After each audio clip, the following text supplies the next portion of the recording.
G'day everybody, welcome to today's stream. I'm your host Mitch, you can call me Taz, and welcome to, well, if the screen would load up, one of the most beautiful planes of all time, the A350-1000 today, which will be the first time I actually fly it, let alone on stream, let alone in this sim. But why am I flying it if I think it's such a disaster of a plane? Well, I think the A350 is a fantastic plane. It's my favourite airliner, well, modern airliner, especially to fly on. But when we come to look at other things, like the inner build's development of it, yeah, it's shocking. Taz, how are we? Yeah. The performance of this, or any build's plane, let's be honest, is completely horrendous, and in today's stream that's what we're going to discuss. We're also going to discuss the other A350s coming into the picture. Will Flight Factor and Toliss overtake the INIA builds when they release theirs, hopefully later this year? And does vibe coding really make a good plane? That will all be discussed during the stream. Let's get everything sorted, get that chat loaded up. And I think we are all golden. So, apparently it's the wonderful and amazing Hong Kong scenery by INIA builds. We'll also leave a link. I'll also say this. If you're an X-Plane user, delete your time model scenery, given how horrendous it is, and just go with the standard default scenery. The third runway's been added and it looks significantly better.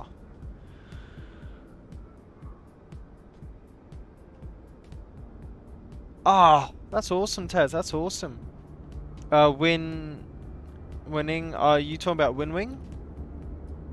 Are you using the Airbus side stick or the one of the military ones? Well, let's take a look through the scenery. I mean, oh, that's thin air. How magnificent is this? Now, something we have to do in order for the A350 to be playable on 16 gigs of VRAM. 16 gigabytes of VRAM. Let's lock that in for a minute. Because I have to play in medium texture settings. Now, it looks fine and dandy. I know this place very well. I mean, you come through here, and the reason I'm going over here, there's that plane. I remember, I think we got out at, oh, we didn't get out. Yeah, we got out at Bravo. So out here through security. And you look up and see that plane. And then you would walk all the way down here. There's the train. Now this will actually display photos of Kai Tak and all the Kai Tak approaches. Looks great. Now this is where the unrealism comes in. There's a Costa coffee right here. And I'm disappointed I don't see a Costa coffee. But other than that, look, Casio, got all these name brands. That is where the Conrad stands. And there's the Airport Express MTR. I mean, it's a fantastic scenery. And that's something you have to give INIA builds, is the performance at it is fantastic. And this is where INIA builds does shine, is definitely their sceneries. Their planes, not so much. And we'll go into further discussion of that. But if I come down here more, I was thinking of recreating it. But when I flew out of Hong Kong about 6 months ago, 5-6 months ago, this was this stance that the A350-900 took me out from. Oh, okay, so I used to have an INIA builds Airbus side stick. I got rid of it because it was dead on arrival. And so that's why I use the VKB stick. This thing is fantastic. This is worth all the money. Fully repairable as well. So you can actually go to VKB, say, hey, this little part is broken. You can buy the replacement part, or they'll ship it to you if it's within warranty. When I heard the WinWing Airbus stick, the trigger was completely broken on it. So I messaged them through one of the worst support systems in the world and asked, hey, could you send me No, could I get a refund or a brand new product? Because I've waited. It was supposed to take 1 week for it to get to me. It took 3.5. 3.5 weeks. I eventually got it. And the trigger was broken on arrival. They then send me the they don't replace the stick. They send the replacement. Oh, it's the spring that's broken on it. So I demand, is this covered under warranty? It was. I take the full stick apart to replace the spring. It was still broken because the actuator was actually destroyed.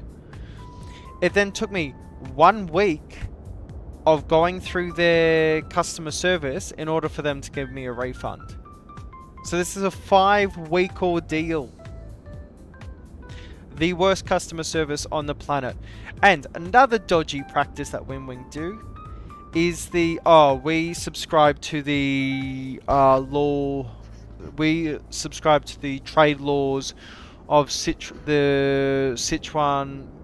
I think it's Sichuan is their jurisdiction. Here's the thing. I studied law in university. When you sell products in Australia, or sell products anywhere else, you warehouse products in Australia, the law of Sichuan does not bloody apply in Australia. You subscribe to the Australian trade laws. So, I had to threaten to go to the ACCC, which is our trades commission, in order for them to give me a refund. I also had to call, well, because of their lackluster support system, I said, am I talking to an AI chatbot or a person? For them to actually respond. And they got really pissed off when I did that. But in doing so, I actually got more of a response of instead of these copy-pasting messages.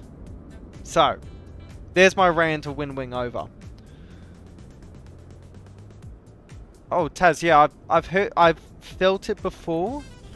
I actually, for me, because I've entirely gone over to VKB, even my pedals are VKB, I'm very much happy. Look, I would love to try some of the WinWing stuff, especially the pedals, like the Airbus pedals that come up, and the Airbus throttles that came out, but would I put my own money towards it? Hell no. Hell no.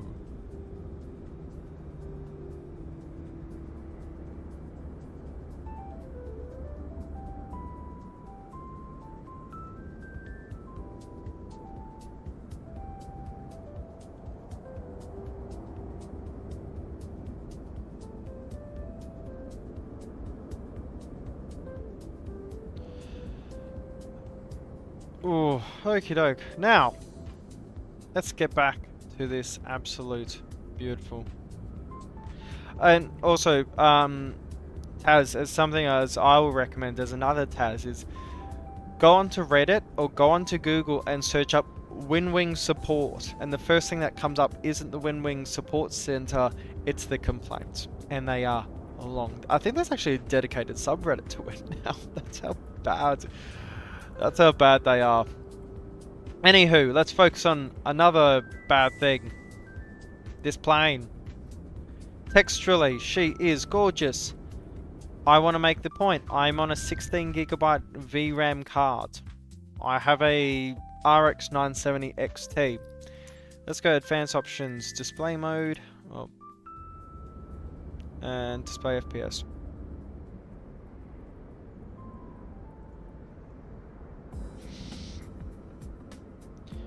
Don't just look at the FPS number. I'd like everyone to look at the VRAM number. We're at 13GB on a still frame.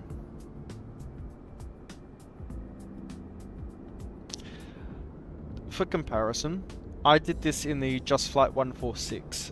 Just sat it down. No, not 146, the Avro, because that's got the glass panels. Same stand earlier today. 10 gigs of VRAM. That also has glass panels. And a really good level of modeling. What else? Other plane can I compare to? Ah, okay. AnyBuilds A340. That's about 11.5 gigs of VRAM.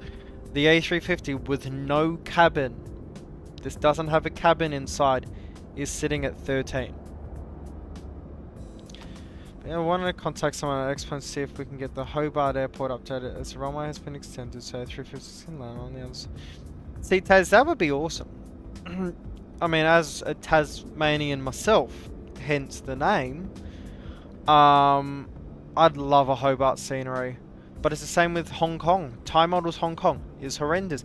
Thai Models Bangkok is horrendous. It's 48 Australian dollars for those sceneries. Horrendous. Any builds Hong Kong with the full interior that matches the real life Hong Kong, $20.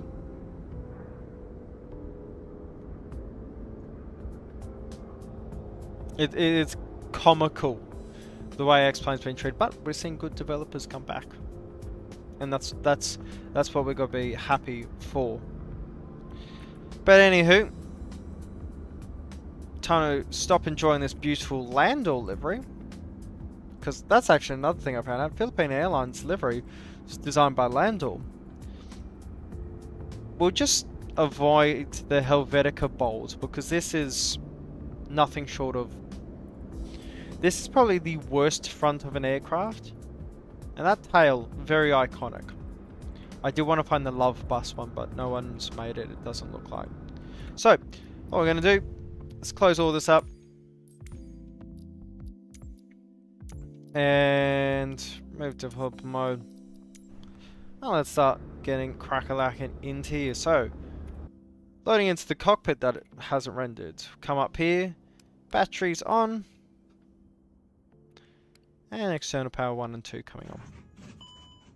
Seeing as we're looking up here, let's get all of the fuel pumps on, and nav 1, nav 2 and nav 3 come on. Cruise supply of power can come on, and emergency lights armed. No mobile is on auto, and seatbelts on auto. And strobes, fine, we'll keep them on auto. Nav 1 is on. Logo light is auto. It's definitely not needed right now. And all the lights are looking good. Let's get out these down. And we'll hide the HUDs up there. Not actually a big fan of HUDs, I'll be completely honest. And what I'm going to do, I'm going to sit this camera view just a bit further, like here. It's a little too far back from where I originally set it.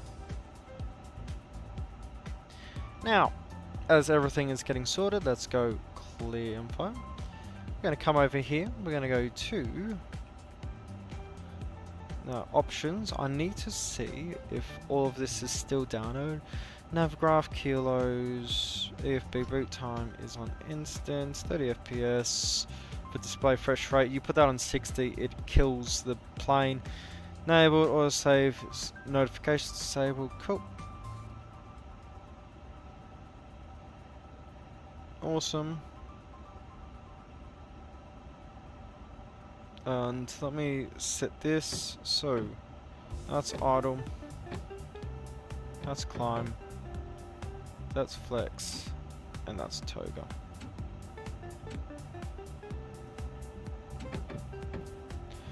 Awesome. Standard cabin options. Cabin language will be English. Cabin lighting will be on medium. Noise cancelling headphones, don't need them on. Takeoff 1, always want that gear bump noise on. We've already got an audible thrust descent, so I don't actually know about that. Put them up a little bit. Put those up a little bit. Sim brief user IDs in. I haven't put my Huppy log in because it's not really needed. Yes. Awesome. So all of those are set. Go to menu. And I have to say I don't like this EFB that much. But we'll go flight ops plan. No, that's in order to plan it. Session. We're import from the sim brief. Beautiful. And we'll go to load sheet. import from SimBrief.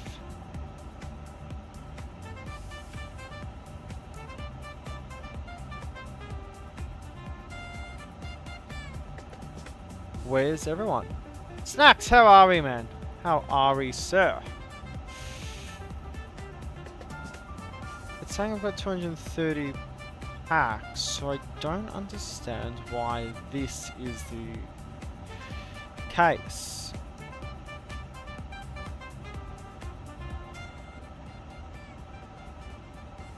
Let me see if I can rearrange this. We'll regenerate the flight.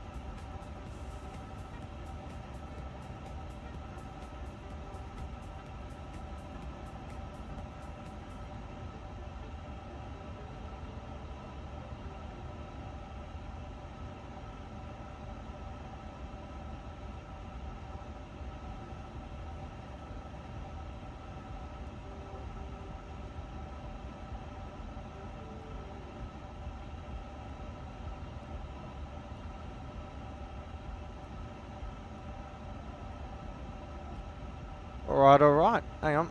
Let's get that all sorted again. Perfect. So, don't understand why this is all broken. I've rearranged it. Let's go SimBrief import now. And ZFW is supposed to be a lot higher than that. So, ZFW is supposed to be 179128. 179128. So why is it showing no passengers loading? Don't mind me being an idiot. We'll do a realistic refuel as well. And while we're there, load sheet's done. Hit the terminal charts. And we'll go to Hong Kong. While we're here, see our database is set. So we'll come over to flight plan. No, we won't. Come over to init. We'll get a company flight plan request.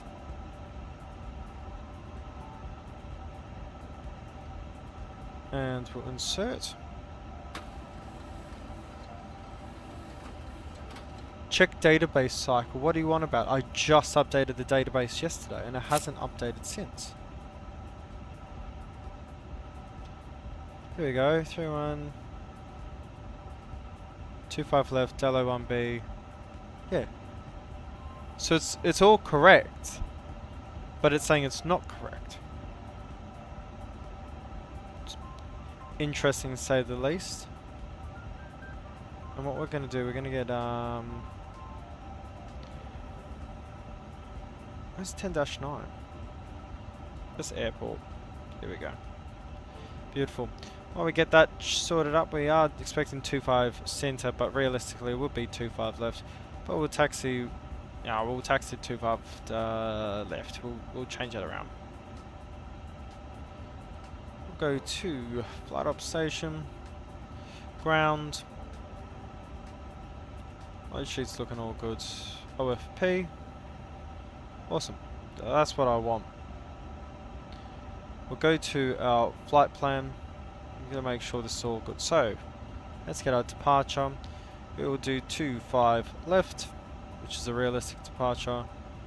And we will expect, if I had the SID there, don't worry, we'll open the charts up and we'll do it this way around.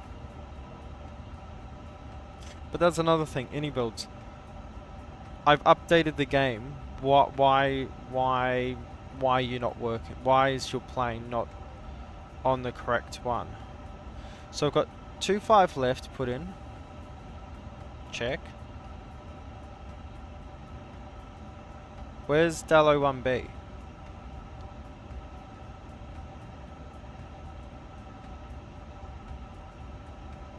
Where's the Where's the SID? So what we'll do now is we'll go options, we'll go, where is it? Aircraft. Aircraft? No. It's in here somewhere.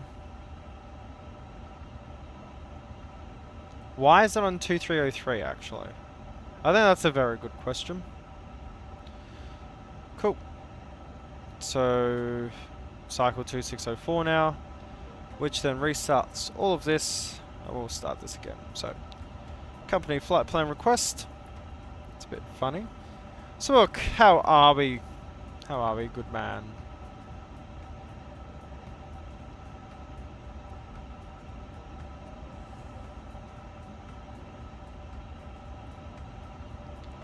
Okie doke. Now we can input this. 3-1. Check database cycle. But I just updated the database cycle. Okay. Let's go to flight plan. It should be there. If it isn't, I will actually be disappointed. So, 25 left. Dial 1B. Go back to temporary flight plan. And this will then go on to Dalol. Perfect.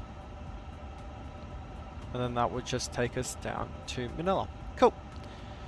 So with that all set, we'll go to back to init. And we'll go and do a wind request for the trip. Insert. And then we'll go fuel and load. And what are we expecting? Load sheet. 1791 for the ZFW, which I have to come down here to type it in. Decimal 1, enter. Our block fuel for today will be 15.8 tons. And a ZFW CG is 28.93 of main aerodynamic chord. Beautiful. With that all set, our PAX number for today going to be, actually you can hear, did I share the cabin announcements? That's pretty cool.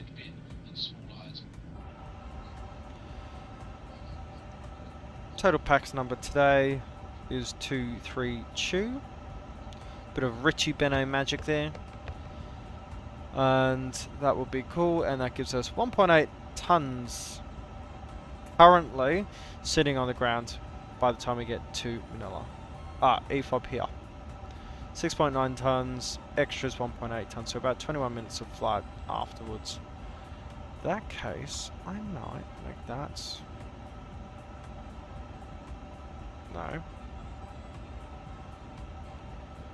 I'll make it 17,000. So we'll put an interim refuel on, and we'll set this to 17 tons flat, which should then all recalculate. Here we go. 3.4 tons at descent, 3.6 tons extra, gives us 42 minutes. Cool, so I'm a little more comfortable with that. Now that we have that sorted, we'll go over to our performance today. And I think we'll go company takeoff request. We will do shift. Yep. We're going to use the full runway. So if we go takeoff performance negative, that's not what I want to do. Actually, this is one way we can do it. And we'll sync all of our requirements here, and we'll compute that. Awesome. If I send that to FMS, that will actually be the safer way of doing things. And we'll confirm those speeds, flaps 2, and a flex of 72, no worries. And we all sorted our climb, it's 147, the CI, climb, pre-select, we won't do that, we'll just go what's calculated. That is no worries. Now come over from FMS1 to serve. Weather radar and predictive wind shear can come on, and transponder can come on, and we'll go to TA only so far, and then once we taxi out we will go fully on. I'm going to go over to inbound, and this needs to be ARC. Airport nav not available, Navigraph. But this aircraft has my Navigraph connection.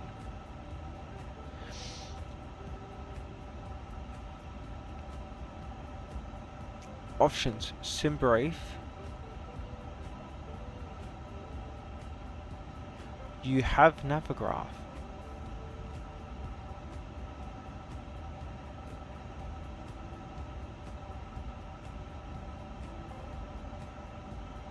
Let me see if I can reset it, because that's ridiculously stupid.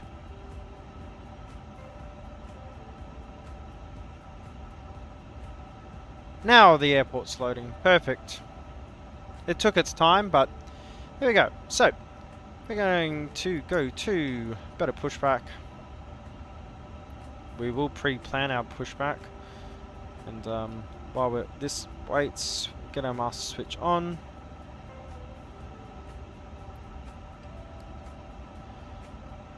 And the A350 is one of the only aircraft you can actually do that simultaneously. So come out here, and we'll push back facing this direction, facing to the north. Okay, enter there. We'll request pushback, but we won't release the parking brake. Initially I'll set it to 5,000, and if I get our weather, it's 1010 on QNH. Taxi mode can be on, and we'll make sure our constraints are on. Beautiful. Awesome. And now we've got our taxi map. The taxi Whiskey Juliet, hold short Juliet 11. And we'll go to terminal charts. We're going to go departures, and we will go Delol 1 Bravo. 1 Bravo, pull. So minimum 205 knots by HH412. And maintain 230 until Vedmu.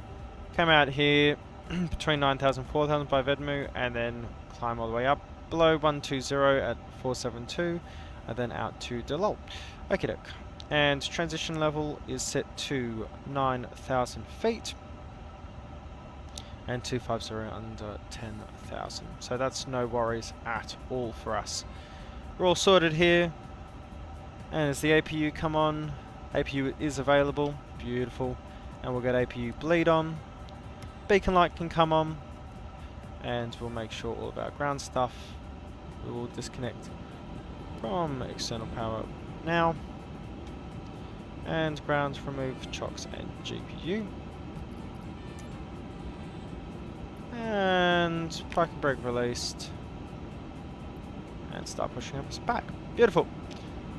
Ignition comes to start, and engine 2 please.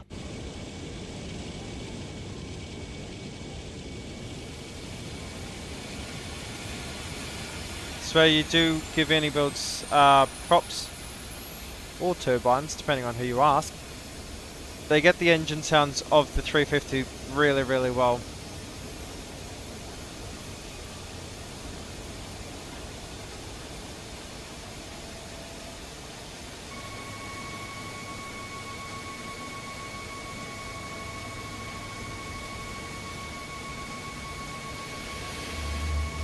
Hell yeah.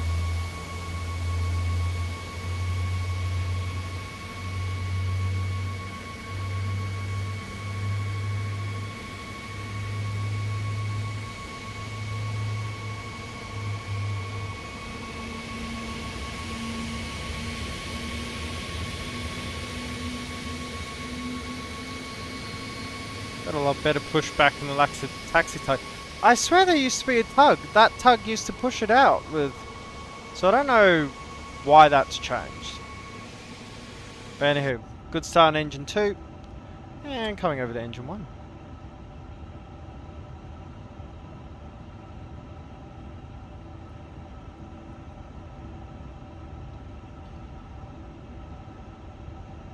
Alexandra, best you don't do that. Why? What is happening? Did you Alt F4 out of the sim accidentally?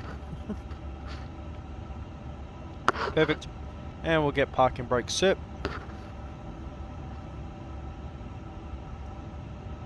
There you go. And wait for that engine to start up.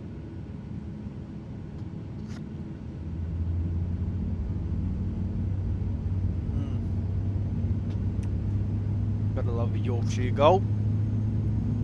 Beautiful engines coming up. Hopefully game volume's all good, guys. Not too loud, not too small.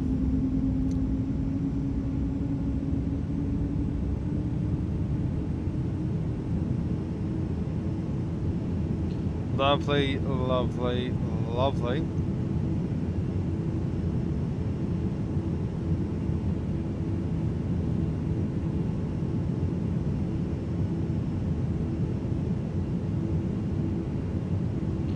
Lovely, that's all. So let's come back into the cockpit. And we'll get flaps 1 and then flaps 2s. Spoilers can be armed. Now I love this sound. I've flown the 350 quite a bit in real life, and they've got this sound for the slats.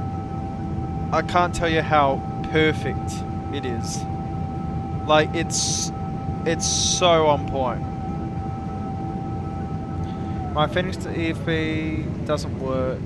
Long time since I reinstalled it too. It says Phoenix on EXE not connected. Check antivirus something when I don't have antivirus, only Windows Defender. Already added them to explosions.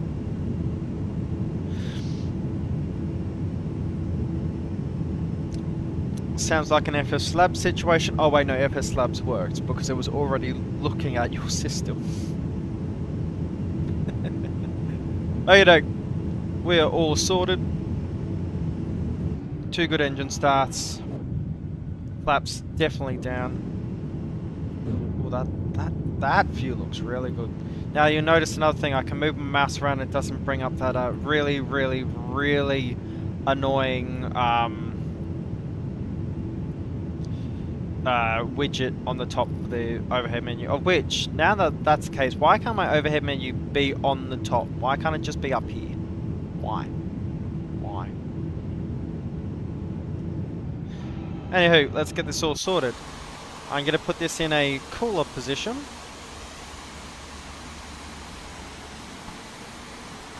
Like that.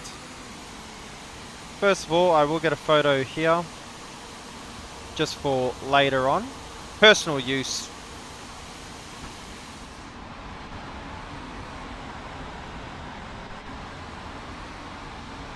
And the reason why we do this is because you can't take photos of this plane when you're flying because of just the Microsoft Flight Simulator camera system. So we're going to set it here, and so when we do take off we do have something to do. So let's take C via Whiskey 2, Whiskey Juliet, and then to Juliet 11. Cool. Ignition comes off, parking brake off, and taxi light is on. APU can come off, APU bleed can come off.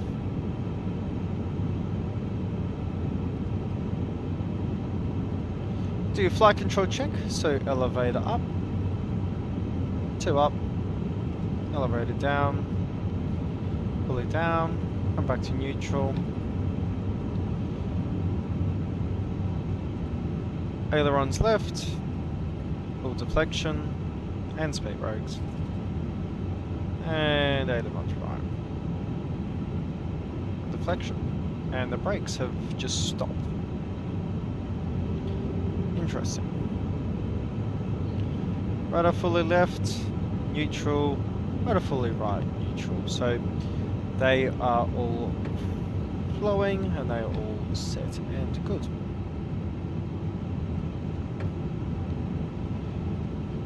Get the cabin, we'll get that ready in a sec. Auto brake is armed. Oh, cabin automatically says they're ready. And we'll do a takeoff config test.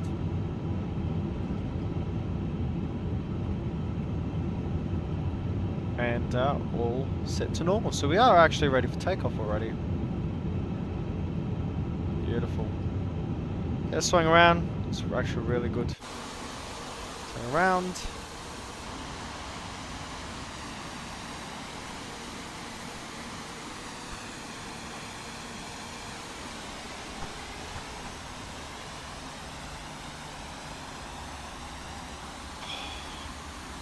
It's the Cathay Pacific Cargo Terminal. Just look at that beauty. I mean, she is one of the most gorgeous planes.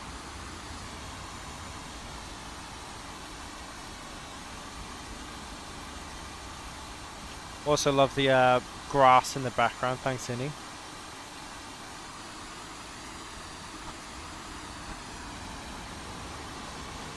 Oh yeah. Get it back on center line.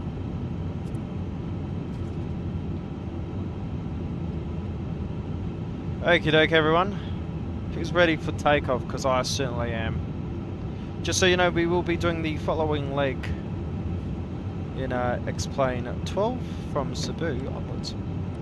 So, let's bring this over. 20 miles. Arc, taxi mode's coming off. And Hong Kong traffic, Philippines 301, lining up runway 25 left. Hello, chrono coming on. Beacon's already on. Takeoff lights coming on, landing lights coming on. Everything's set to auto. Chrono's on. And transponder coming to the ARO. Beautiful. Comes over to FMS. And this can be perf. And I'll have this on flight plan. Beautiful.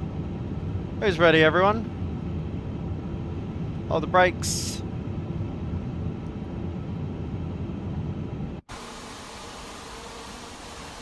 I think it is time to rock and roll. Consider liking the stream, or maybe subscribing, almost at 400. So I think with that, let's hide the chat, and let's get going.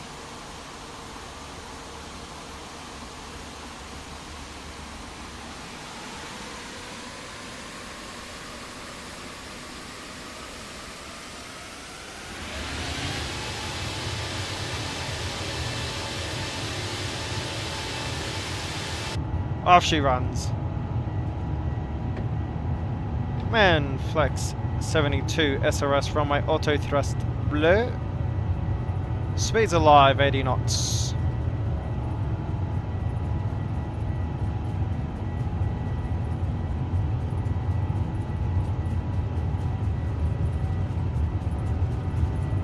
V1. Rotates. Pause the right. God, you can't do that. You're up.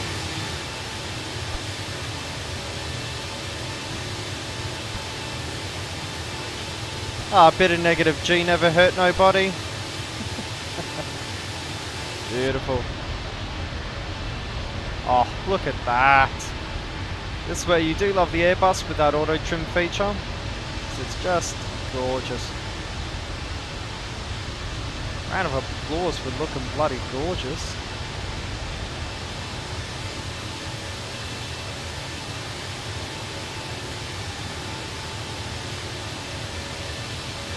Okie doke, let's get back in the cockpit. Come back to thrust climb. And we'll come flaps up now. Autopilot coming on. We'll bring this up. 2000. Goodbye, Hong Kong.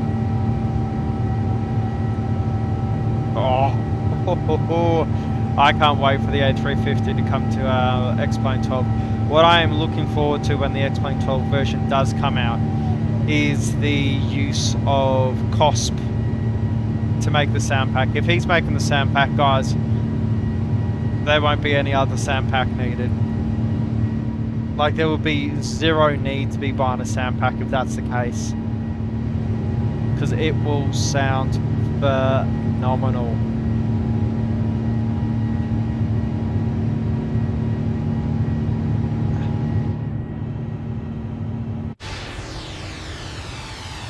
And the love bus is on its way out.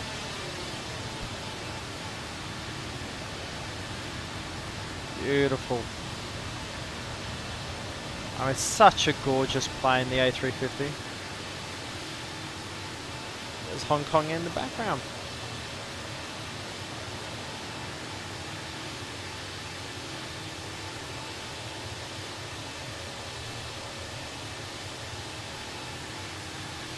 Oh, look at that.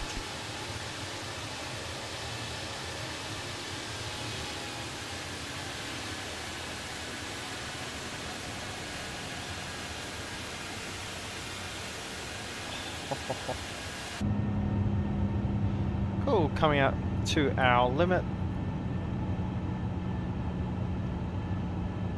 And what we're going to do, we're going to set this to 410.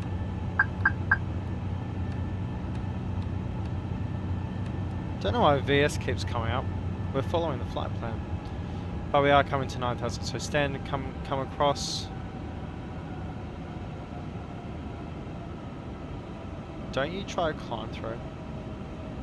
And spoilers disarmed.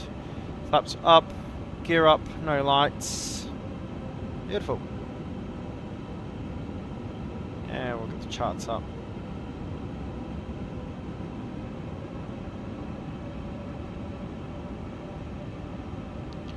Beautiful. 2309 set 9,000.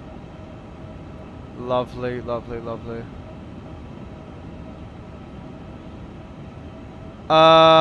Jake, here's how I'm going to say it too, because we did an A340 stream recently. Both of them are graphically bad. The A340 though, you can find a fantastic free you can buy a free, or not buy, you can download the free COSP audio pack for the A340-600. And the A340-600 is such a really nice plane to hand fly. The A330neo has the worst cockpit known to man. How Toliss ever thought this was ever should have been released in the state that it is in. Mind you, there is a mod that you can download for the Neo A330neo. But yeah, it's garbage. So I would wait. Say this: wait for sales. Go thrust climb alt mode set.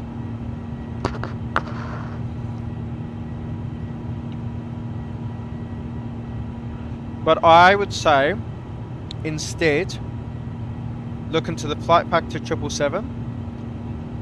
If you want your fly-by-wire big airline, look into the Fearless 747 if you want a really big plane and a bit more analog. Or hell, even the Toliss Airbus A320. Cannot go wrong with it. I'll climb right. And this is the view I like. I like a good wingtip. For me, the Airbus A350 is the best one. I can't tell you how many photos I took when I flew out of Singapore on a Singapore Airlines A350. How many photos I took, especially coming over Australia, because it was a night flight coming into the morning. So you just got it with the sun rising. It was beautiful. There's Hong Kong down there. Beautiful. That's what I love. You sit behind the engines. That's how quiet it is. That's been one of the more quiet cabins that I've sat in personally. Would love to fly on a 747. Oh, that'd be awesome. But alas, I don't think that's to become true. Unless I fly from Singapore to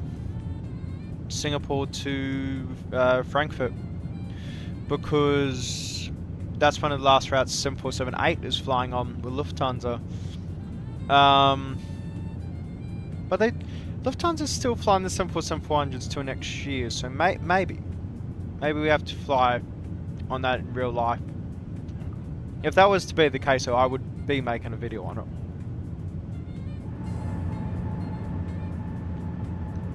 Beautiful. I'm just going to say we're going to climb on through this. No need to be holding me down. Let's get up there.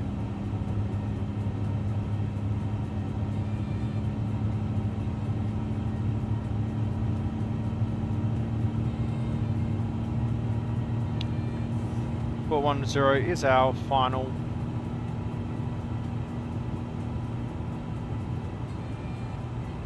The landing data, we are expecting runway 06, which I do need to make sure that is the, yes, that is in fact the long runway. And we've got the basically you follow the city, the outline of the city, go out to the bay and then come in. So we're not doing the outside of the Philippines then come in. That's going to look really, really good. INIA350-1000 is what we're expecting over there. Awesome.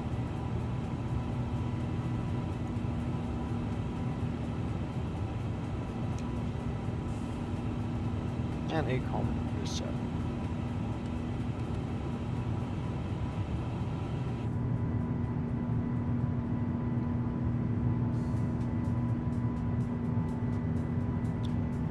Taz, you're gonna have to tell us the story, mate. You don't get to say, oh, I've gone on a ride on a C-17 and then just not tell anyone.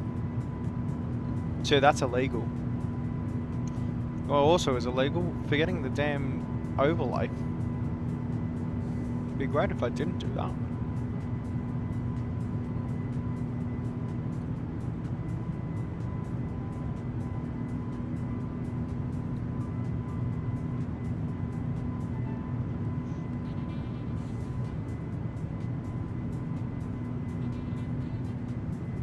Here we go.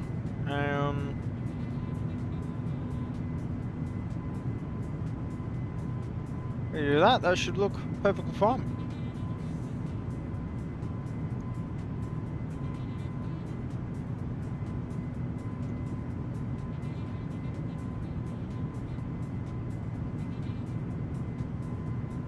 That's not yellow.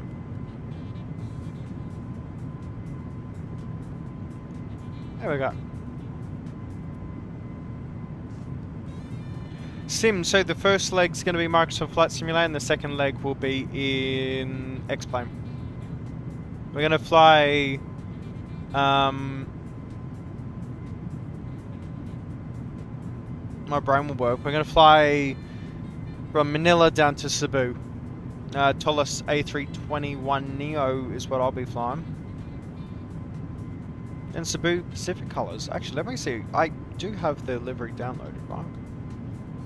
Alright, we're installing up.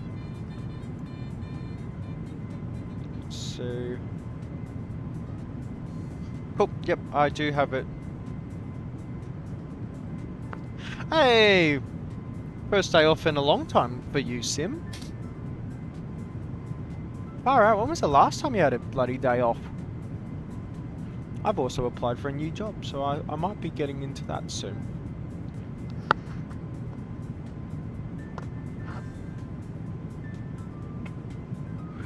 Ah, Taz, awesome. I did my Air Force stuff last year, got down to my ASP, which is your final exams, before joining. Because I'd done all the physical and everything. Got down there and I think there was just 1 or 2 tests that I just didn't do well in. And then, yeah, I was scrapped. Oh no. Oh jeez, okay Sim, so you've been working for quite a little bit, sir. Quite a little bit.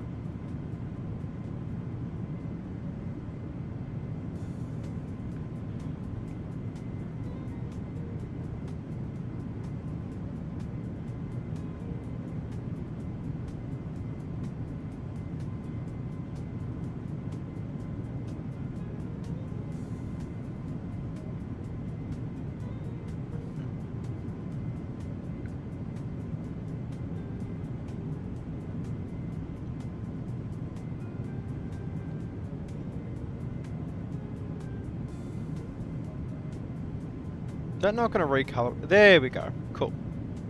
Camera's recalibrated itself. Sometimes you just got to give it the bloody love tap.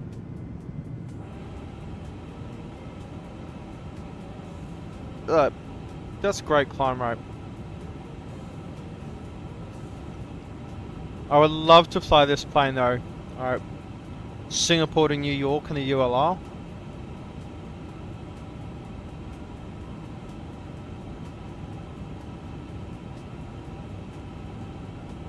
I think that might be a little bit ridiculous.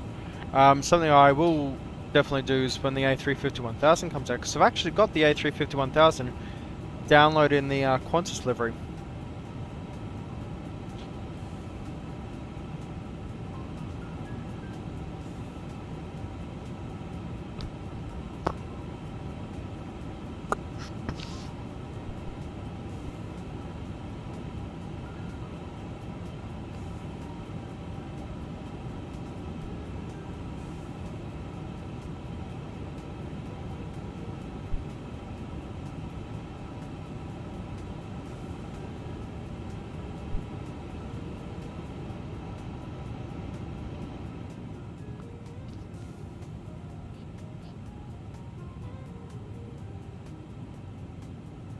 How's that sound?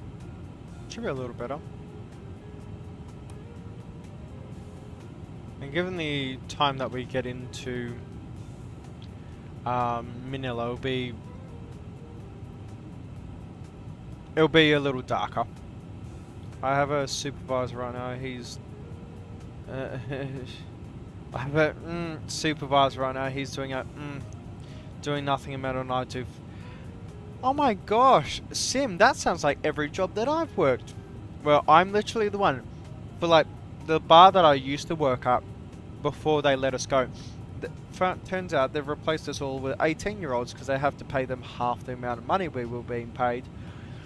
But like, I would have to clean 60 gambling machines, clean down and close down the bar, clean down and close down the restaurant, and turn all the TVs off and give everything a wipe down. It's a lot of work for one person, and I had to do that every night for 2 weeks, and then they let us go.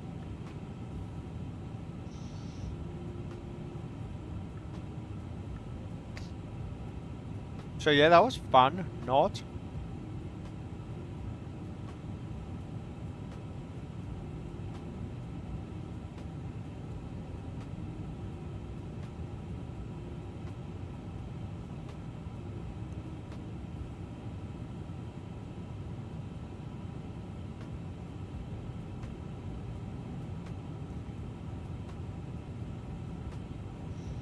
Also, do not mind me on my phone. The good thing is he's in 2 months and I do this job on EDDF. Ah.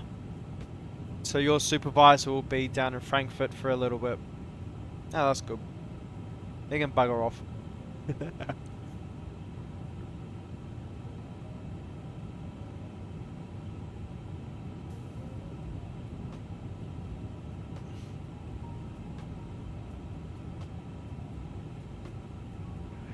Also, world update for Australia came out for Microsoft Flight Simulator, and they've actually done Broome Airport, which is where I used to live near when I lived in Australia.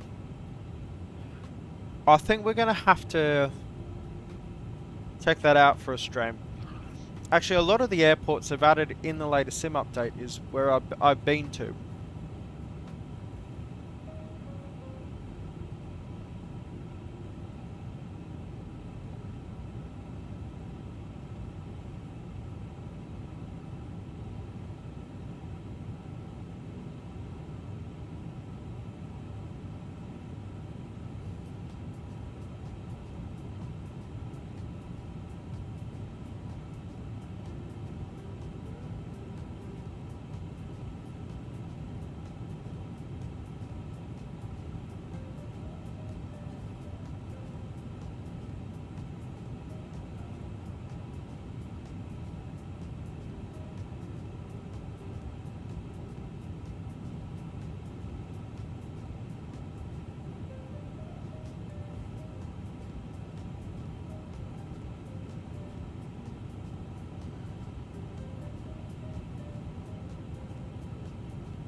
Oh, Sim, in those cases, you tell them bugger off.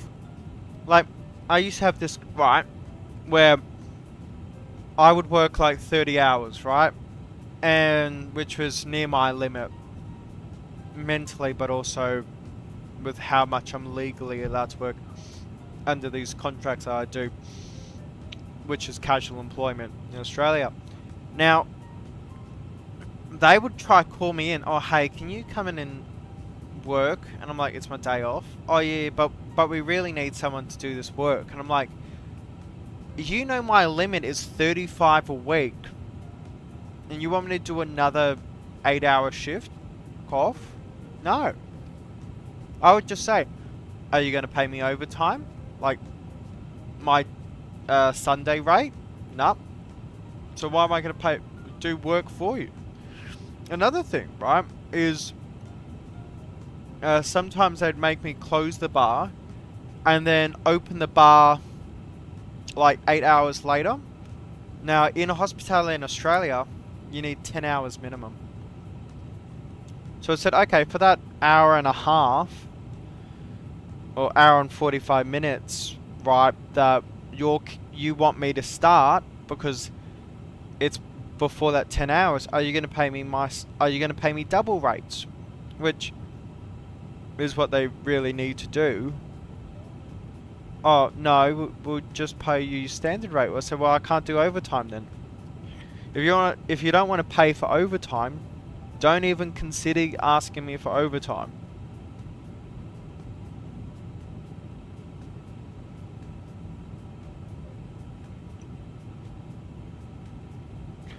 But that's another thing, right? Is the people that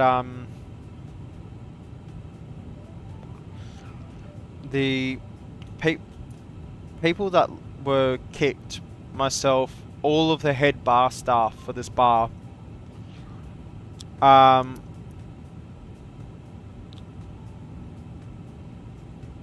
of the bar staff were let go recently, all the veteran bar staff, and a lot of the waiters and a lot of the girls for the cafe and all that. That 3 managers left, and when you are, as we come up to our alt cruise, as we come up for 1000, so 7 members of staff were booted like 2 weeks ago on a Tuesday via voicemail. We didn't get an email, we got voicemail to say we're let go.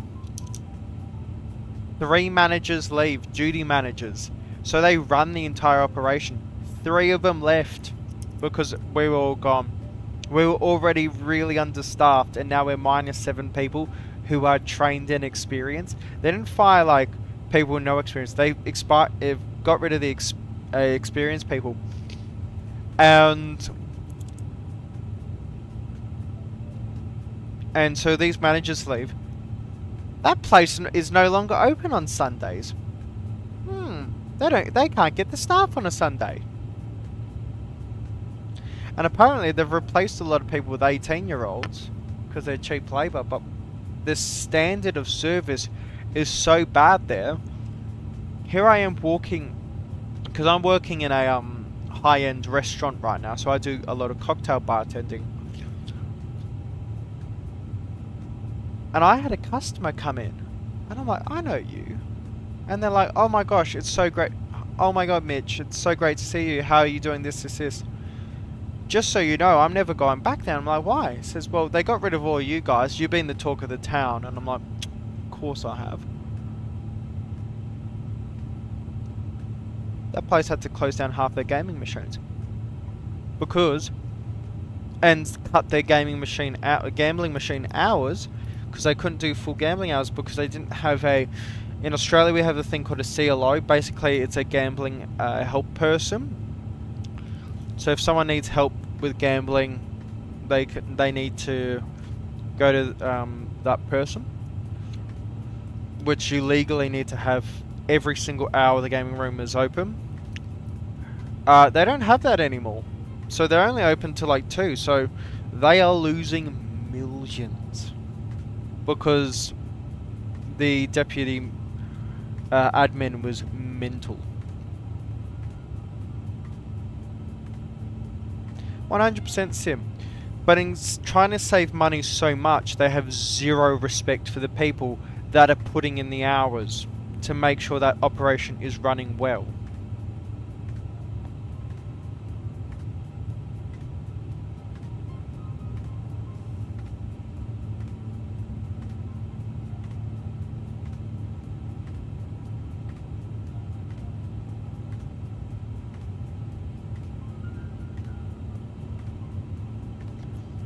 Also, a massive shout out to Flushy. He's just hit 700 subscribers. Great landing videos. So if you want to watch some visual landing in a 727, well, some approach into, go over to his channel. It's awesome. If you'd also be looking into a community to chat about aviation and get more frequent updates on our channel, by all means, our Discord, our channel's Discord is linked in the description below. But yeah, Sim, like, I understand completely, man. Completely.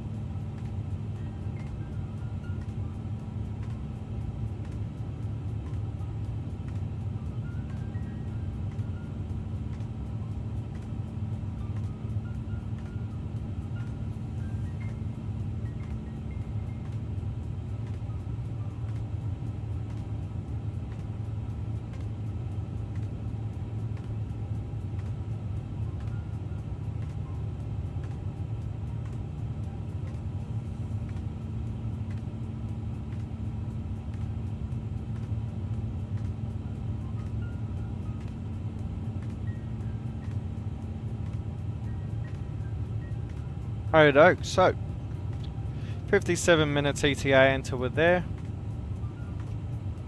Might as well get our scent stuff all sorted. So, oh, that's cool. You can just press destination. Romeo Papa Lima Lima to the arrival.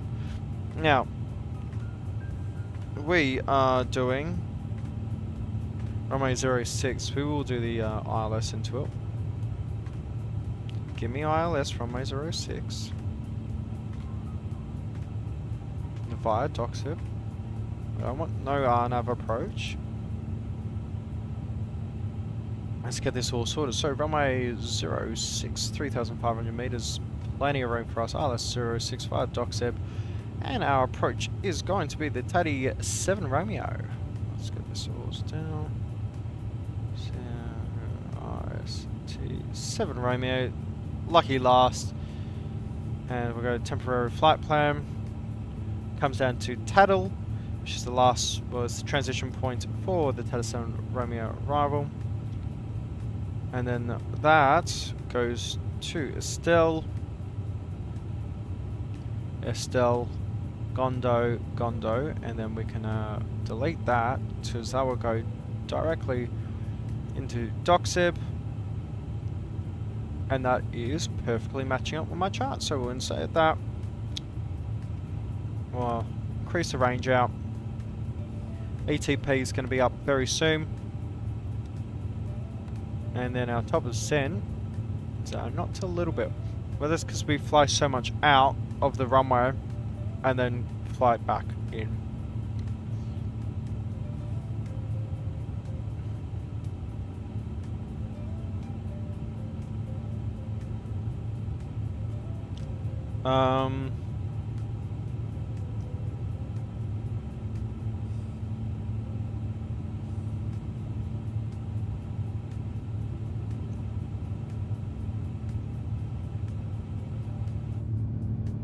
Oh, look at that. That's a view and a half.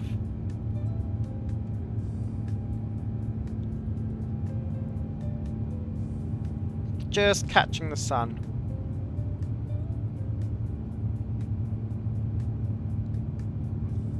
That's gorgeous.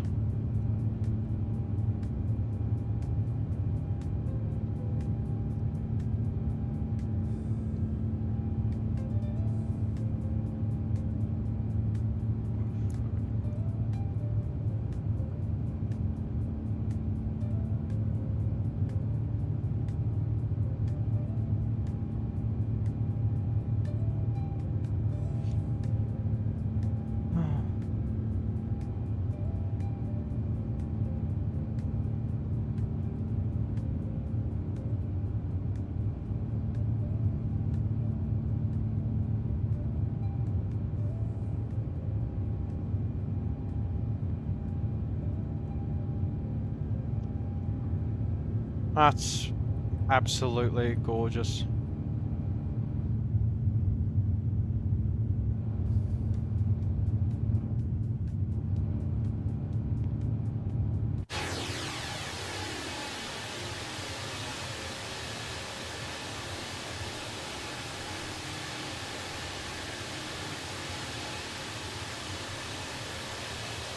I've just realised I've got the landing lights on.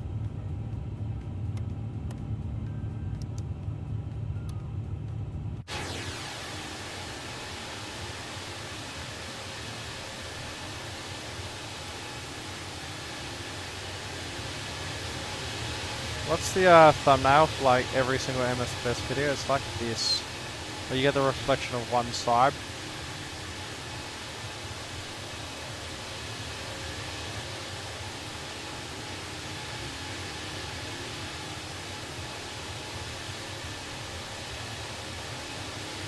Okay, dope. So we've got the perspective done for the default MSFS thumbnail. Zoom her out a bit. Oh, that's gorgeous. And she's such a pretty plane. Definitely need to do more Hong Kong ops. Since having that scenery where it's just a really good scenery by any builds. Oh, all I want to do is just fly to bloody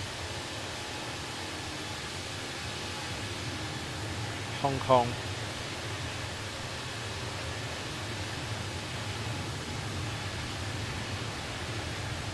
Oh, gorgeous.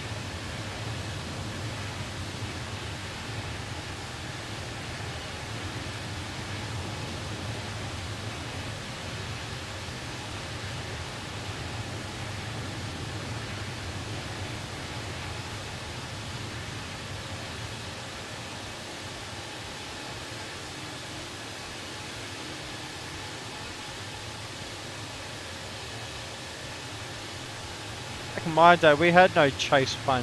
This is how we did it. So if you see my old MSFS videos, they always had these views going around them. Oh, but it's such a pretty plane, the A350. Oh look, the chemtrails coming out.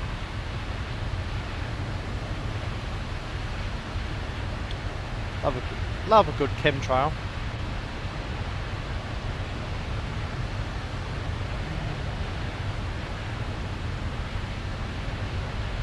Oh hell yeah, there you go.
There we go. So let's come over to our landing performance, sync it with the FMS.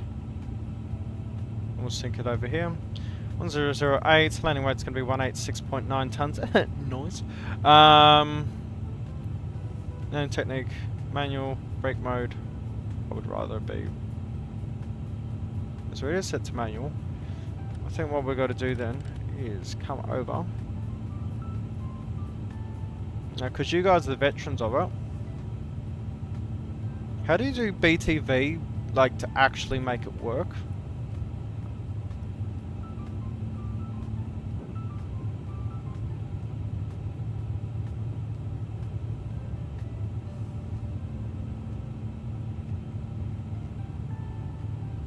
And zoom this out a little bit. So landing 06. So landing runway.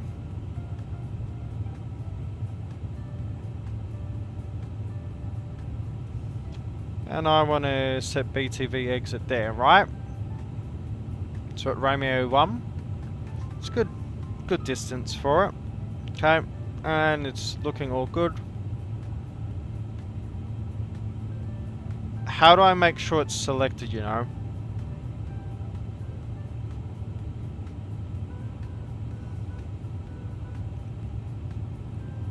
Because I want this to just stay like this. This view will me with the flight 350. Yeah, oh. When the flight factor 350 is, it's day one buy for me. Toliss Systems, flight factor modeling, dream come true. Soon TM. Goes for bloody everything these days, unfortunately.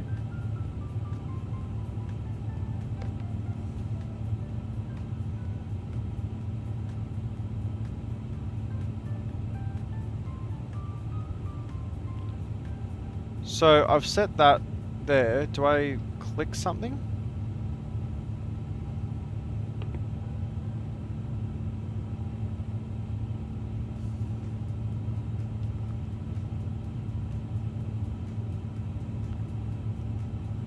No, I don't want that.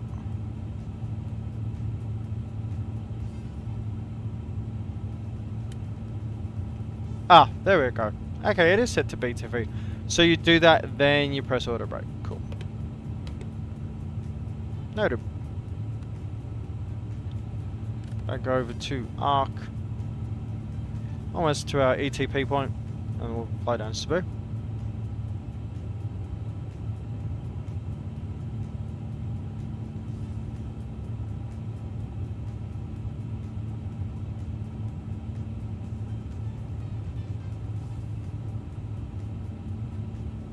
Oh my gosh, guys! So, you know when it came up with that VRAM overloaded or whatever BS that it came up with?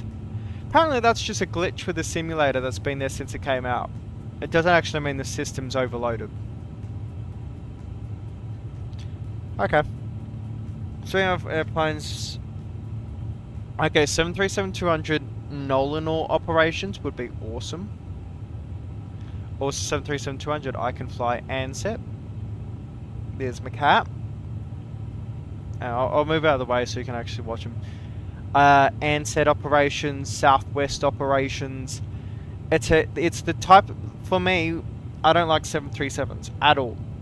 Like the NGs. Let me make this clear. The NGs and the Maxes, 73s I don't like.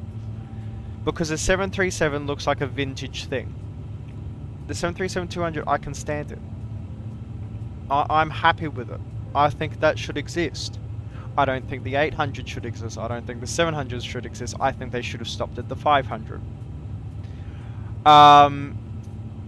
But it's got that vintage classic cockpit. Look, I can't get the 727 for XP12, so that's my best option. So, I will see. If anyone wants to donate it to me below, is your links where you can do so. But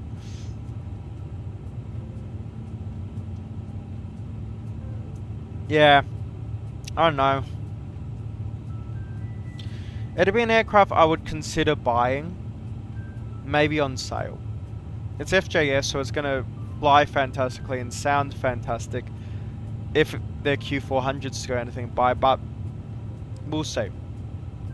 Because if I do want because I've got a lot of planes already. But if I wanted my old Boeing experience, I do have my 747 already. So there's that.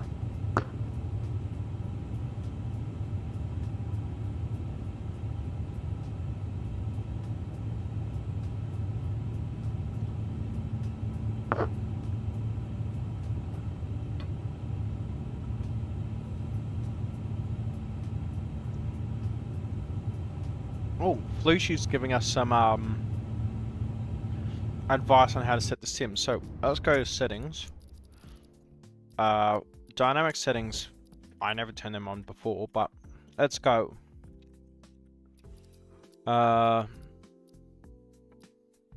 Text resolution, let's put that back up to high.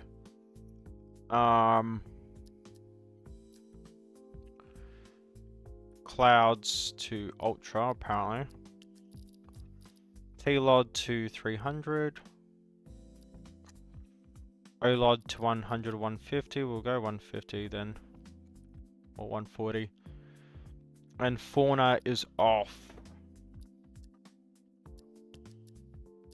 Gonna guess it's that. Ultra, hands traffic filtering. And then all of these should be all okay. Motion blur has to be off because that's horrendous. Fauna.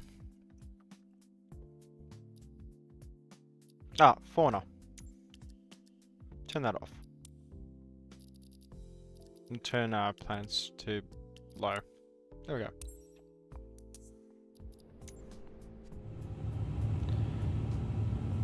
Oh, that cockpit's a little high quality. And FPS is around the same. Donation doesn't work for me, otherwise you already have the MU2. What do you mean donation doesn't work? Wait, hang on. I spent so bloody long making sure that actually worked.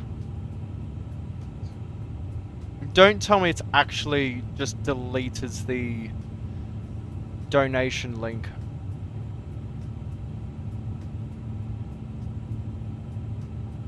I pressed the wrong button and actually went to my thing.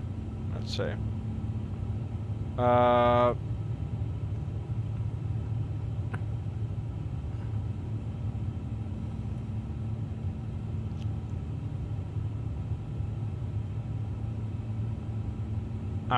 Now Streamlabs is working, but all good. Let's see.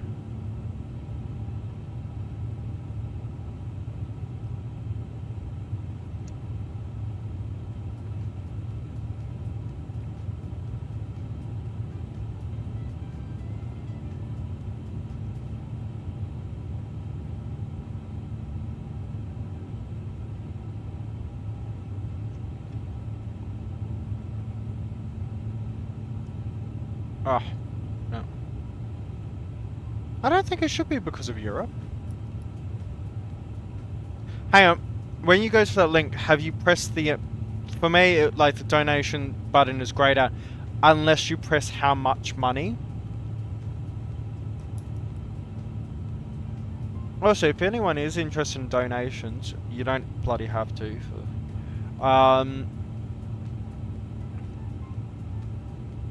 But if you do, just tell me, because I don't trust the UI or Streamlabs UI to work half the time. If I do this test... Okay, so that updates. Okay, Masselman. You subscribed 11 days ago, but... Streamlabs... I'm going to... get you to restart.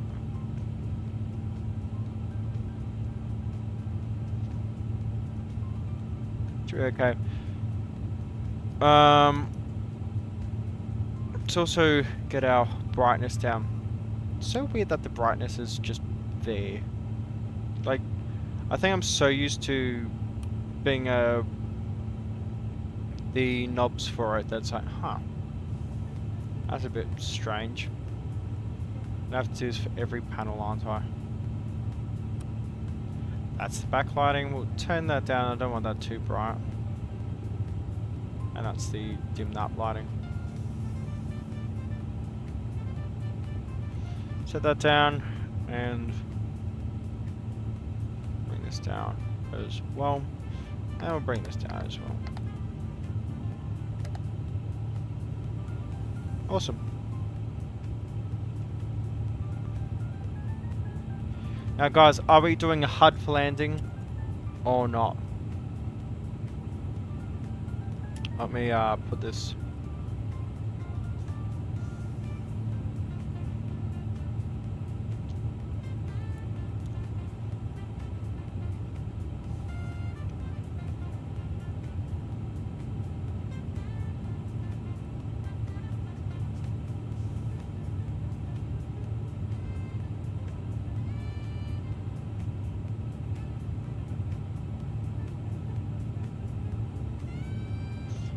But when we do land, everyone, I know we are doing the follow-on flight to Cebu, and we will do that. We're doing that next time. I'm just going to quickly load the plane into YBRM, so Broome Airport, because I need to see if it's actually up to date, because that's nearby where I used to live, and I went to that airport quite a lot because Dad was always out there, or we dropped family out there. So I need to see if they've modelled it correctly. If they have, that's another thing. Orbex, you're an Australian company. Please bring that scenery updated to XP12. I have asked.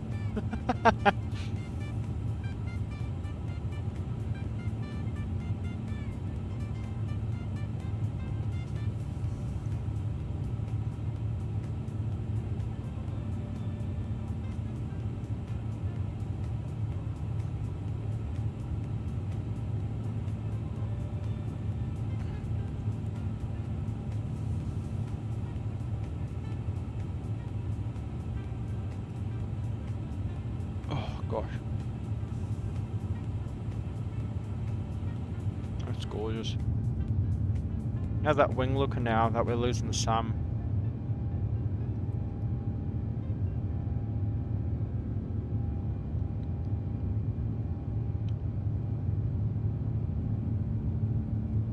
That's beautiful. Absolutely gorgeous. What we will actually have to do now, because we are going into the night, is wing line comes on. There you go. Oh, that looks gourmet there. That looks absolutely. Oh, so there's where the light actually sits.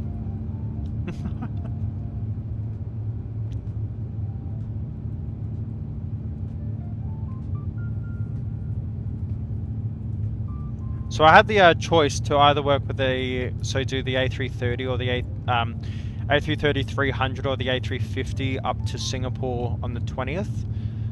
Mum and I have decided we're going to do the A330 because it leaves at a later time. And yes, don't worry. I would have loved the idea of the A350, but it leaves at 9 AM and there's no way I'm waking up at 4 AM to drive to the airport.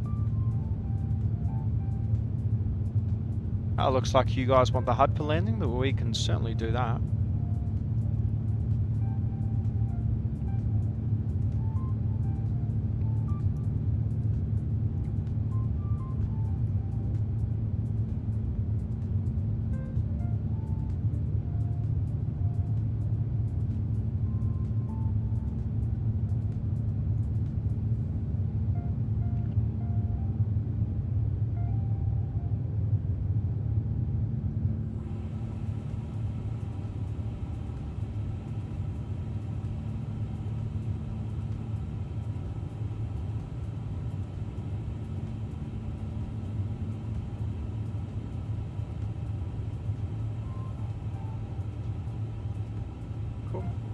It's awesome to see BTV's actually activated, because I've been trying to set that up for a little while now.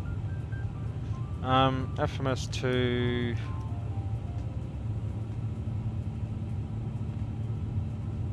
Where is? There you go. So that's how you do it. You get FMS2 up.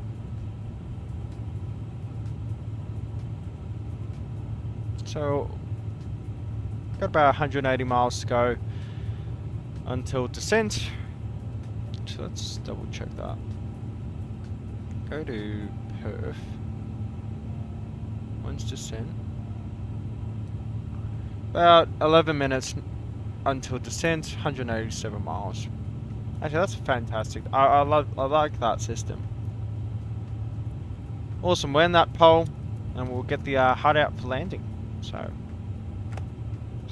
lack and get her down. Get her. Ooh, that's cool. Get his HUD working as well. Oh, jeez, I need to actually. No, don't set. It'll. I don't mean to.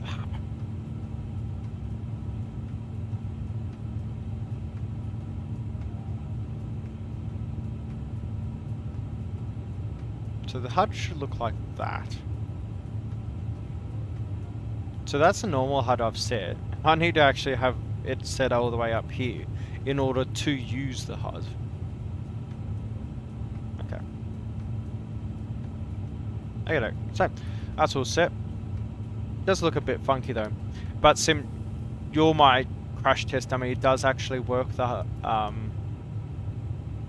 link, because I think, because that's the thing, I've had it where the links sometimes don't work or sometimes do work, and it's like, could you make up your mind, please?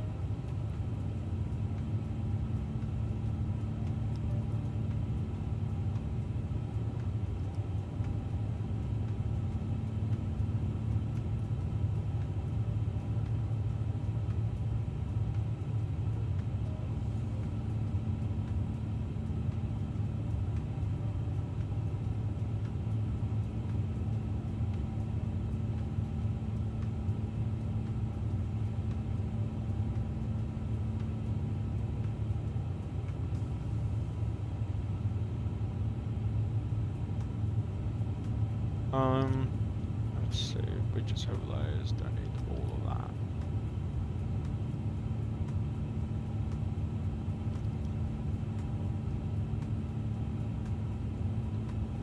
One moment, everyone. Awesome, thanks for that, Sim.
I am back. I don't hear any music. Oh, it is playing apparently. It's just that low volume, you can't hear it. Ha ha ha.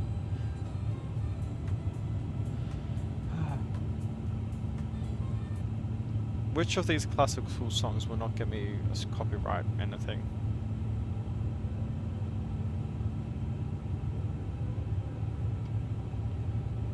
Hey Duke!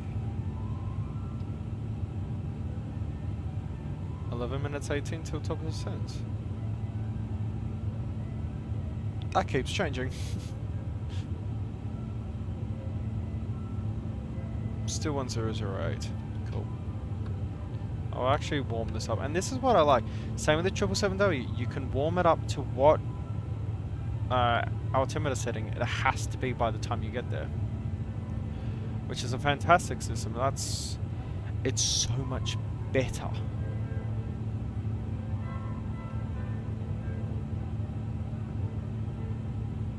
Why is the music volume so low?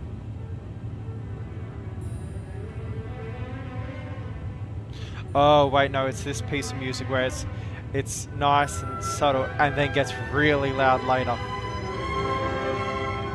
Like that. But Bedrich Smetana has just got such good sound to him.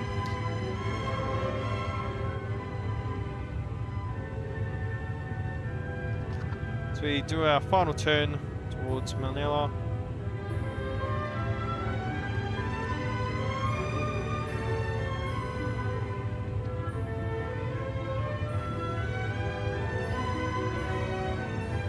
But Sim, you and that bloody MU2, I swear. You love that thing too bloody much, don't you?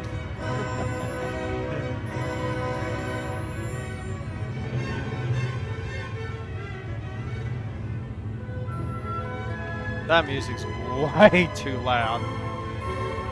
So you get put in timeout. There you go.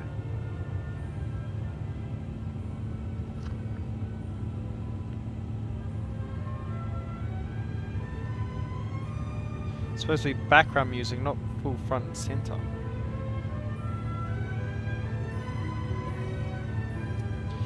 There you go.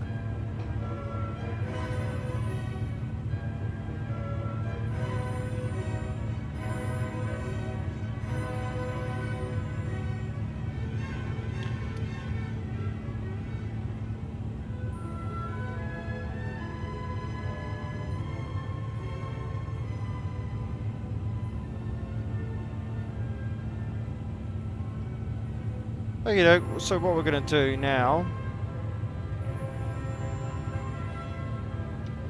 Well, I would like some floodlights on, please.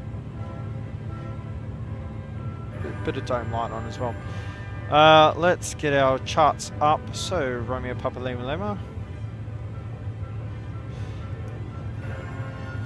Get the arrival charts.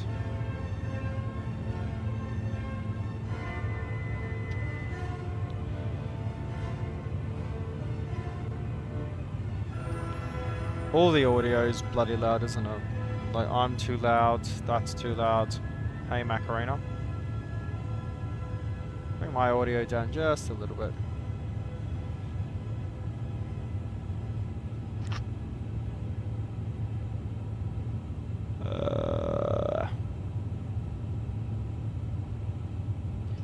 Total 7 Romeo, so this is 10-2 Whiskey.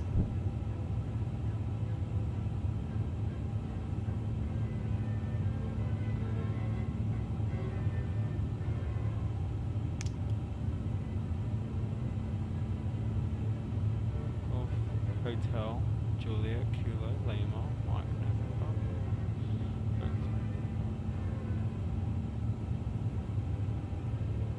I'm sorry, the whiskey's supposed to be in here. Blue Barn.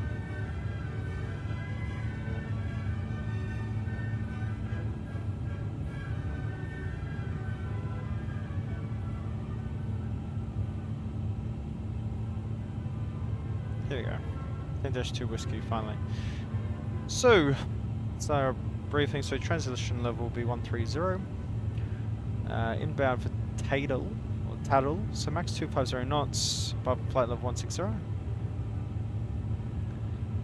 Come down to Yanni, 230 max, above 6,400. Come out of Terry, negative. We're going to go there. To Dagat, 210 knots. Outbound, between 10 and 5,000, max 230 knots. Come down here. For the hold, we won't need a hold. It's 230 and 14,000 max. And 5,000 for minimum holding altitude. Then inbound Gondo, max 210 above 5,000. So we'll pin that.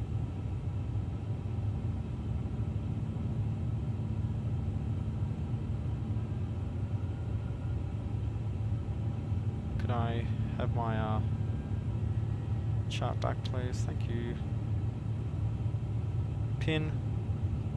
And then we are doing the ILS 06 approach. ILS 06. Awesome.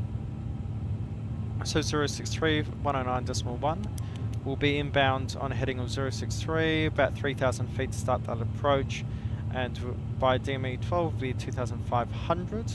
That's if we're doing the VOR. 1,700 feet by LL613, which is 5.3 miles out. Minimums is 280 barometric, so we will actually get that set.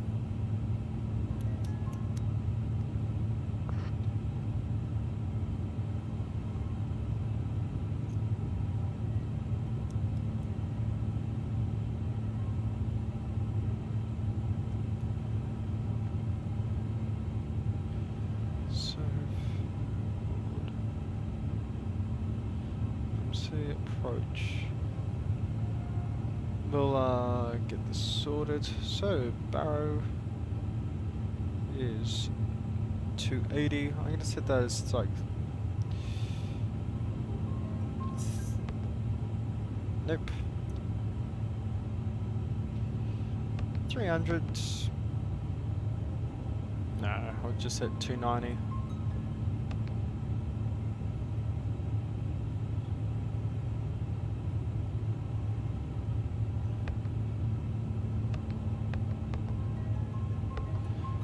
Enter. Winds currently, we go to our landing performance, sync that, 1208.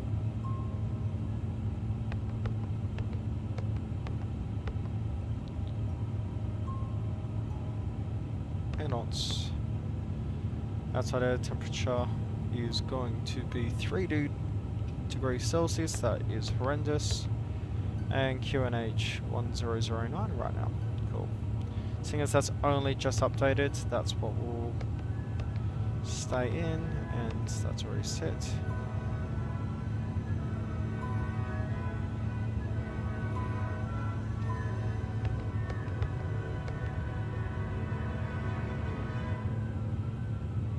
Entry out of range, what do you want about? Full config, approach speed will be 133 knots. And here comes the Philippines interview. Now this is something I will give MSFS. They do the lighting really well, like ceiling lighting, but also being able to see it from such a distance as well.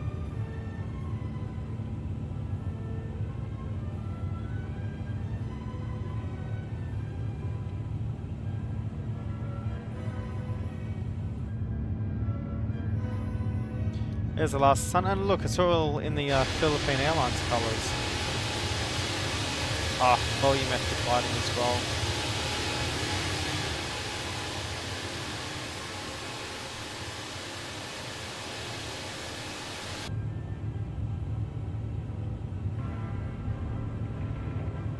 Outside sounds are louder than through my headphones.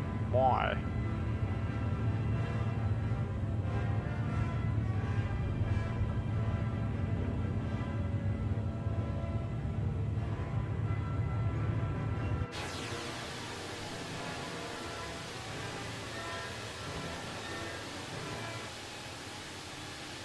I should get that piece of music turned off. But see that? That I can't wait for to come to XP12 correction.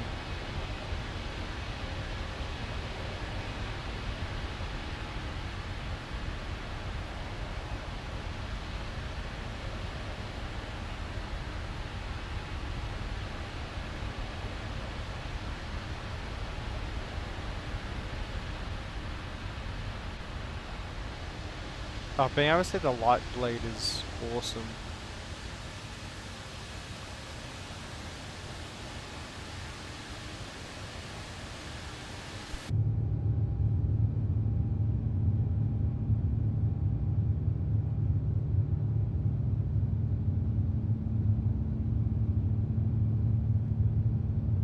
Some views so far, so not too bad, not too bad.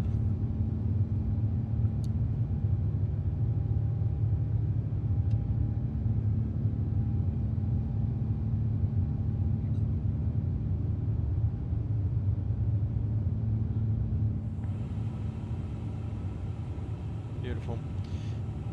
Got, come back to the perf page. Actually, this will be set up to the flight plan page. This can come over to the perf page. That is glitched. Oh, no, because I'm an idiot. 325. Okay. Prediction top of ascent.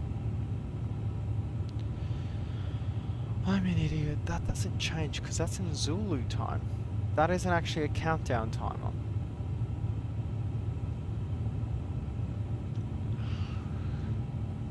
Someone help me.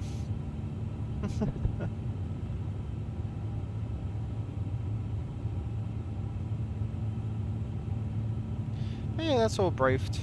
It'll be a left-hand side landing, so there won't be an issue at all. Been flying for 1 hour, 5 minutes now. 11 choo.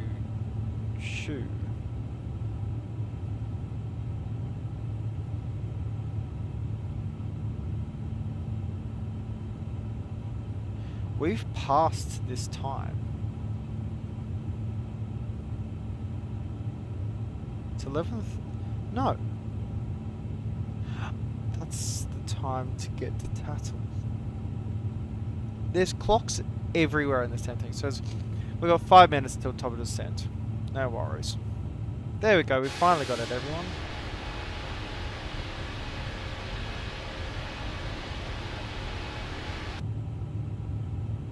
Beautiful.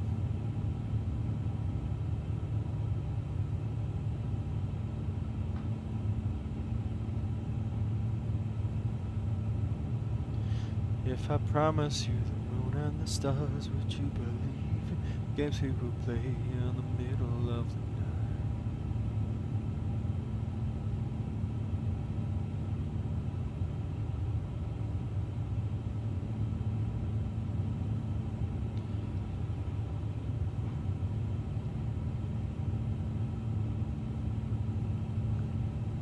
Did I actually get our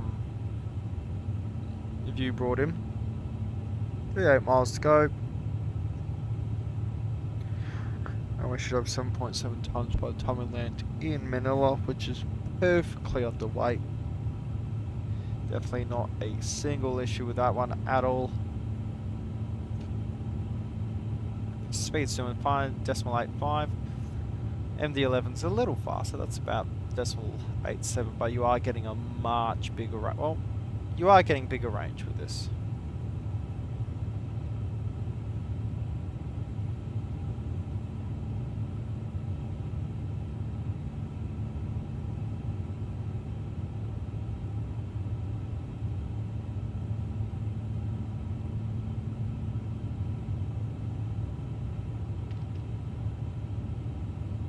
Probably don't need the world page open. Let's remove that. Awesome. Delta P is 9.1 psi.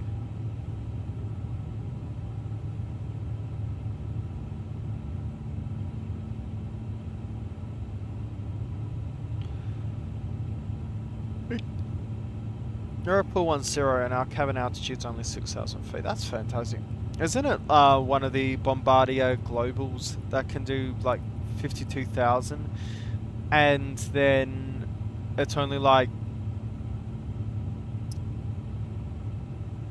3,500 feet cabin altitude, which is nothing short of amazing.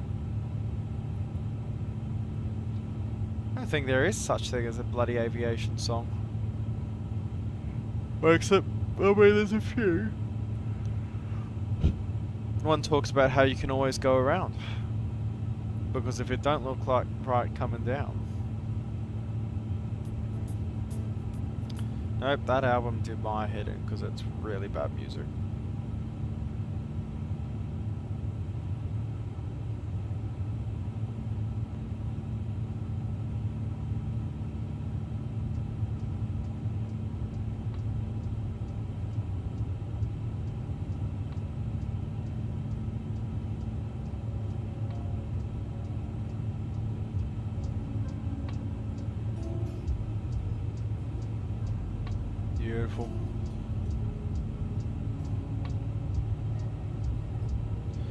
Base fields, cruise, nav, AP1, flight director 2, Barrow 210, auto thrust.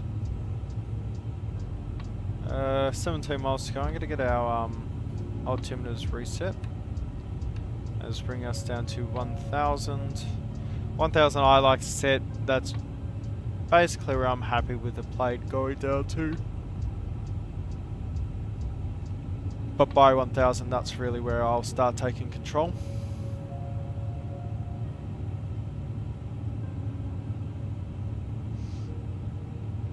At 1 minute to go. And 10 miles out. Hello, Philippines.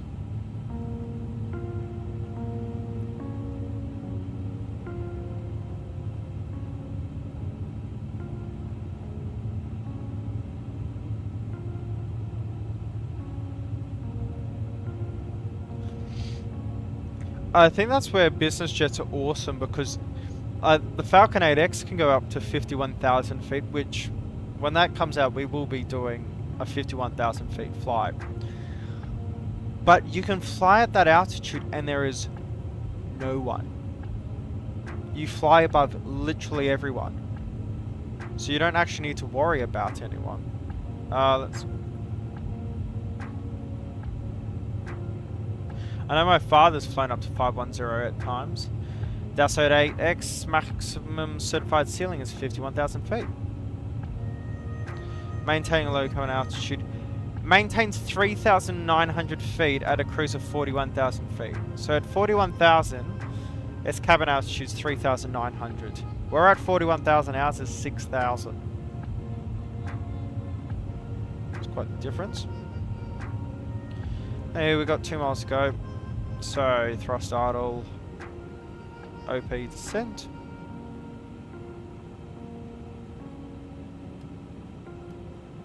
There. OP descent's what you want. And there's Manila out there. You can actually already see it.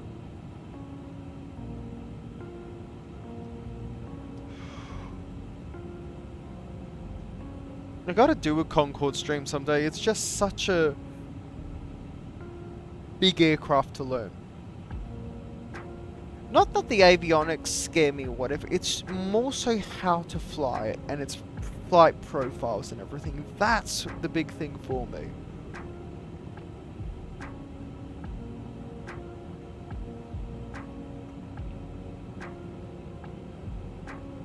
What we're going to do also is in the background get a bit of touchdown FX loaded, which is already started up. Beautiful.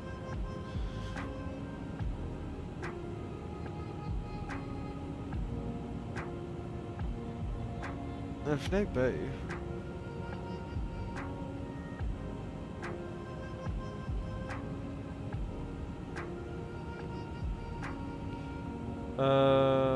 Get the chat back up. There we go.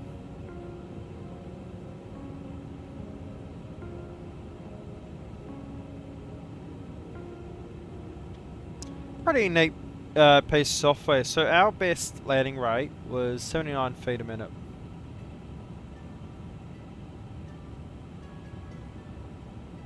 Oh, that's OBS has glitched that out.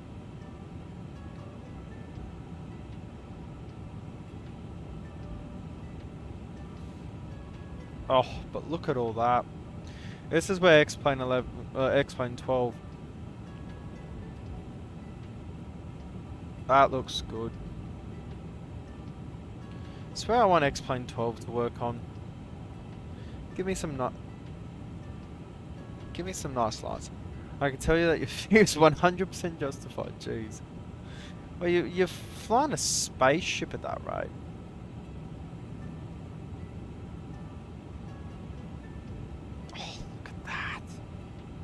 How good does that look?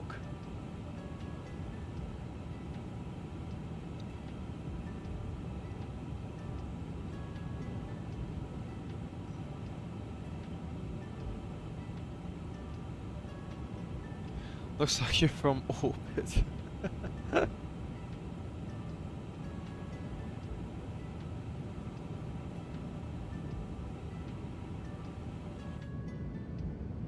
don't do a lot of night flying. Mostly because when it comes to the streams, it looks, but it's more appealing if you do it at day. That's another thing. Just look at the strobe going off in the corner. Just being able to see the volumetric lighting, it just looks. That looks fantastic. It's a shame that the flight model on this plane isn't really good. Like, it just feels like a game. That's the only way I can put it.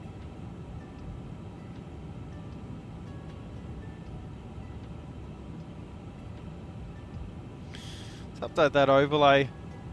Put a bit of night vision. Just landed, testing the new Tushka 1.43. The plugins almost says it takes way less, but I still have only 23, 25 FPS when flying. Loading a new drop to 20. I stick on my custom 1.1. Too bad for the 80s code. That's ridiculous, Sim. Like, I think he has to. Firstly, I think he needs to just stop developing everything else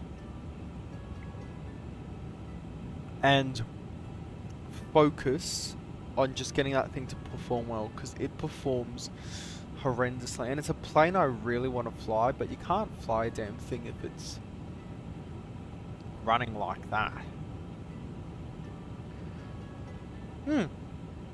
You won't have a base to put shit on. Oh, Sim, those photos of the Concorde are magnificent. That last photo, Sim. Holy moly. Holy moly, hang on.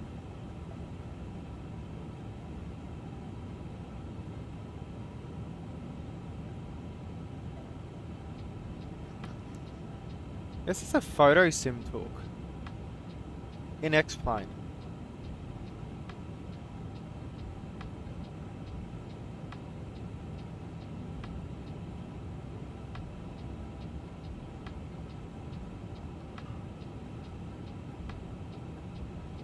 It not only looks real, it looks like something that would be put on the box of an Airfix model kit.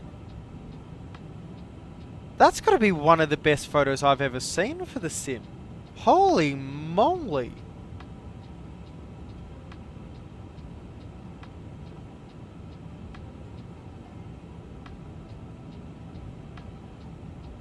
I'm gobsmacked. Oh, something I want to mention. You know that vibe-coded A350 that's coming out? Oh my gosh, does that look horrendous.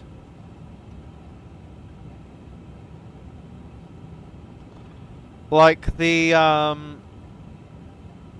what is it?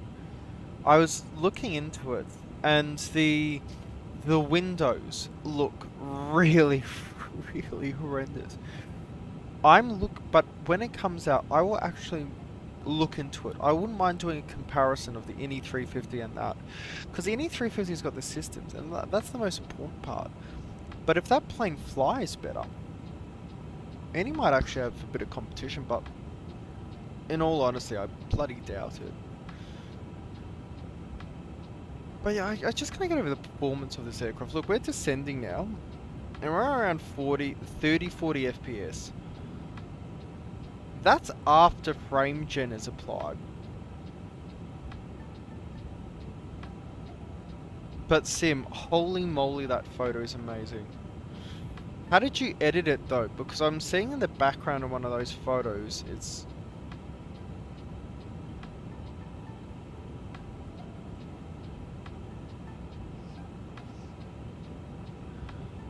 Sim, did you put a real photo in the background of it?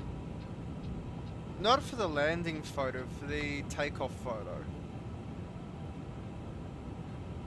So I'm looking at the clouds are X-Plane though.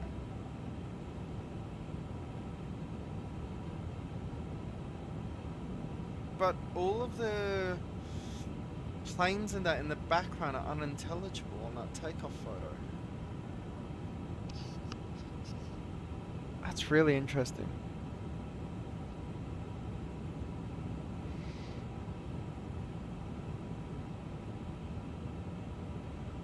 Games people play, you take it or you leave it. Things that they say are the right.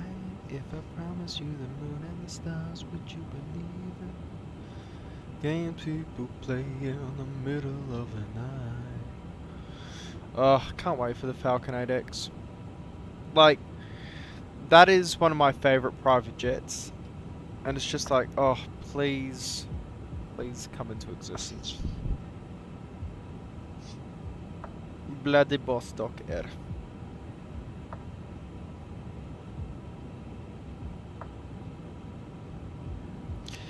That's another thing, Snacks. How do you think they'll do it in order to fix the exposure issue on the glass in that?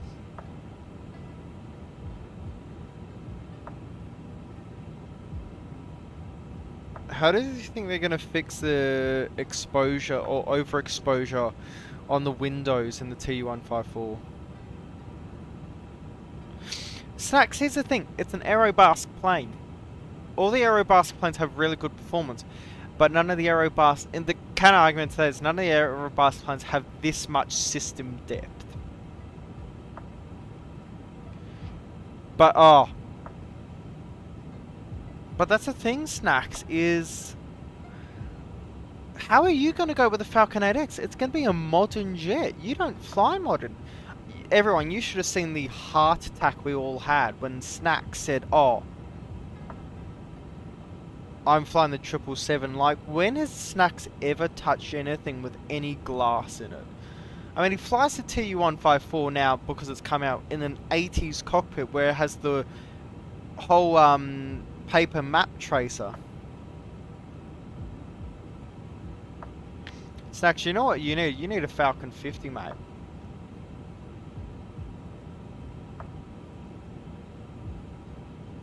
But like the original Falcon 50 cockpit.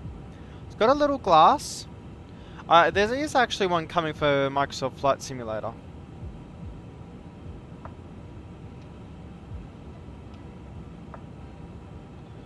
And I'll show that on camera in a sec. It's at 20,000 feet. Are we anywhere near where we need to be? No, we need to be above 160. We're okay. Above 6,400 here though. I don't know, that seems a little high.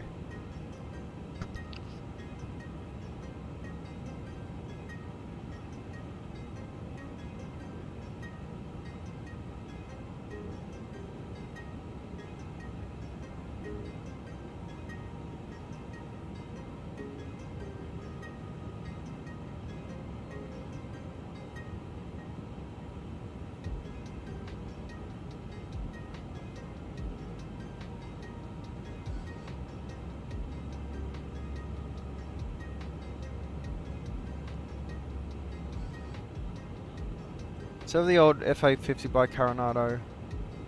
Did they patch it for XP12 or was it the community that patched it for XP12? I think it was the community one, wasn't it?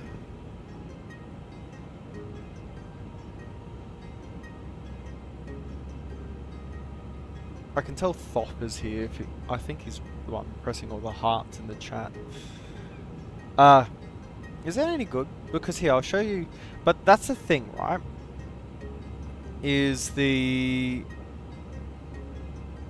That's the most important thing, right? Is that if I go like this, and I'll show you this. This is the Falcon 50's cockpit that's coming to Microsoft Flight Simulator.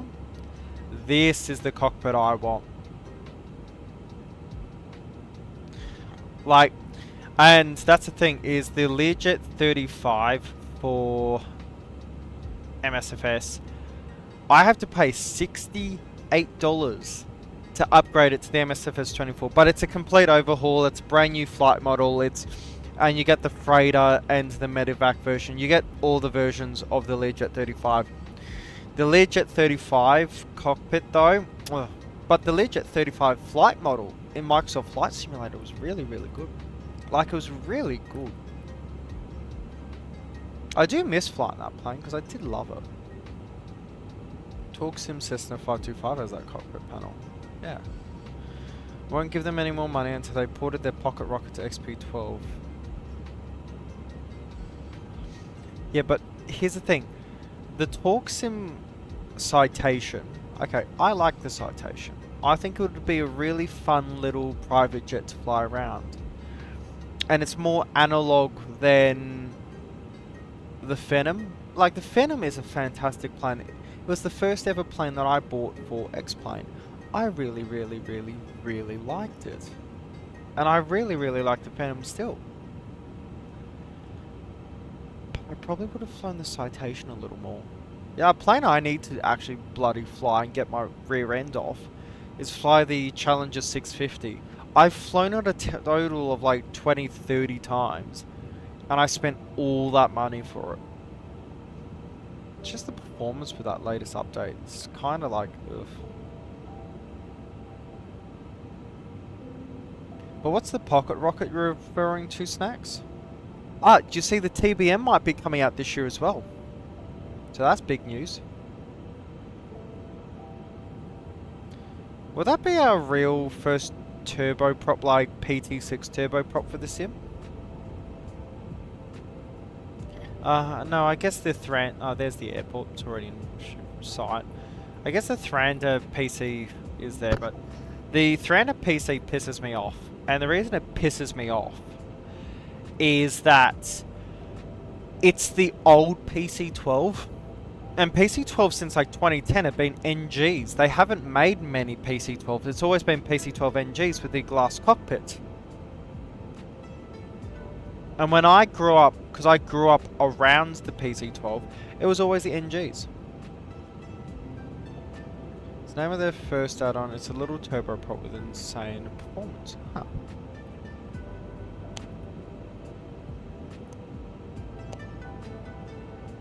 Starting our outbound leg now.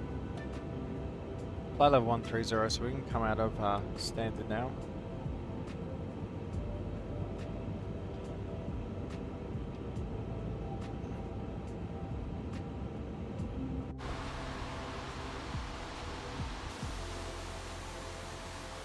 Hello, Manila. This is a shot I want.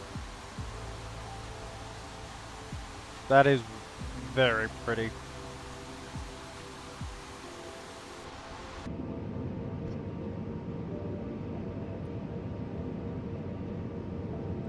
Let's get that music off. Let's get sorted into the cockpit. Might as well actually record this as well.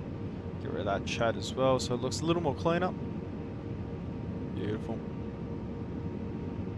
Yeah, the Hot Start TBM looks like it'll release this year as well. They're doing the final stuff for it.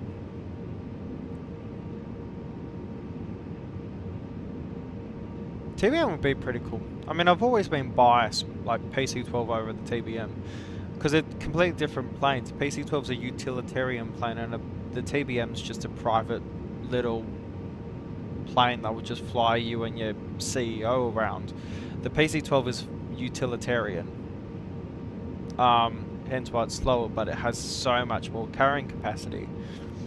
But it would be a really, really interesting turboprop to fly, because the only one we've actually got is the PC12, but as I've said, it annoys me because it's not an NG, it's the classic PC12, which they didn't even make many of, because since 2000 it's been the NG model, which has got the Primus panels in it by Honeywell, I think. Which is, like, every time I think of the PC12, because I grew up around it with the RFDS and all that, I think of the NG. So for me, the real PC12 is an NG PC12. But have you seen, they've named the latest PC12,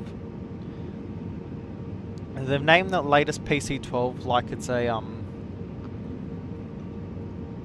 an iPhone, the PC12 Pro.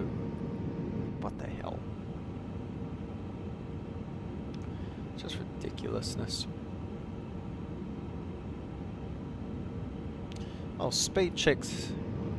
Flaps 1, I think those slats definitely need to come out. A perfect time to do so. And look at all the night lights, it's chill, it's calm. Yeah, they were talking about it on their Discord sim. That'd be fantastic though, because like a little GA turboprop, other than PC12, I think that'd be cool. Because the Q400's a little too big.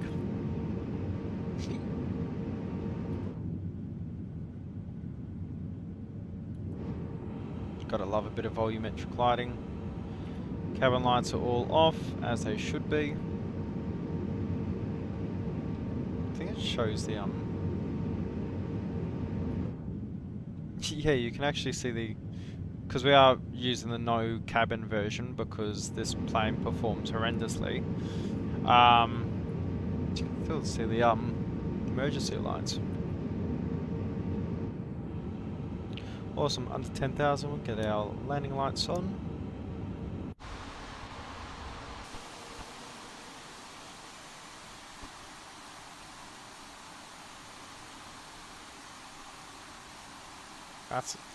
That's what I love with these wings. They just, that big swoop up. Wish I had like a camera exposure controller right now, like we do in our X-plane. That's easy to access, because you get some fantastic photos out of this.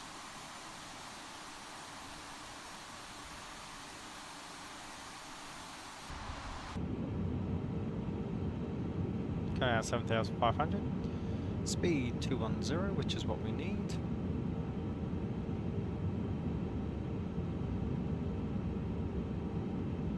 Beautiful. So that's all sorted.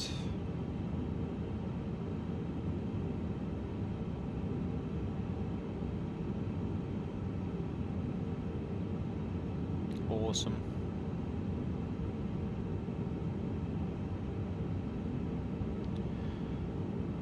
Do speed check. We can come down to flaps 2, but because of the distance that we are coming in on for this approach, if we look at the ILS approach, I mean Gondo or Doxeb is 22 miles out, so probably just save it a little bit.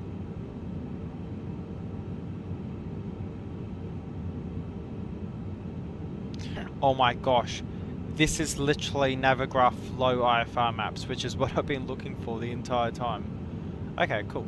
So I know that now exists. So what I do like is the built-in stuff for the sim. Makes life a lot easier.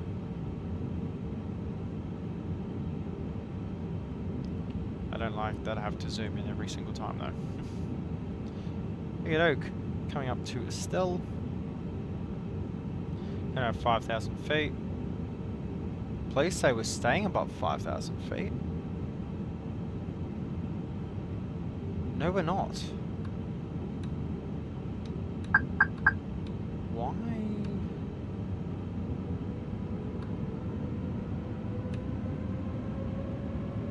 Why were we going below 5,000 feet? That's interesting. We had it on the correct descent path, didn't we? I think so.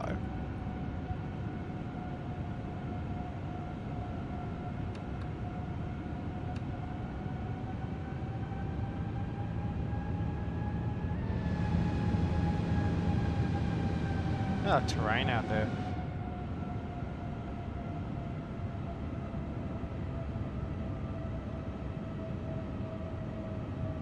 Alt achieved, that's good.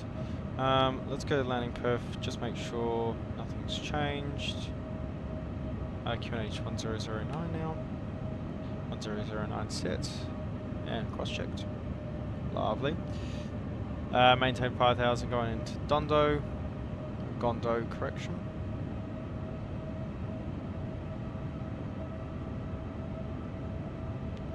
At or above 5,000, yeah.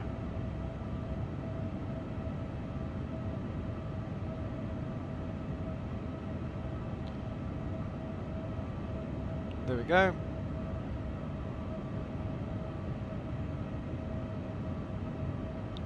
On to 8 our VREF speed now. Maintain this. LS can come on for both sides.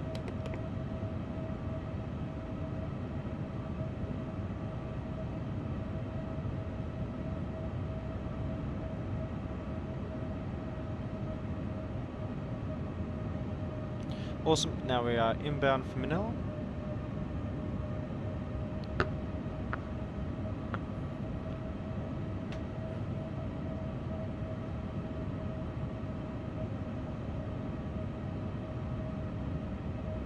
Awesome.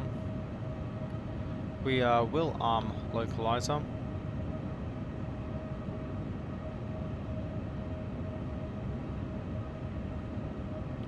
And docksib is 210 knots, that's what we were at, so speed requirements are met.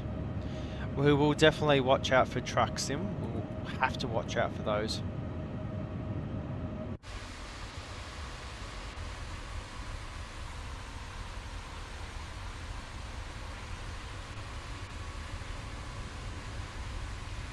Kano is out here.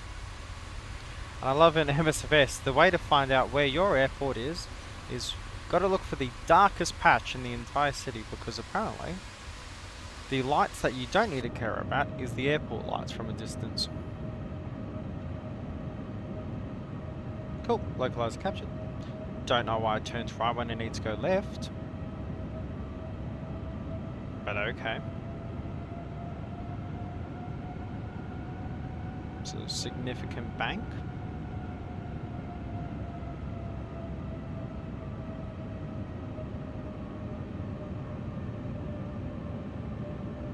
Cool.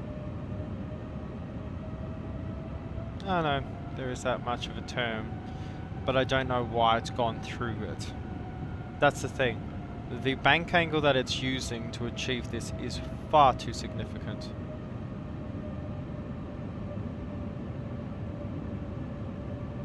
Well, now we're direct to Gondo pretty much, because it's gone way too much through it. Let's get the approach chart put in and go around, yeah, turn right, well, 5 miles out, turn right 128 and set the tracks for 1 till 4,000 feet, yeah, okay, so that's no worries. Localizer is captured, glide slope still not found.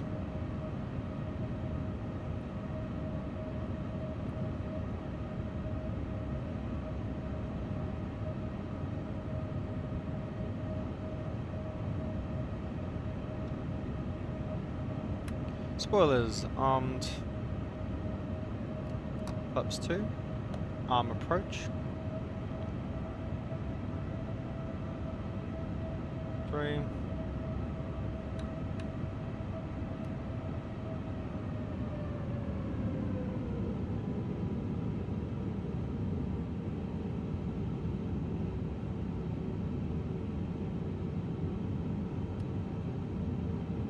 Yes, awesome. Glide slope captured. Speed, BTV, blue, glide slope, localizer captured. AP1, AP2 can come on. Land 3 dual, checked, so auto land is checked.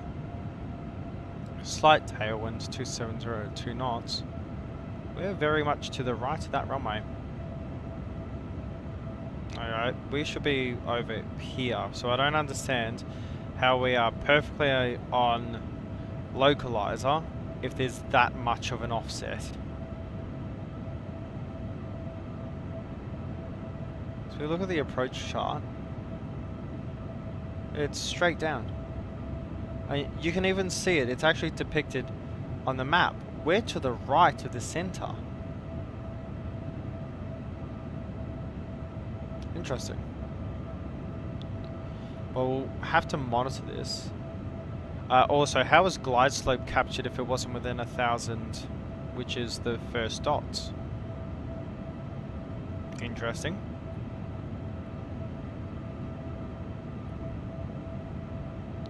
Awesome, cabin's ready, ground spoilers armed. Look at that. That does look good. Can't deny that. What do you guys think the landing rate's going to be? Chuck that in the comments.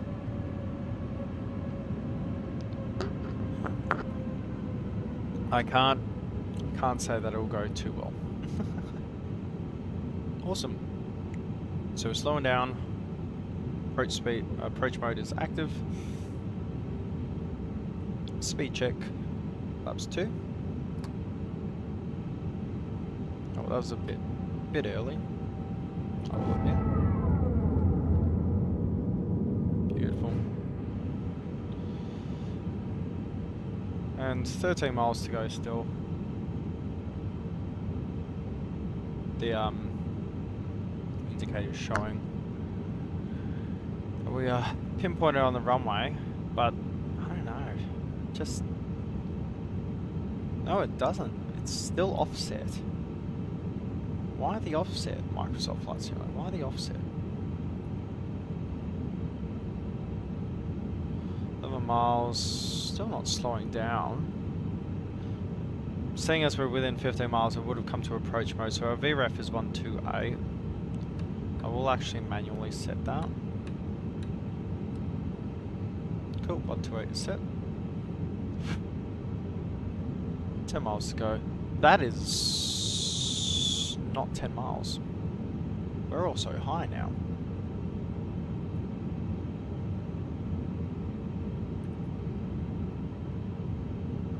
$150 to play it safe. Oof.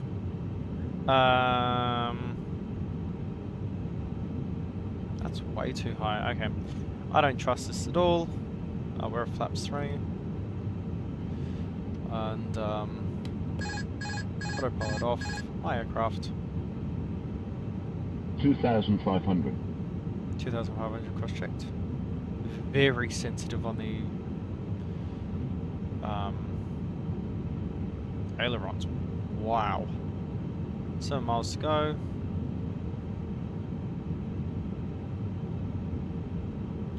Getting the aircraft to where it actually should be instead of all the way out there.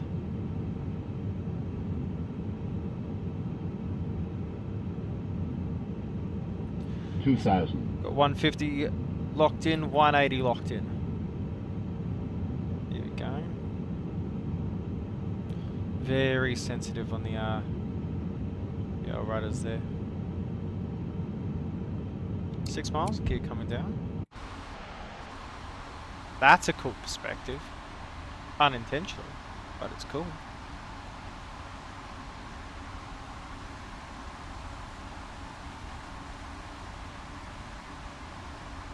Beautiful. But could you level out, please?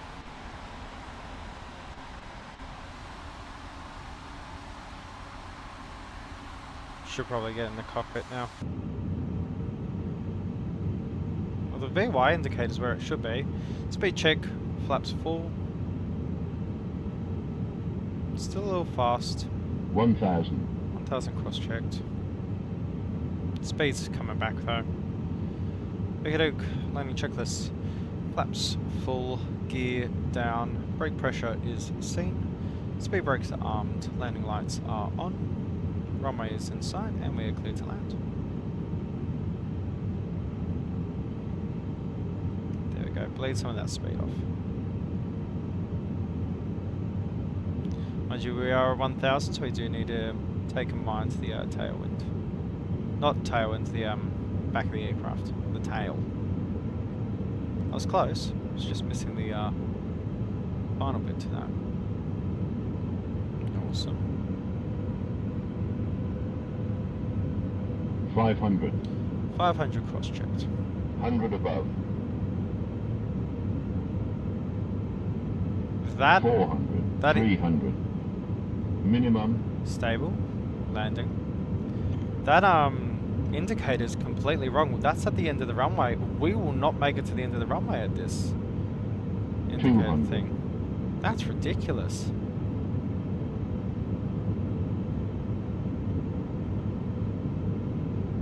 $100. Perfect. 90. 80. 70. 60. 50. 40. 30. 20. Retard. 10. 5. Beautiful. Roll out. Reverses. BTV. Reverses out. Plane should stop us by the time or where we need to go.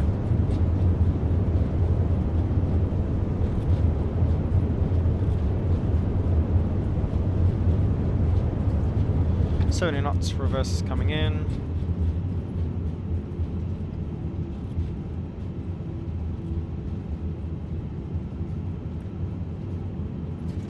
Yeah, that is... How are we negative? Awesome. BTV, you can come off. And look at that, perfectly off of where we need to be. Off. Yep. Last switch on the APU. And taxi light coming on, wing light can come off. Start the APU. Strobes coming off. And left on Charlie 2. Oh. Yes, okay. So, if this is correct, because I was actually looking this up, because this is Lufthansa Technik, there actually needs to be an A340-600 over here right now. Well, there was a few weeks ago there was an A340-600 down here, but they're all A350s. God. Plane, do you want to turn? Gee, I don't know, the drama for this plane continued coming down. They do.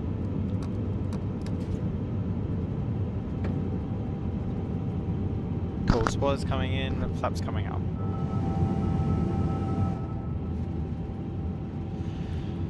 What's the overlay showing? Touchdown effects. 296 feet a minute. Deadly. Maybe. Yeah, like that was... I wasn't too impressed, let's be honest.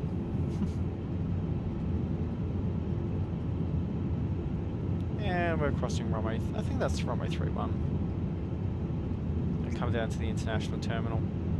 There you go, let's see, taxi light on, logo light on, nav lights, beacon lights, wing light, landing light, and wing light, landing light are off. Perfect. Yeah, well the HUD is completely wrong. The BTV worked perfectly fine. The landing physics, I don't think they exist. Because I thought I was on the ground before we went bang into the ground. Like, it felt like, oh, we've hit something. It felt like I'd hit something beforehand. I'm like, oh, that's smooth. Bang. So, I was quite a little off guard there, I have to be honest. I'm off the brake. Oh my god. The brakes in this plane are nothing short of horrendous. You're just missing a bounce or two. No, that's for the MD-11. Also, why is it that I can just deflect the plane anyway and it just immediately snaps there? Okay, I'm going to estimate we start slowing down here. Look how short I am of where I hit the brakes. Gonna do a far right turn.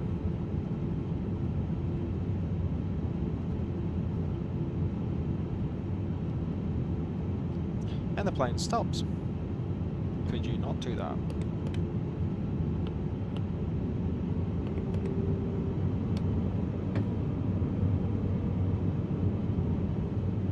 Okay, flaps are up, spoilers are in.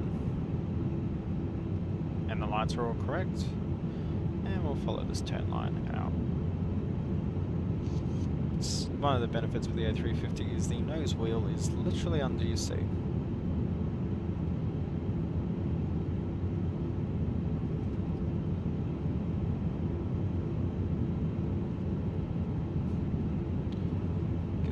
Taxi light off.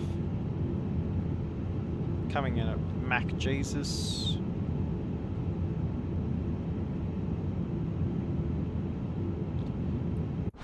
How up are we? Look, I'll take it. No worries. There we go. Park and brake is set. APU is available. If we get the proper ECAM pager, do that. APU available. Engine 1, engine 2 coming off. APU bleeds, needs to be on. And transponder, if we can come over to it, serve. Transponder. Confirm, can come off. Engines are off. Beacon light coming off. Nav light can go to 1, logo light can stay on, all of those are off. And we will ask for jetway. Beautiful. Well, with that, everyone. Apparently, this is an entirely this is a glitch. I've come to find out. Welcome down to the Thriller in Manila. Finally down, and I have to say, it visually looked good. Visually, it did.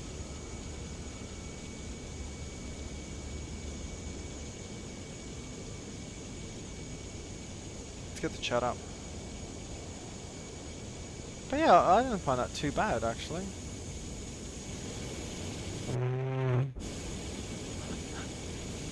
Oh, hey, you know that subreddit that's dedicated to like the distances between the aircraft and the thing? Well, it's not even lined up, but that looks like jet bridge gap, r/jet bridge gap. That's quite a long bloody gap. Okay, I think because we are all settled, we're on the ground, we're all chill. I think it is time for a replay. So, let's come back into the cockpit. And... Oops. Oh, I know I go ground, don't I? Close that door.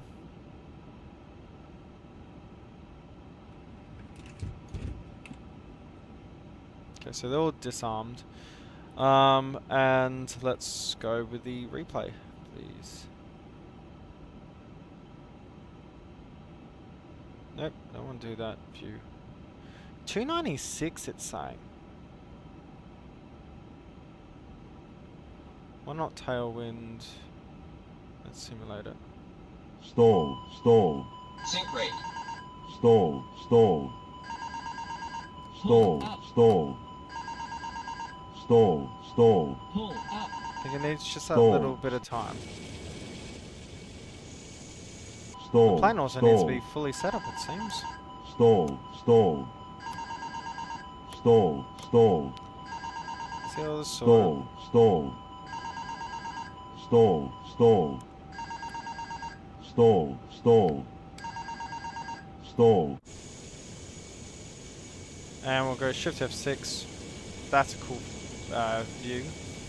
And because I don't have chase plane, let's go Shift F3. Drone speed. Ooh, that'll be in a little bit.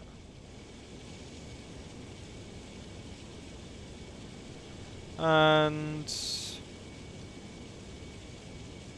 go like this. And we'll go lock mode, off of follow mode.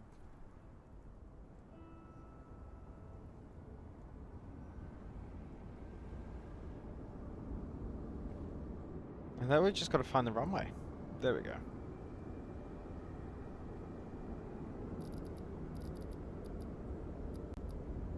Drone speed comes down now. Why is that now the case? There we go. And then zoom level comes all the way in.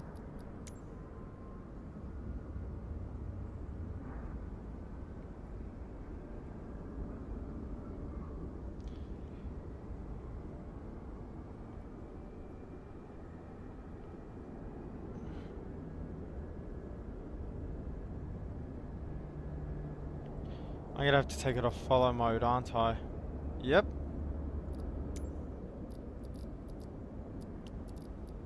Gotta be one of the, like, it has to be, it is the worst camera in Flight Sim.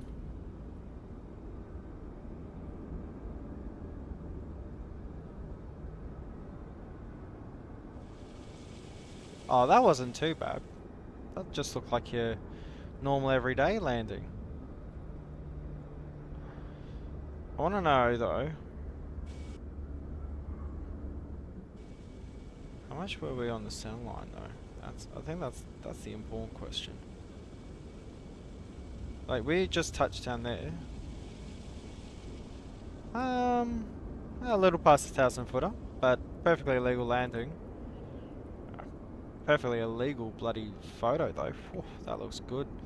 But this is another thing. Like, you give me all of these things, right? But you don't give me a camera. Like, you don't give me like a camera mode or whatever. Really? Really?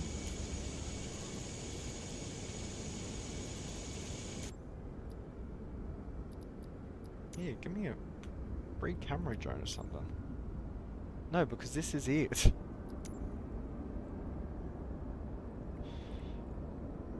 Okay.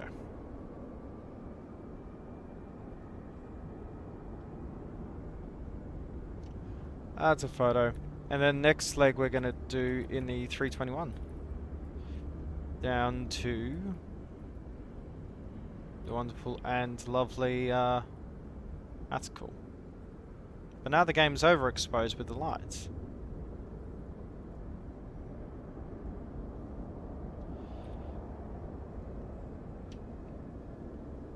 Okie doke. I think that's enough photos that I actually want to take. What we'll do, because we can, take that replay back a little bit.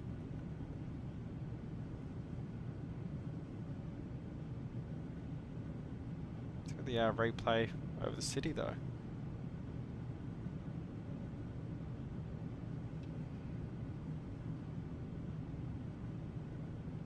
The engines aren't going to make sounds because the sim thinks the plane is off. Hang on.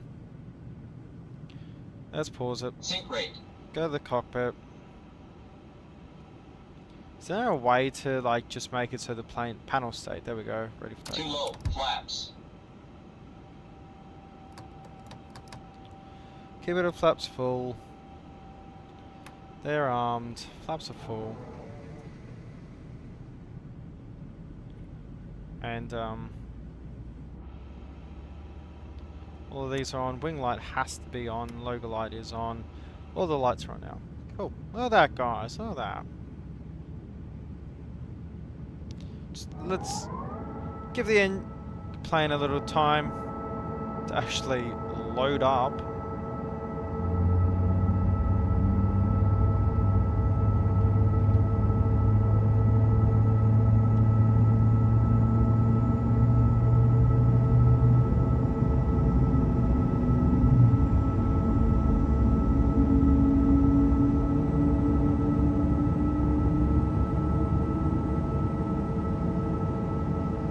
Surprisingly, we got wing flex back now. Beautiful. There you go. Now you can actually hear the plane as it comes in.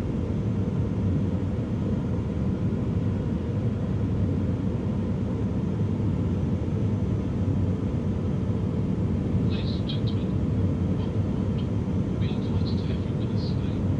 Please take a moment to stow your carry-on items. This is not the time now, any builds. Welcome to the Philippines sign. Large items should be placed in the overhead bin, and small items must be securely stored. Bang. For assistance, our cabin crew is here to help. We push you back from the gate shortly, so we kindly ask that you take your seat as soon as possible and clear the aisles. Okay, well that's the end of the replay. Now, what we've got to do, what is called for, Welcome aboard this Airbus A350 aircraft. Your safety is our top priority. oh, I've taken control of the plane now, apparently. Well, what we're going to do is we're going to go here, we're going to go main menu,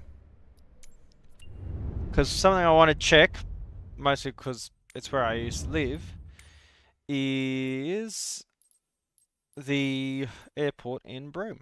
Because they've just added all of these new airports for Australia, so I'm like, and I have downloaded the pack. YBRM, Broome International.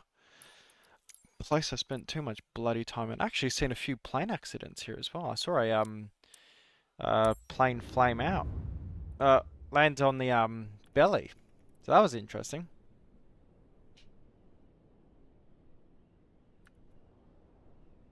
Let's see what this is like.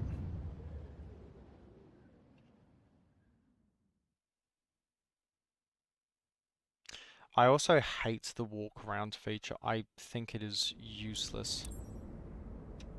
As in, I just want to be in the plane. Okay, so why BRM?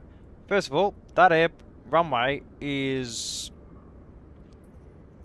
not accurate.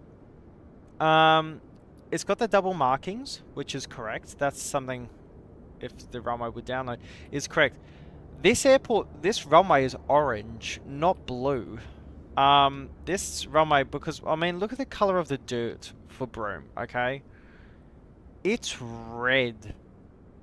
This runway is red as well.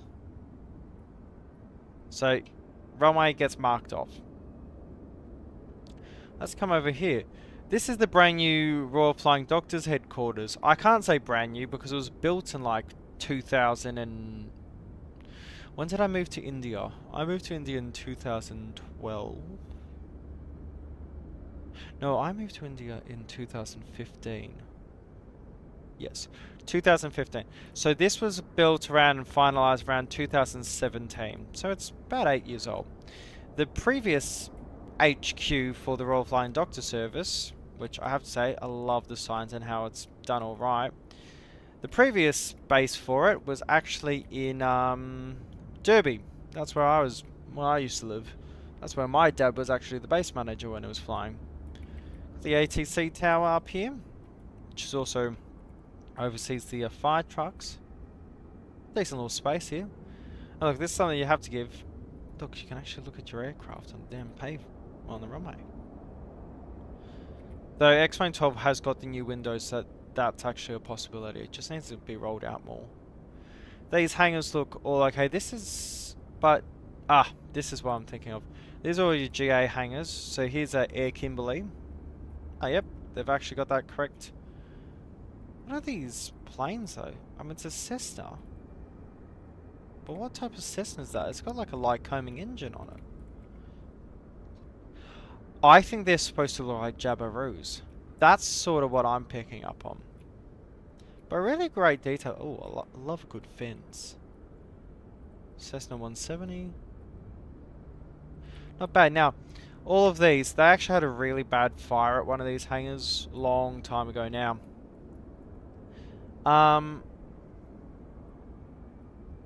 These are all helicopter based. Now, I think it's the one at the end. These guys fly out to the oil rigs that are nearby Broome.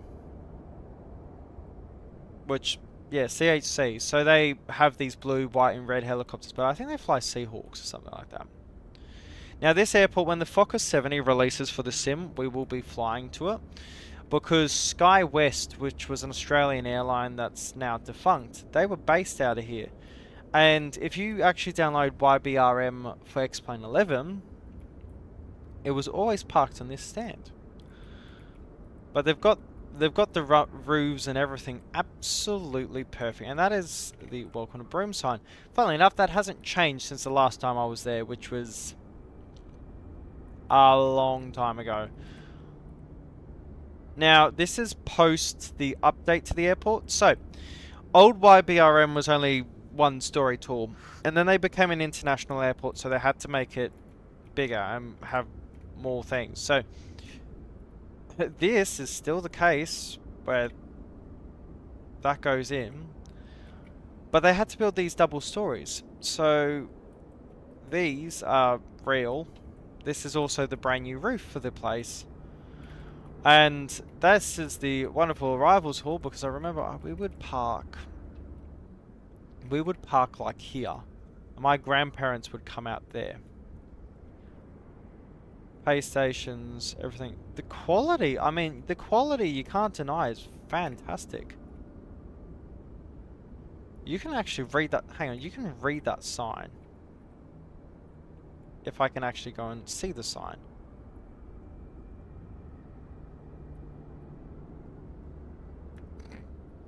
Okay, that's a bit strange. The fauna though, look, the trees and all that look fantastic. That looks really, really good. Departures, that's correct, and the logo is actually correct. And then normally, so this was always Sky West, and then they went defunct. So you'd see Jetstar or Qantas here, and Alliance up here. Because Alliance still flies their Fokkers out here. As you can tell, they've definitely copy and pasted this asset from somewhere else. How can we tell? Well, because the largest plane that operates out of here is an A320, and you're not doing an A320 all the way to Helsinki. Is there any good PC-12 for MSFS? There's a PC-12 NGX by default, and that's the only PC-12 in any flight simulator with the Primus panels in it. But yeah, these are pretty good. And then, look, you can actually read all of that. They have the correct strengths. Those would be power raids. Don't know what that'd be. Don't know what that'd be. That's not real. That's not real. That's obviously Coca-Cola. That'd be a Sprite bottle. But hey, this is really good. Mind you, I haven't been to this airport in like 12 years by this point, but yeah, that's not bad. Oh my god, they've got this correct though. The Hertz Europe car Avis budget. This was where you rent your cars. And they always had white cars. That's some fantastic detail there. Now mind you, I've been waiting for this airport for so long for XP12. That's the main highway you come in on. So Derby was all the way out there. It's only a 20-minute flight, but a 2.5-hour drive. And the flight plan from Derby to Broome is direct.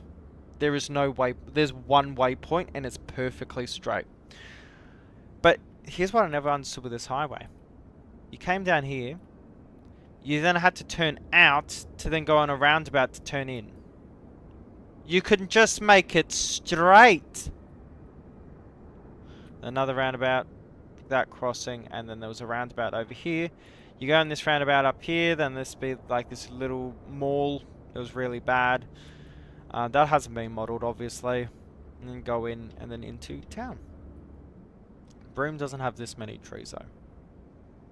Or this many tall trees. What I did find funny, though,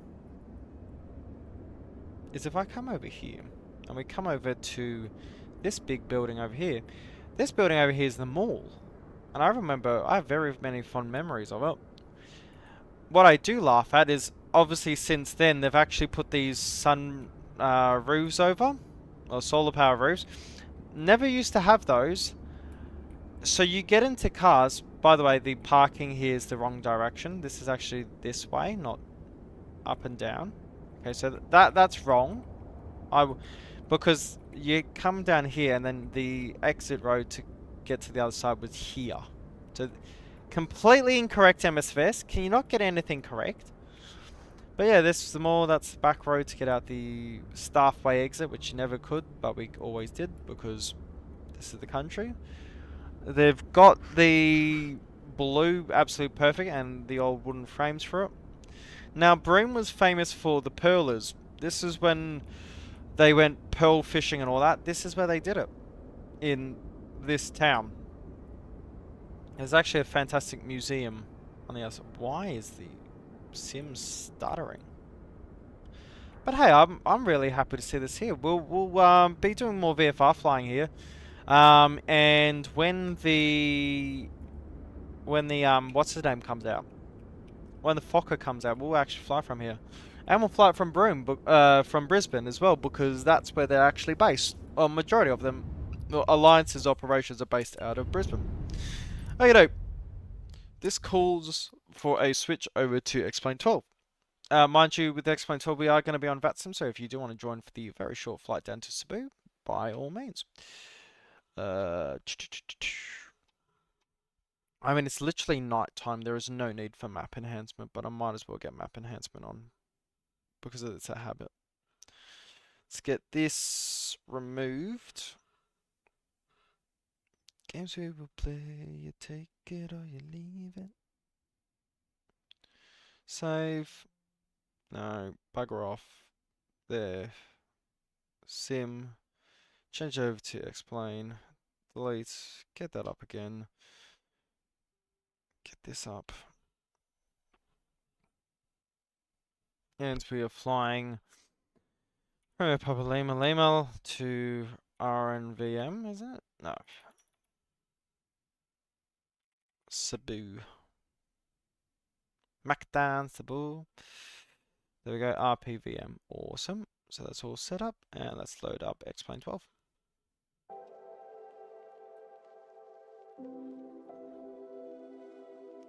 Down in the description, we're going Nino Akoi, so Manila down to Cebu. I'm going to fly a Cebu Pacific A321.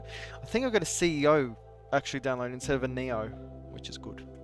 Don't know if it's CFM or IAE engines, but we'll find out.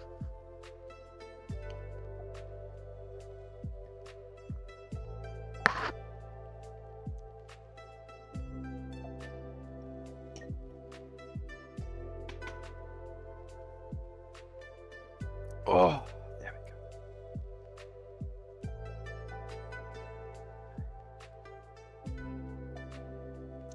Oh, that Flight Forge A220, that guy, yeah, yet again, another time we're gonna get this, oh, we're doing an A320 and then just doesn't happen. A220. That's a plane I do actually really like. Also need to do Air France A320 ops. As you can see, I have the older livery, because that's my favourite. Cool. Romeo Papa Lima Lima.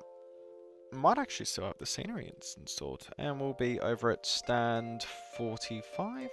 Because this is the domestic terminal. But are they over here? Are they over here? I actually think they're over at Terminal 4. I think Cebu Pacific's Terminal 4. We'll load into there anyway.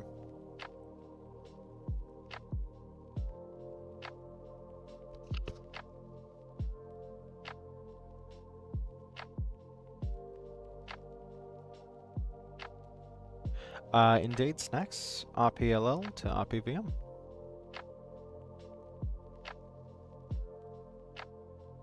Let me, there, when I lost my engine.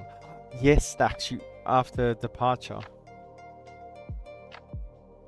Let me go sim brief now, actually get this all done. It's Romeo Papa Lima Lima. Also, everyone, you'll be happy to know that the FPM counter is back. I found out you can actually modify it, so I've put it to the side of the screen so it's not directly in the center. So, Romeo Papa Lima Lima to Romeo Papa Victor Mike, was it? And we are an A321 CEO.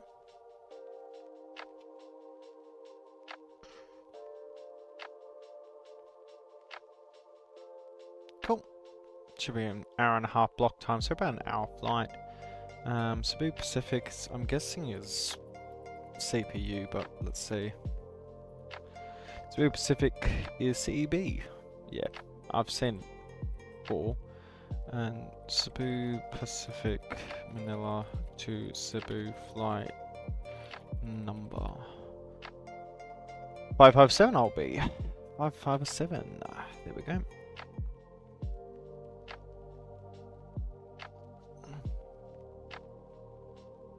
And we'll pre-file on VATSIM. And the reason I remember that is because Snacks is in the chat, and if I don't do it, he'll rip my head off. There we go. Papa Lima Lima, take a sim brief.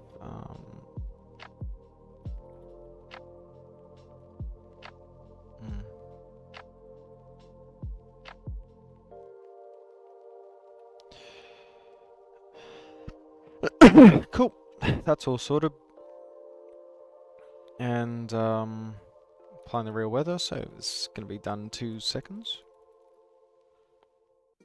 I'm going to use the loo, guys, so be right back.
Alright. Look at that. I got the terminal correct. Let's go into Xpilot as well. And we'll connect. And we are A321. Yep, and we are CEB547. Don't think there's anyone flying this late at night. No, and we don't have tower. But yeah, just a little different. At least we got the correct buildings. Why is my FPS so low though? Oh, because I'm on 90% area load. That can come down to like 75. Because the city's there. Still. Let's get the stairs up to the plane as well. I hope Zinc is still loaded. What happened to the FPS? Graphics. Zinc is on. Interesting. Maybe a quick update was pushed. Here we go. FPS is coming back. So let's get everything on. Get external power on first because it's the only thing I can see. Batteries coming on above 24, so they're perfectly fine. Emergency lights can be on. Signal signs, no smoking signs coming on. Crew supply is on. And nav 1, nav 2, nav 3 come on. Beautiful. Actually, I haven't flown with the older cockpit in a while. Master switch on for the APU because that will need to come on very shortly. And I need to make sure that the back of the aircraft has lights. Oh yep, no, it does. A bit bloody bright though. Let's come over here. Cabin.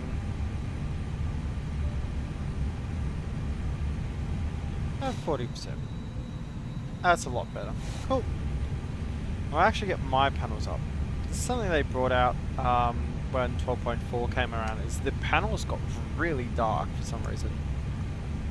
Okey-doke. So, I think that's we're all here now. Let's go init. And we'll do an init request. Mine is still loading. I'm on another parking close to runway 06.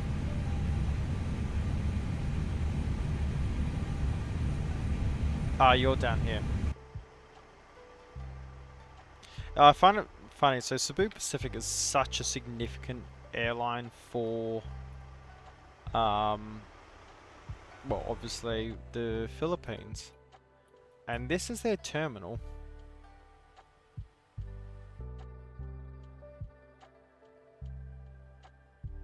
A moving light show I just saw for a second. But by the way, everyone, this scenery is completely free. Actually looks pretty good from the air.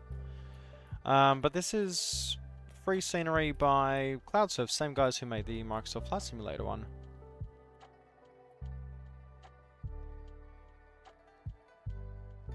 That's interesting.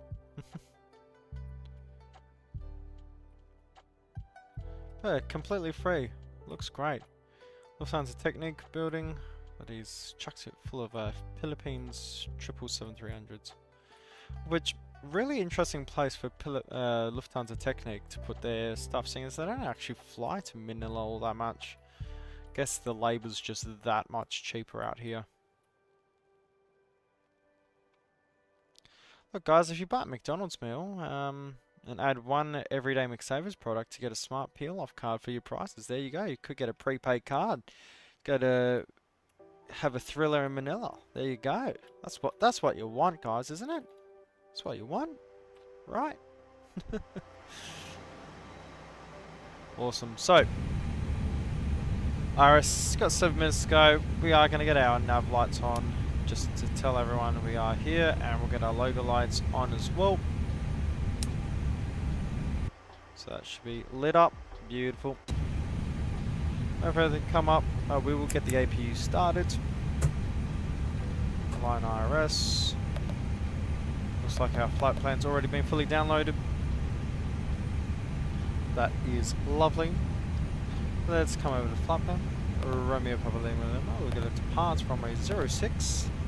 And we are using the iPad 2 Romeo departure. iPad 2 Romeo, we'll insert that. No discontinuities, that's what you want to see. And what we're going to do, we're going to come over to... Well, we'll just do that immediately. Bravo Papa Lima Lima. Come over to departures. Get everything all set. Departures. iPad to Alpha Charlie, iPad to Papa, and iPad Romeo. And QNH is 1010. Okay, cool, that's cross set. So 06 out here, turn and then right turn to IPTA above 110 at Falls. Won't be an issue for us. Transition altitude is 110, so we'll use Falls as our transition unless we get before there. No worries. Cool, so that's all set. We'll set an initial heading to 063. And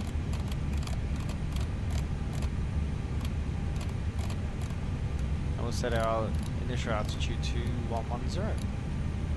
Straight modes on both sides. Run up the this as well. We're fully loaded by this point. Get our weather radar warmed up. System 1, GCS and multiscan are on auto. Up 5, PWS beyond.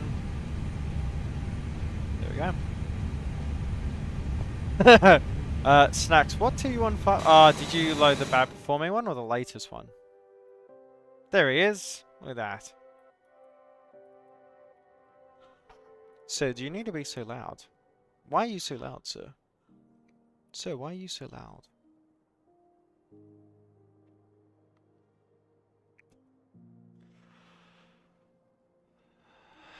Okie doke. Let's get this all sorted. So departure brief will be it'll be a right-hand departure today. Why not? And the taxi hour will go this way. Oh no, we won't. Okay, how the shit are we going to taxi out of here?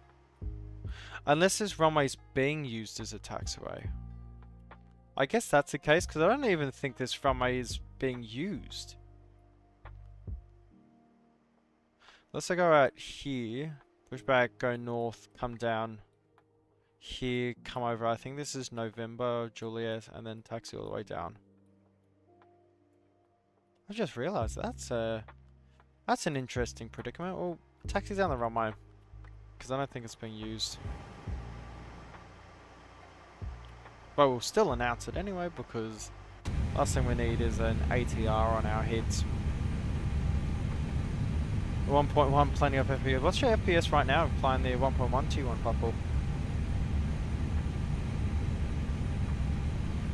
It's currently 5 degrees where I am now.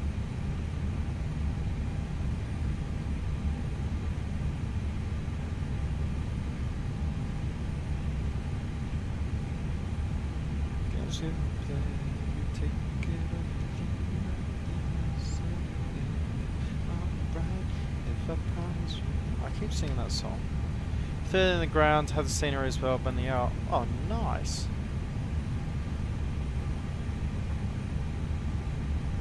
Cool, so it'll be flaps 1 departure, water brake will be max.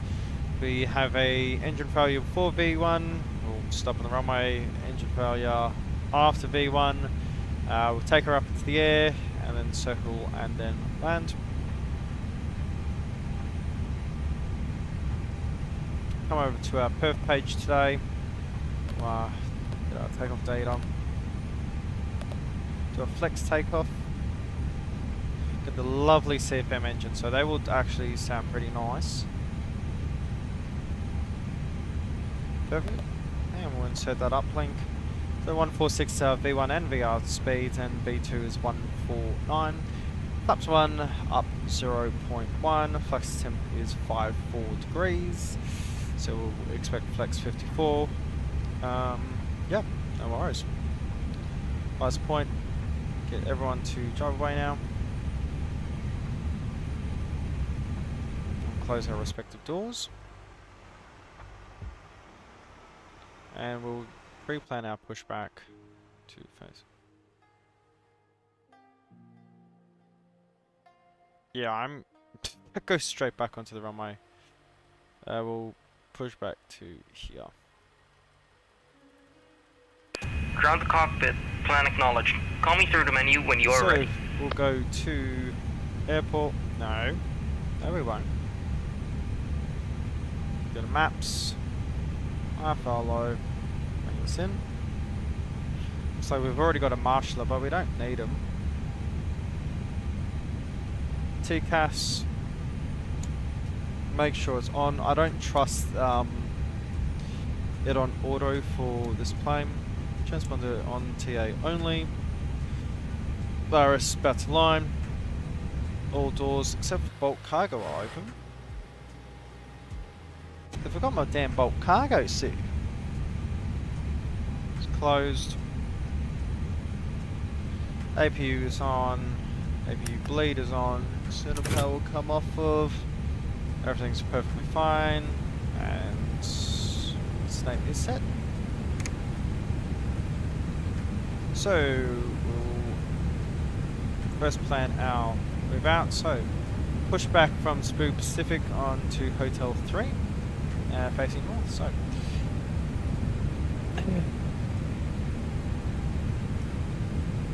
make sure 122.8 is in. Wasn't. Manila traffic today of Cebu 577. Push back at stand 7 to the Cebu Pacific Centre. Push back on Hotel 3 facing north. And pushback truck, come and save me. Ground the cockpit. Those driving up. Signal power and trucks come off ground. Cheers. Here's our Valiant.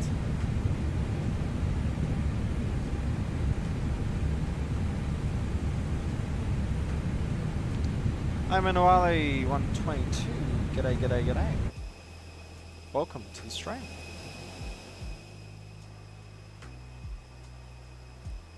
That looks really good.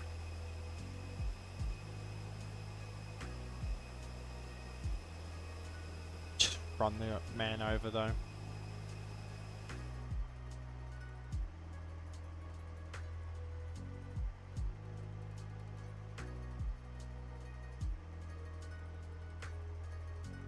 That's a good photo.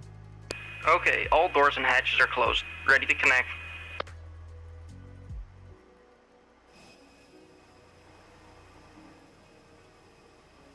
Oh, Cebu Pacific A330 over there. That's awesome. I like the reflections though. That's really good. Livery. Huh. That's the thing. I really like the Cebu Pacific livery. The airline's just absolutely crap though because it's just ultimate low cost. It's very pretty though. We are being lifted up. Tow connected and bypass pin inserted. Release parking brake. Parking brake is released. Starting pushback. You may now start your engines. Surrender Thriller and Manila. Ignition coming on and engine 1 start please.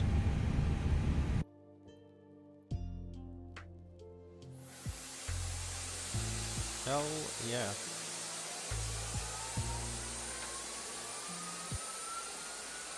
That music comes off this any day.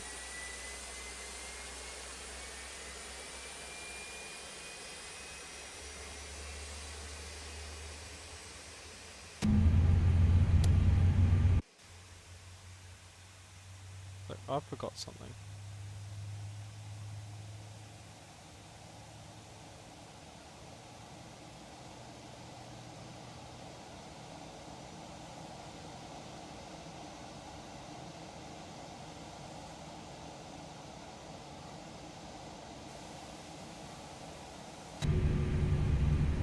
There you go.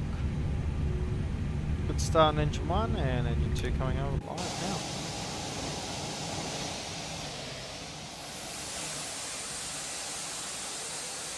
Using the cost audio back. Manila traffic, Cebu 1024 at stand 110, commencing present start, November facing south for runway 06, Manila.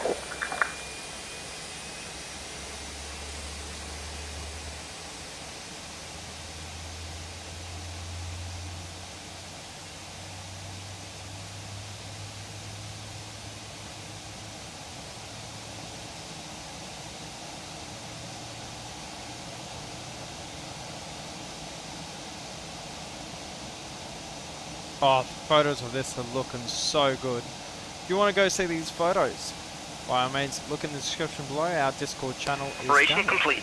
Set parking brake. Back brake is set. Disconnecting tow. Stand by. Alright for that. That's one.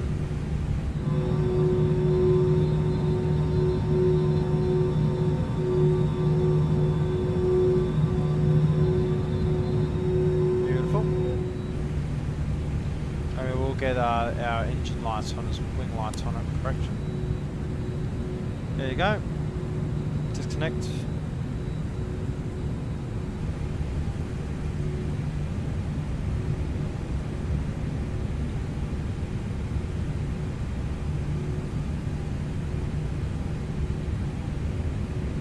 That's a truck out there. I was like, someone merging the thing.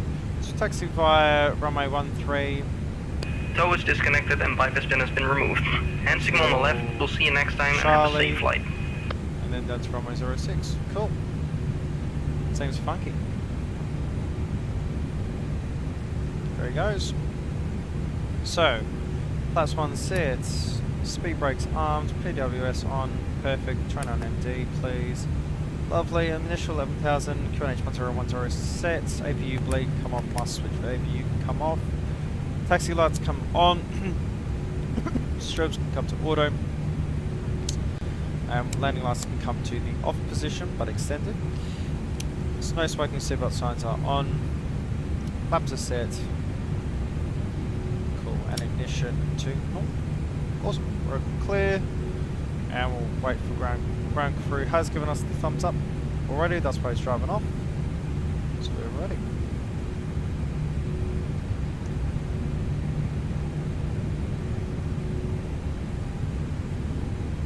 So, auto brake max, takeoff config, use normal. Middle of the traffic at a Cebu 577, taxiing via runway 13, vacating right on Charlie, and then taxiing via Charlie to runway 06. Awesome. Come off. Gotta love those CFMs. They do sound good.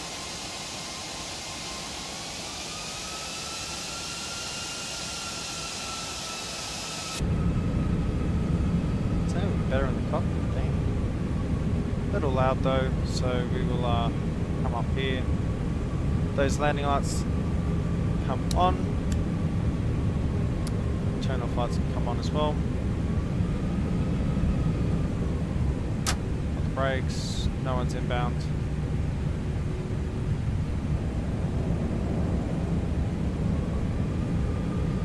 Oh, the taxiing in this game is so much better, like it feels weighty.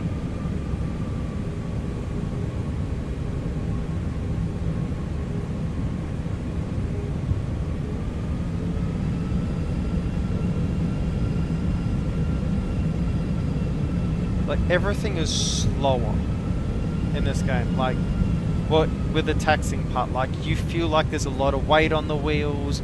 It feels like in order to maneuver it's not as nimble. Just feels great.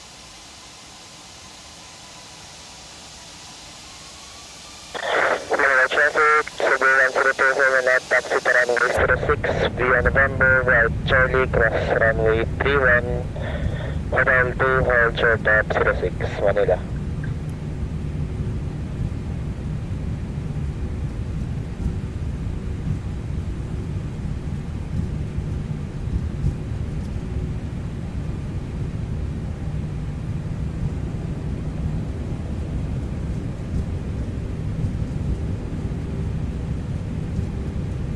I was gonna say the same.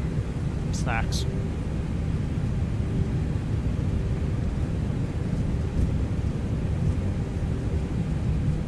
CB1024, I would estimate -4 to -5 dB for your microphone.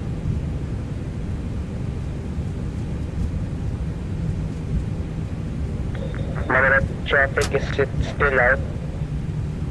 Still a little loud, I'd go down another 2 dB please. Roger, sorry.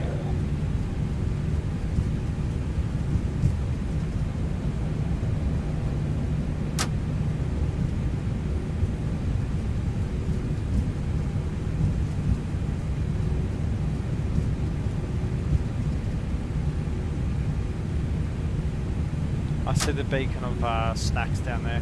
That's awesome.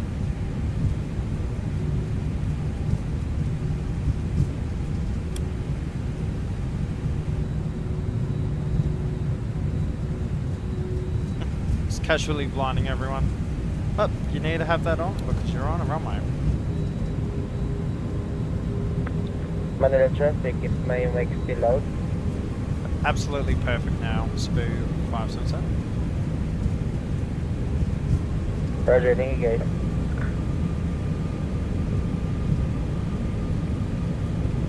Are you flying A330-300 or are you flying the A330neo? It shows 333. A330 NEO. You might want to put in V-Pilot or X-Pilot A339 instead of A333 because you're showing up as an A330-300 for me for some reason.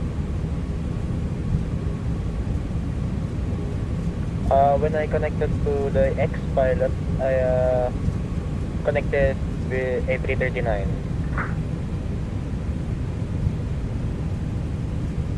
Okay, no worries. That's just probably a issue with V-Pilot or X-Pilot mine. Roger, okay.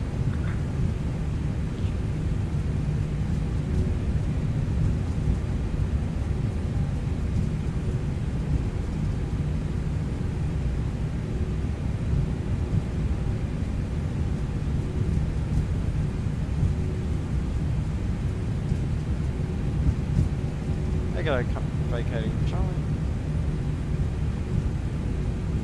Good evening, Manila traffic, FedEx 774 at Dagat inbound for ILS approach runway 06. Oh, we're going to see an approach as well. So on the right. Yep. Oh, we got off on the bloody wrong taxiway. Coming down to Charlie. He threw me off there.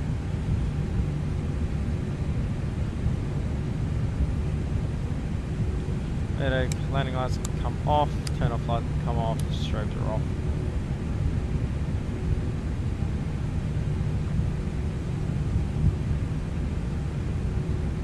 Where's this Cebu guy behind us flying to?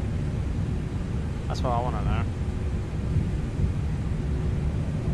Give us a little more engine power. No issues speeding up a little bit.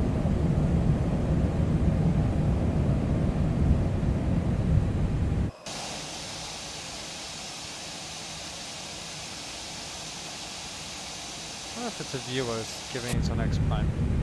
Very niche, but could be. We'll see.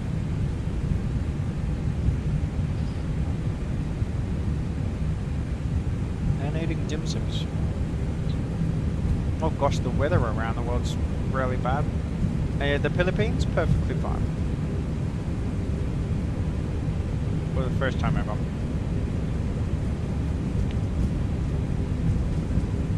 Some radars not working. There's snacks.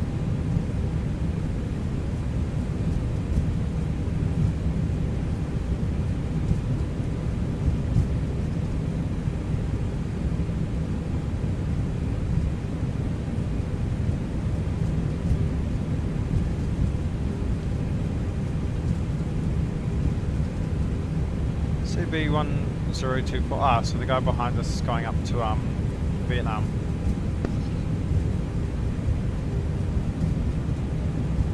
Nice. Snacks and I are lucky we might be able to get ahead of the departing traffic.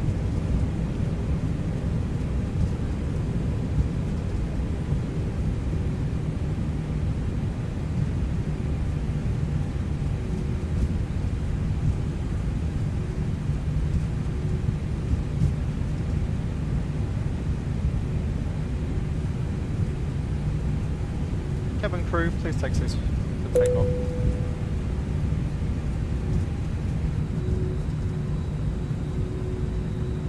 Seeing you get this scenery for free, I think is really cool. I'd love to do A330-900 ops here. I just wish the cockpit was good.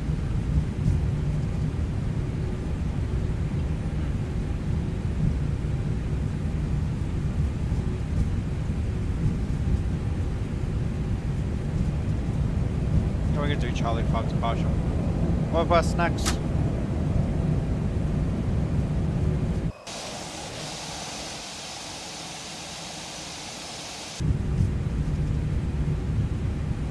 Hello traffic, Cebu 557 is lining up Charlie 5 for runway 06.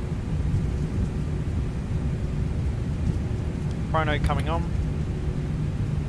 Landing lights. No traffic, FedEx 774 on final runway 06.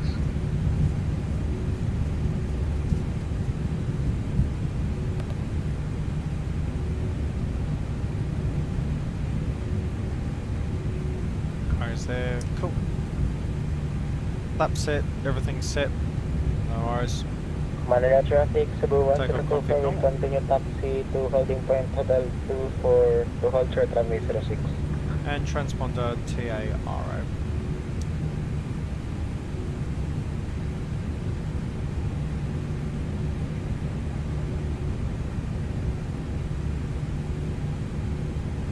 Inbound traffic from Manila, please state miles to runway.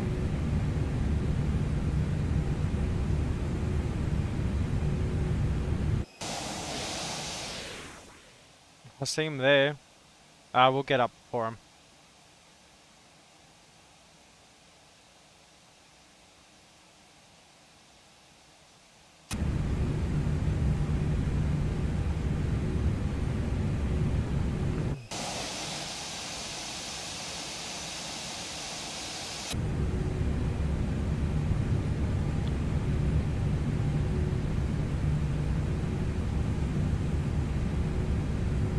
Minute 30, he is faster. Okay, Manila traffic, Cebu 557, taking off runway 06 immediate. Stable man, flex 54 SRS, runway auto thrust blue. Oh, listen to those CFMs kicking. Beautiful. Speed's alive.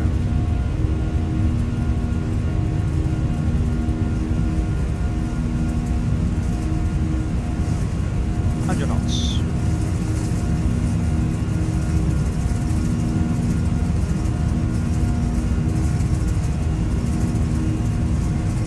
Traffic, FedEx 774, 5 miles, approaching on runway 06. Rotates. Positive rate. Oh, so much more dynamic than that 350. Positive rate, gear up. Fly with. Damn it.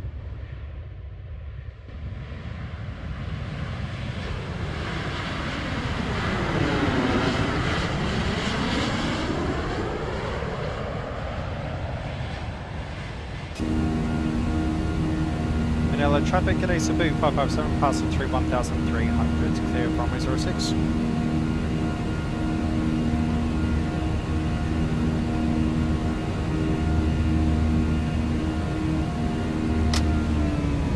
Thrust climb, auto thrust. Beautiful. A bit of a staggered departure, but hey, that worked out really well for us. Look at that, we're up, he's down. No traffic, FedEx 774, short final runway 06. Oh, lovely work there. Can't beat it. Can't beat that traffic as well. That's something I love where the X-plane is just the traffic lighting and all that. This looks so good.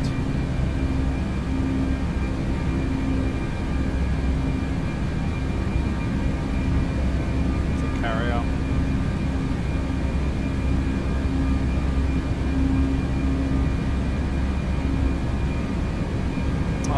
The CFM engines. Get that nose down, let's climb up. So by this point we'll set our altitude to our climb or cruise altitude is 370. Perfect. 370 set. Manila traffic, Cebu 125 behind the arriving traffic, will line up and wait runway 06.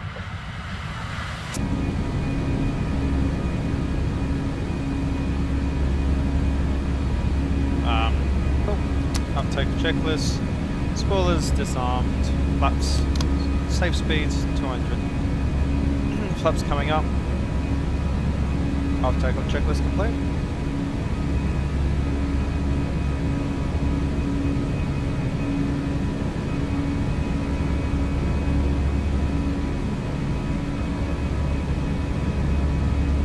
Start our right hand turn.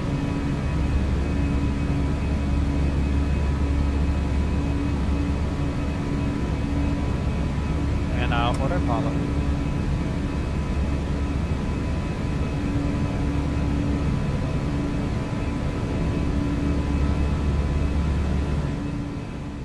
Traffic FedEx 774 vacated runway 06 at Echo. FedEx 774, this thing is for an MD-11. What was your landing rate for that one?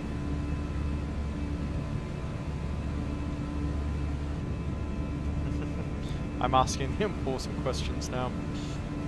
Cabin crew, you need to get all those lights off as well. Come over to tube. Goodbye, Vanilla Manila. Oh, I gotta go Traffic FedEx 774, continue taxi to Charlie and right go 6. Traffic at a Cebu 557, climbing through 6,300, direct to Falls. Manila traffic, Cebu 124 rolling runway 06. Get all the landing lights in. Romeo departure. Will report when airborne. Manila. Wonder how that MD-11 went. I would love like if VATSIM or XPAC or whatever it's called actually measured the rate. That'd be cool.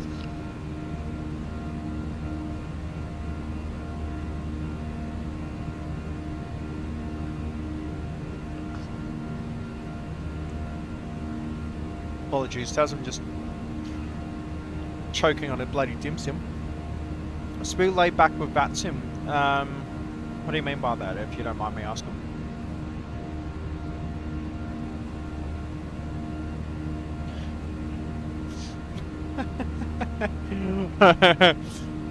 Hey Snacks, I'm gonna send you an image. You want to explain that?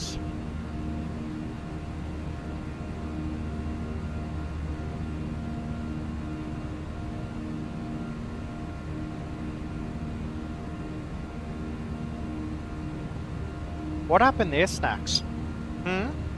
Better Discord. What happened there?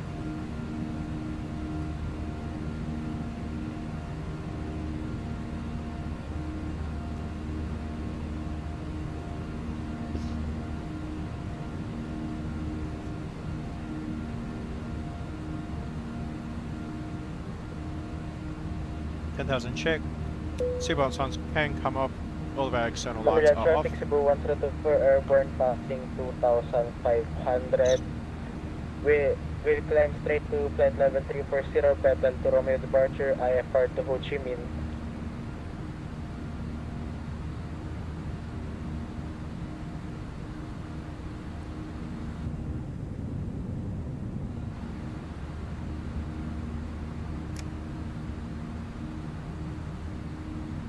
Now to 13,000, so we'll come over to out of standard. Now funnily enough, by the time we climb to our cruise altitude apparently, we'll also be descending. Descent altitude is actually before our climb, so.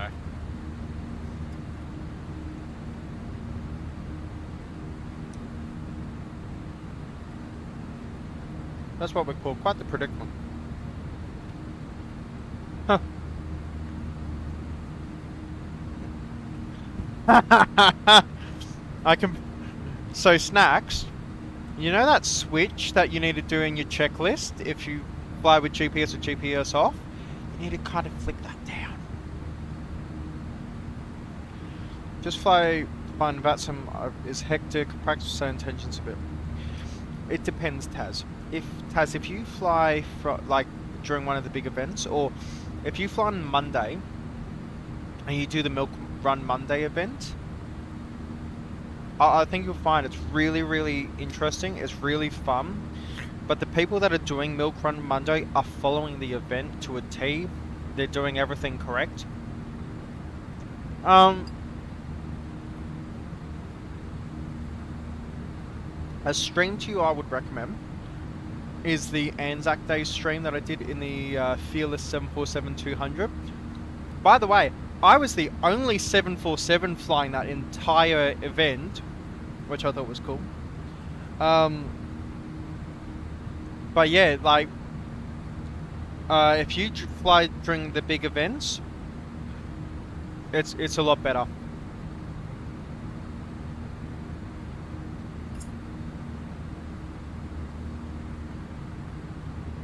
When you fly on VATSIM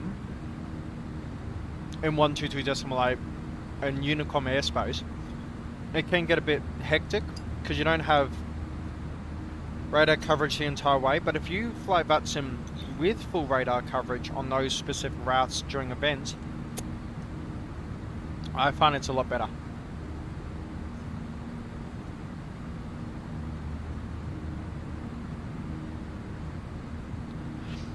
Yeah, I guess you do have that extensive checklist though, Snaps.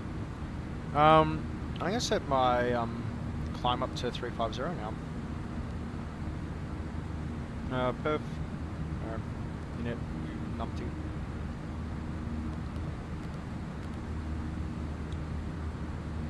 There we go.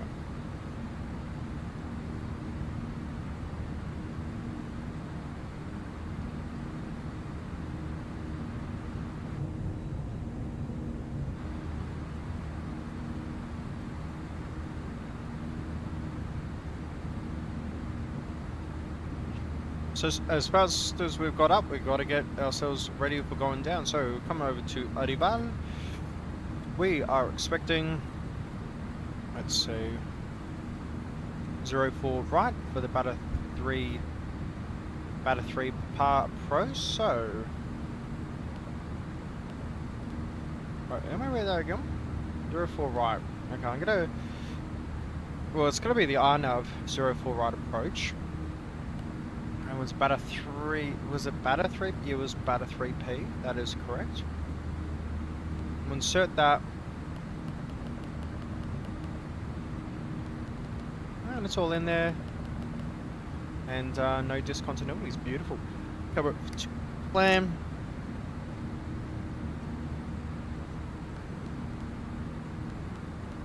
So we're coming through Kilo as to Tonia 250 plus 4,000.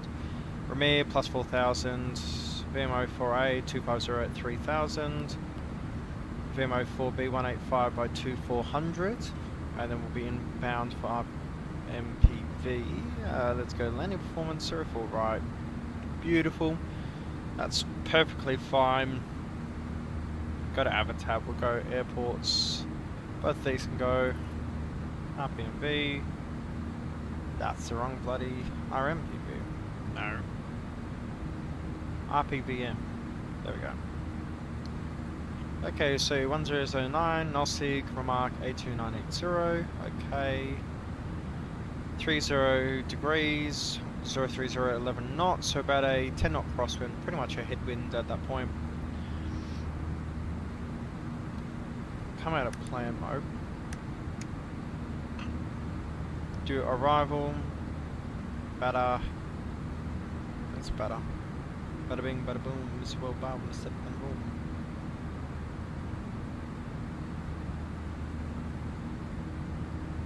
There we go. And approach for RMP04 right.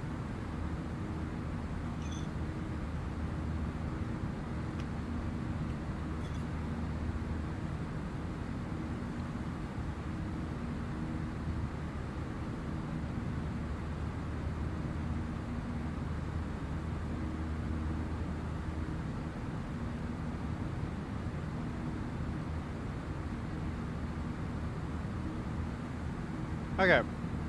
So. Throughout the checkers, I have 35 FPS. Ah, that's not too bad. Toilet duties, no more. I was flying about sim for the first time. My heart rose. Oh, Taz, I understand that completely. Look at my case. I actually released a video when I flew Milk Run Monday for the first time, and it's the raw experience of me just screwing up so badly. Go look at that, and then compare it to me now when I was doing the event on Antarctic. Perfectly fine. Once you get over the fear of talking to ATC, you'll do fantastically well. And the thing is all you're doing is talking. That's all you are doing. It's not complex. It's once you get over the fear. It's the fear that makes it complex.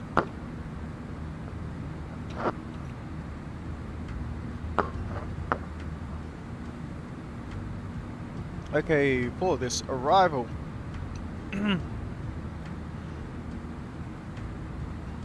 Below 130 is our transition. Coming through Bade, come all the way down, there's our star. Tonio Max 250 above 4,000. Then for the approach, you'll come from Tonio, Ramir, down to VM04 Alpha, which is 3,000 feet here. VM04 Bravo, max 185 knots, and that's at 2,400 feet, which is already predicted in the computer. And then fly in. Let's see, altitude, since 1.2 miles it's 450, 3 miles hour is 1,030 feet, no worries.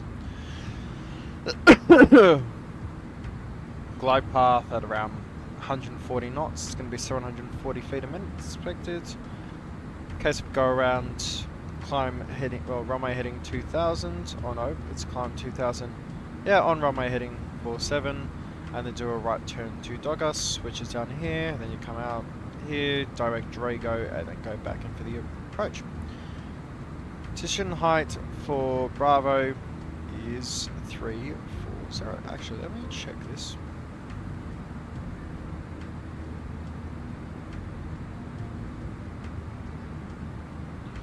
Okay, I'm going to set it to 360.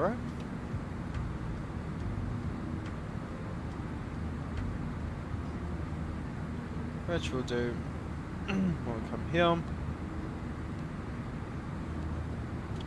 And this all in. Temperature's not going to change much by the time we get there. So we'll put 30. Winds currently gusting 030 at 11. So it hasn't changed in that time that we last checked it.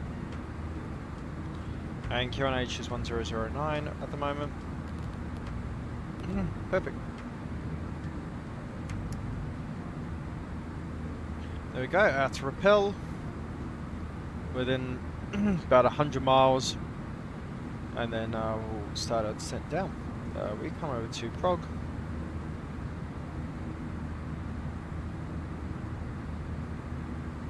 Cool. And we'll come over in it.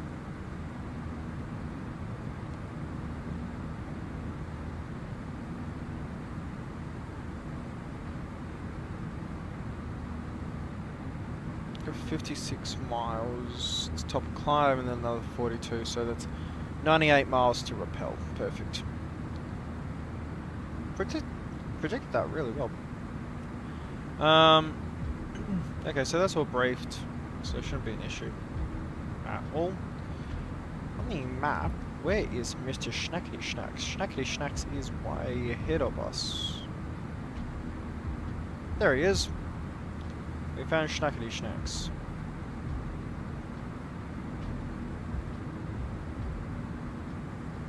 that a satellite up there? Maybe a satellite or something. Oh, that's pretty cool.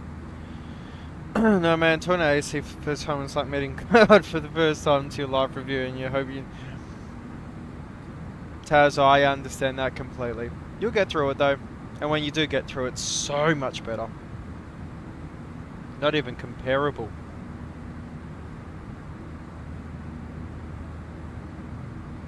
Relight my fire.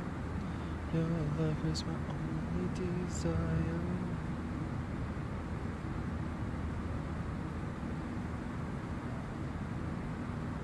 Beautiful, coming up to 300. This thing is like, this is where X-Plane can do better. Is the lighting is just so minimal. It's so dark. And I understand there's dark regions of the world, but that's an entire town. I want to see a bright yellow light there.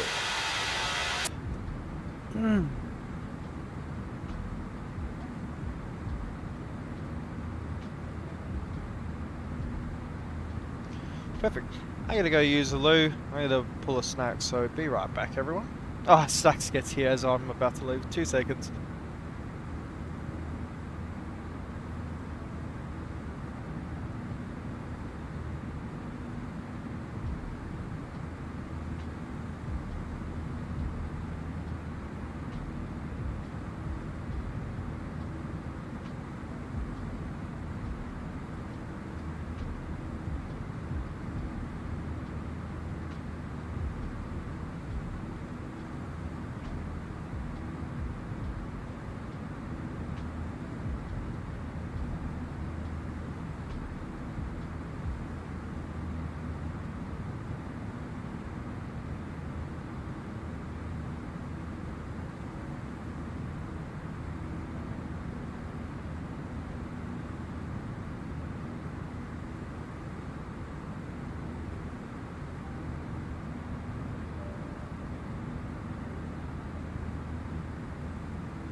Help me escape this feeling of insecurity.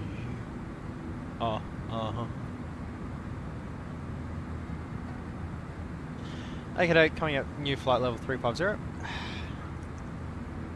Snacks, how high did you go? Can't see you anymore. You haven't disconnected, have you? Shit. I swear. The person who created AirPods must have also created the Claymore. Because you drop these things and they explode literally everywhere. I've seen these things in space.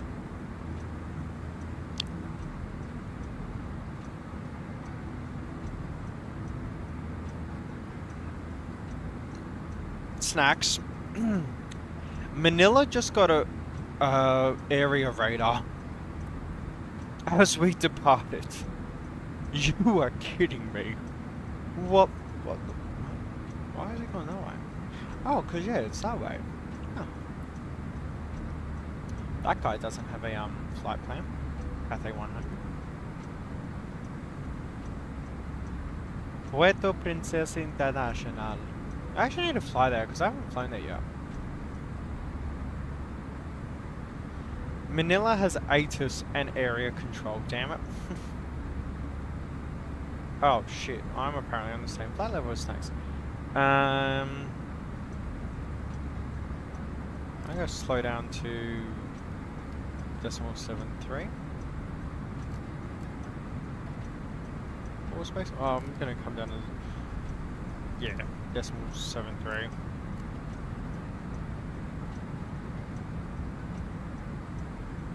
Apparently Snacks on our side. Oh yeah, there's Snacks.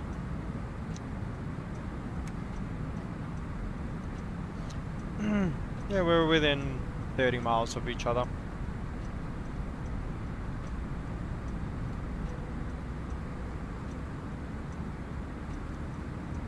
Coming out of .74, I think. As usual, it's always like that, yes. X-Pilot crashed somehow, huh? Yeah, but as you said, it always happens. As soon as you and I come online, Super Big Approach comes on.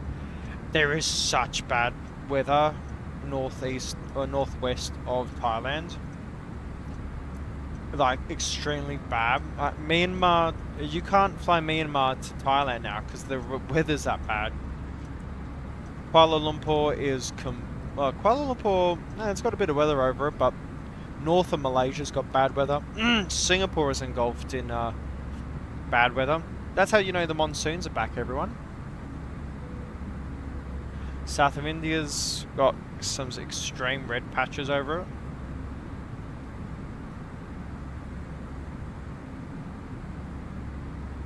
This MD-11, I wonder what sim they're flying. Gabby LFPO. 6,000 total hours in the sim. Holy moly.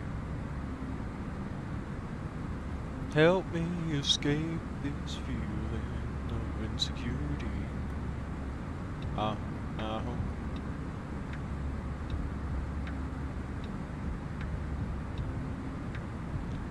They have 6,059 hours as pilot, 41 hours as observer. Gabby LFPO.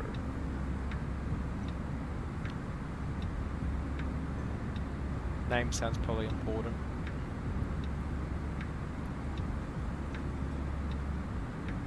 Jakarta has tower and has radar, so does Surabaya. Surabaya and Jakarta have radar, which are two different radar stations.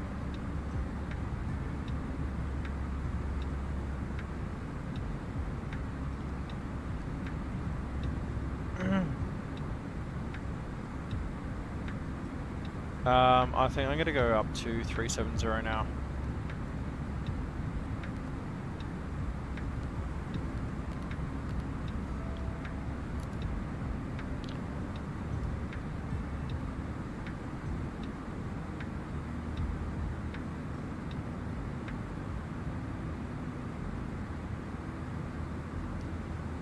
What that does is it gives Snacks and I mean Snacks is faster because I'm flying slower. We've got about 30 miles distance between us, but what will give us 2,000 feet of separation in the vertical as well. So we'll definitely have enough separation for the approach, which has pretty much already been briefed, so.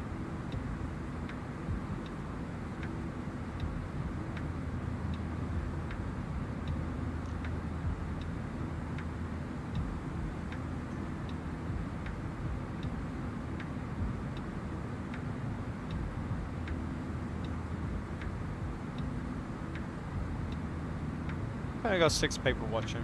G'day everyone.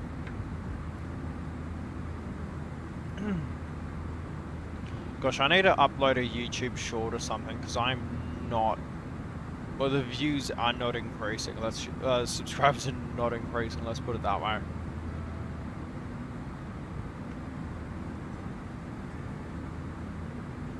Oh, snacks. So the F100D released for...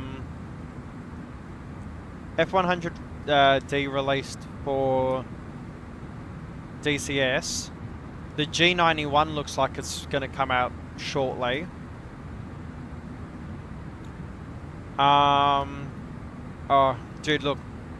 That's the thing. The Tornado, I think it's on... Look. Do I like DCS? No. Especially what they did with Razbam. But Tornado operations. And they've just confirmed it's going to be double cockpit, so you can sit in the back or the front. Snacks, would you want to do that with me? Look at that speed up now.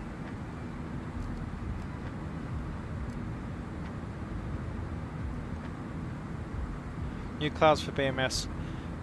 I do need to buy BMS and get into BMS. Because I love mill ops. I've been getting that urge to play IL-2 or DCS again. Problem is, I don't really have the storage for it because I've got MSFS NX plane up downloaded and Arma 3. Oh yeah, BMS is free. Sure.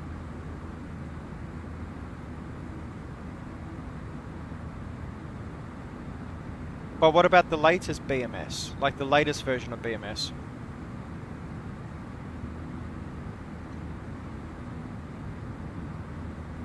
Help me expect this. The parts have installed BMS. So you do need to buy it, regardless. Okay, sure. But do you need to have it installed at the same time? That's the question.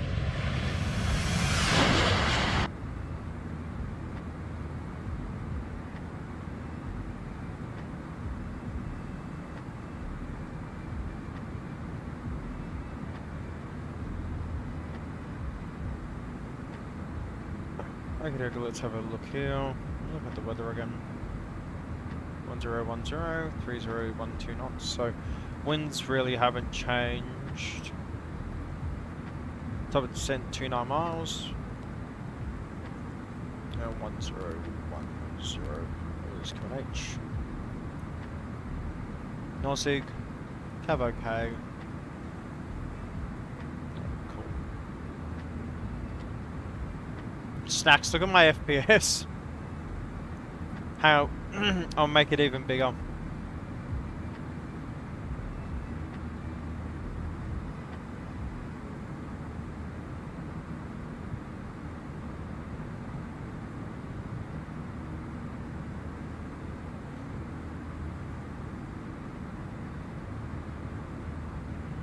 I'm just about to start my descent as well. Still got like 10 miles to go though. Cool, you're not even showing up on my screen, so I'm gonna guess you're far enough out now.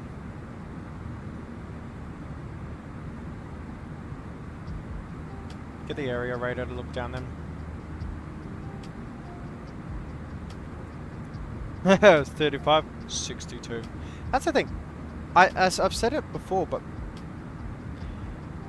Toliss is very much the PMDG. Toliss is the PMDG of X-Plane.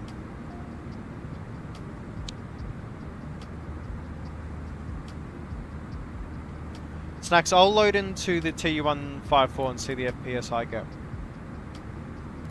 It's down to 1000. Approach page is already set up, so that's no worries.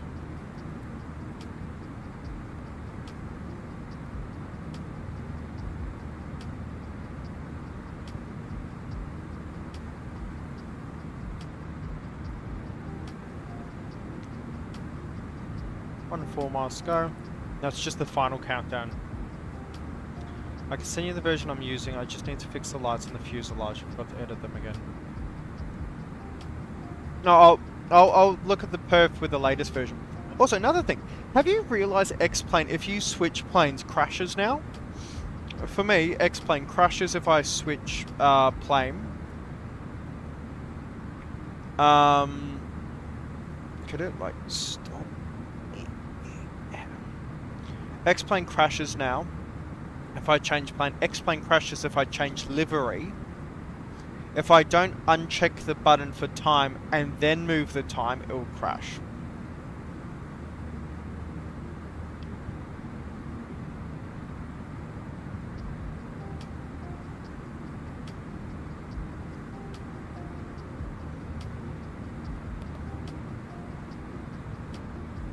On 5 miles.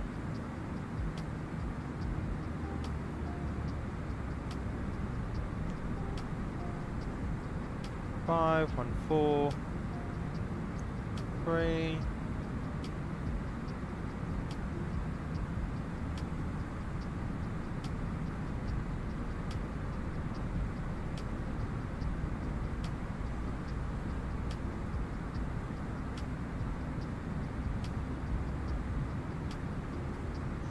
But it's like if I'm in the Fearless or I'm in the A320 and I change livery, the sim crashes.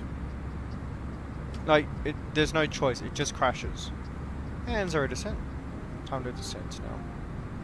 122 miles to go now.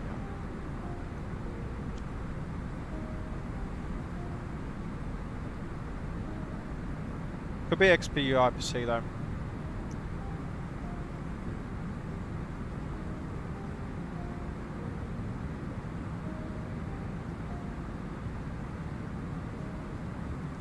March, X-Plane keeps crashing since update. X-Plane keeps crashing every time I make an import to Air Manager. I bet you it's XP IPC.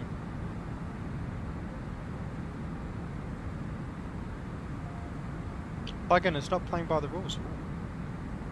That one.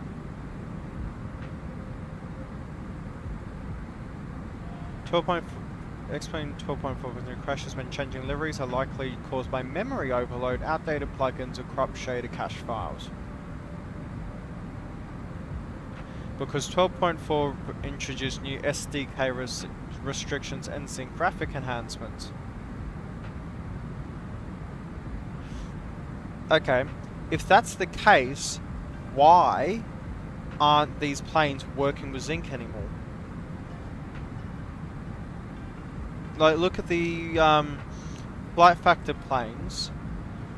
Their flight directors and all that do not work anymore with Zinc installed. They updated to fix Zinc, and now Zinc doesn't work with the flight factor planes.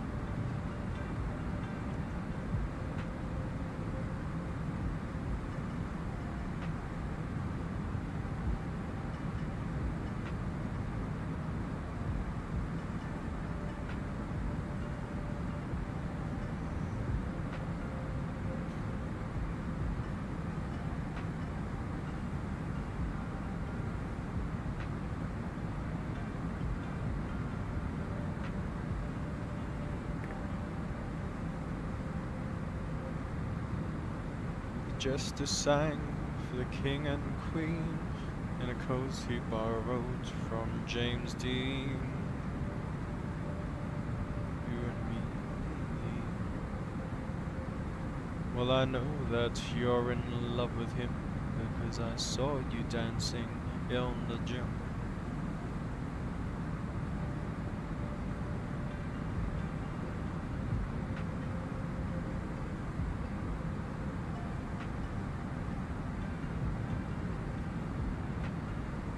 Oh, 70 FPS snapped.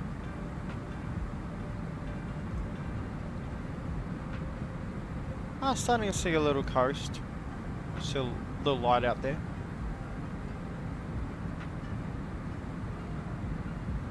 I wonder where Snacks is on the map. Oh, it's there. It's probably 40 miles separation, seeing as he's already at the way. He's already at Batay. Batay's how much for us? 26 miles, so it's about 26 miles separation. So that's perfectly fine. Given that my approach speed is going to be lower than his. So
music's gonna put me to bloody sleep.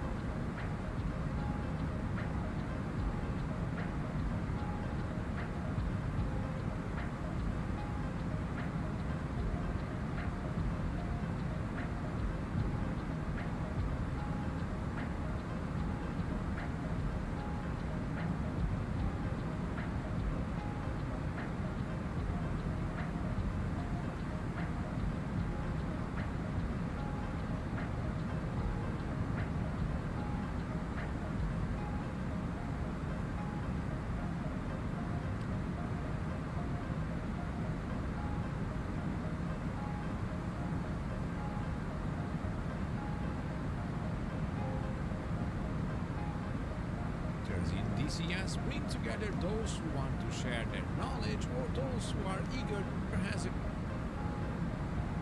Can't do that, I would actually get in trouble. Are you kidding, Snacks? Are you kidding me? Oh shit, it did. Awesome! Manila has tower, man. Fuck. What's middle of Sceneries? Bloody frequency. 119.3, cool.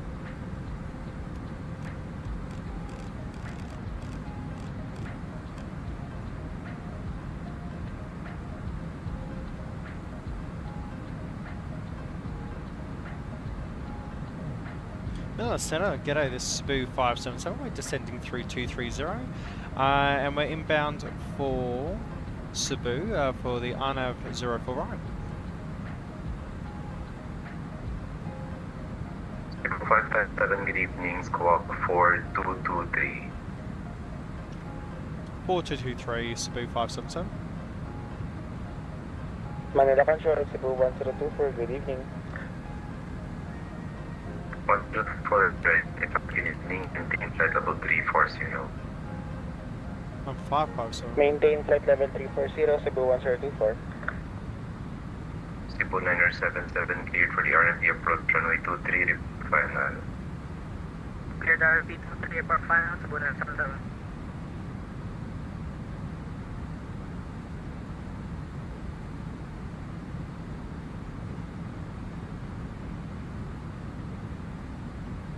State Aero 208, you are approach runway 04, right?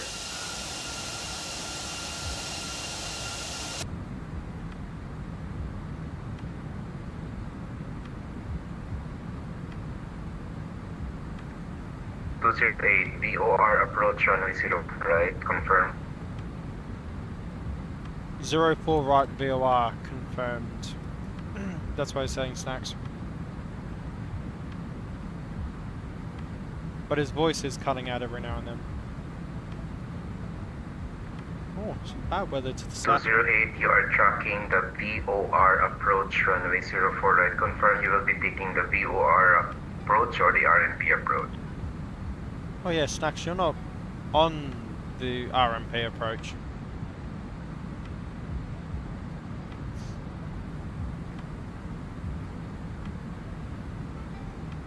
break Cebu 557, descend 4,000 feet, map QNH 1010.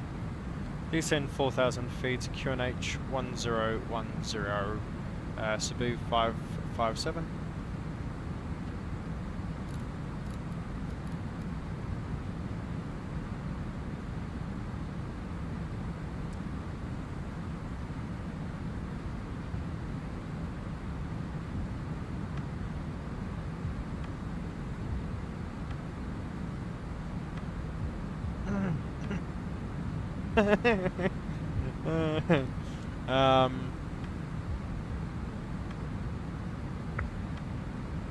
RSD-208, are tracking the VOR approach for the VOR.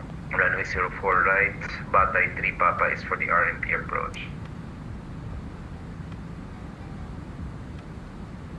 There's just a lost and lonely snack out here somewhere. That's a ship.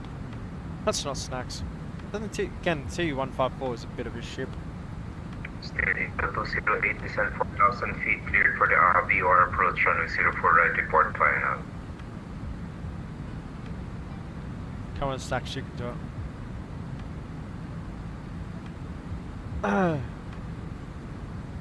557, confirm I have the echo on my background.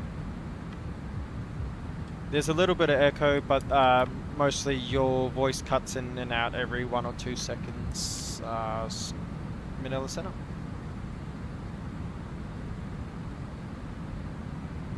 Final control, good evening, Cebu 5263. Go 56, good evening, Manila, go ahead. Manila, There's snaps. Cebu 5623, meeting impact level 370. 5263, squawk 0672. Squawk 6072, Cebu 5623. 5623, 0672. Squawk 0672, Cebu 5623.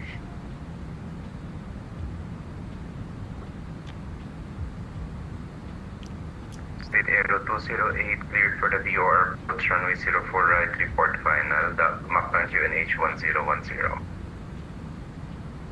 Come on, snacks. You got this. Break 5623, radar identified, maintain flight level 370. Meeting impact level 370, Cebu 5623.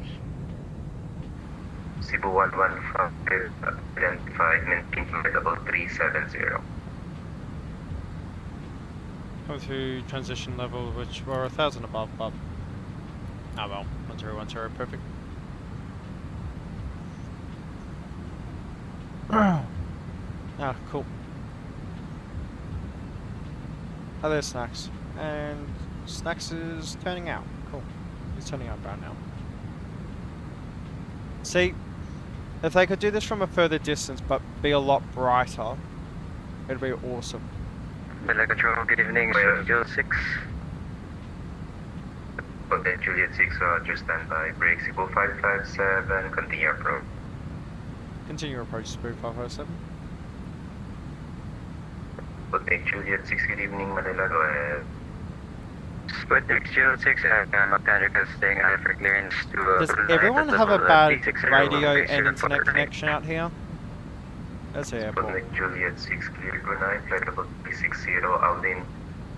No, Snacks is about to disconnect. Runway 04 right, Golf 578, Zamboanga, then Aspile, climb via the SID, squawk 2723. Oh, okay, Snacks, no worries, mate. Hey, ball's good. For Papa, Golf 578, Zamboanga, Aspile, level 360, climb via SID, squawk 2723, Sputnik Juliet 6. Hotel Juliet 6, feedback correct. Confirm you will not be taking a push for your present position. Snacks, just press P and then We'll just gonna return to your flight when you get home. Hotel Juliet 6, Roger, QNH 1010, start up approved, report ready for taxi. Start approved, report, ready for taxi, Sputnik Juliet 6. Coming through 2000, the landing light's coming on.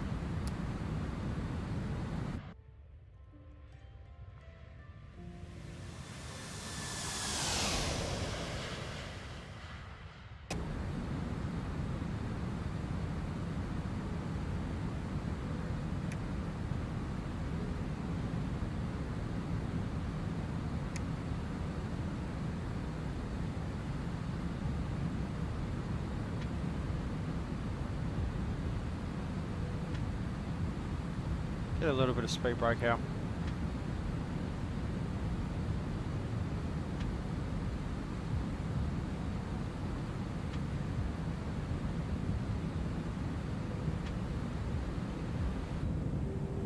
If I promise you no matter stars with you believe, can't keep you play in the middle of the night.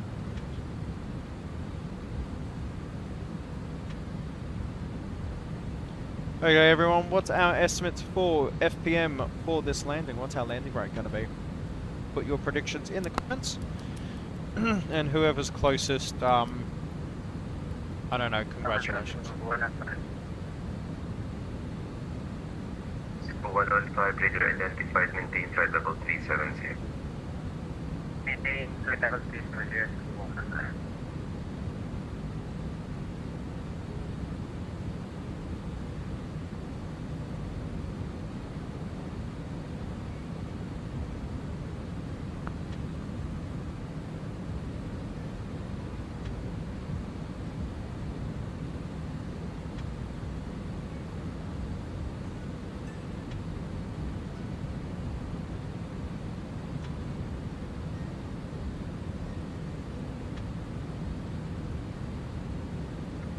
Niner 77, wind, runway 23, clear to land.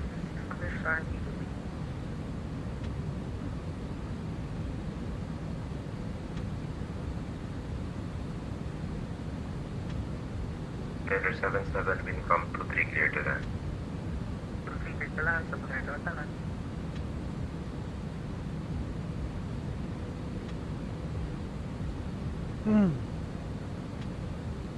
Yeah, so Snacks was on the different approach. So follow the VOR for Batay 1 approach. We're the Batay 3 Papa approach. So you do that until you're 10 miles out, then you do right to Tonga and then around. Go ahead to 115. Signal 115, expect radar vectors for the ILS approach runway 06. Roger, will expect radar protection line to 115. There you go. Everyone, 6,000 feet to go. 115 after Tadel, direct Manila BOR, descent flight level 200. Get yourself ready. Auto brake medium. After Tadel, direct Manila BOR, then to cruise to level Tadel, to 115. I don't want to stay. Manila Center, Wanna spend Cafe the rest of 120, my life. for level 3. Okay, we'll go low then. Cathay 100, good afternoon. Good evening, Manila Control. Flight level 350 is quite invalid. Able to take 20312, so 10 340 over knot, 380. crosswind, 11 knot, headwind, no worries. We will go for 340, Cafe 100. Cathay 100, roger. Descend and maintain flight level 340. Descend and maintain flight level 340, Cafe 100. We've got plenty of runway for 04 right. We've got 3.3 kilometers. So not an issue at all. You can take 747 off out of here.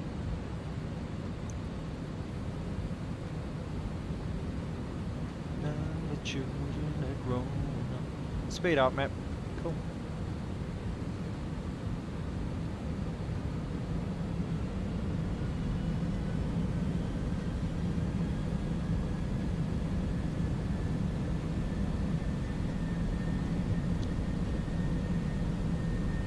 Cool, speed brake armed. Auto brake low selected.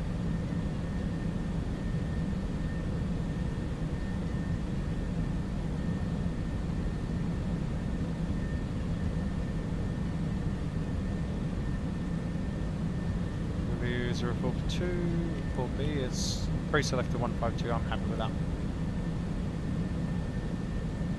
Flight plan comes over here and this becomes the perf page.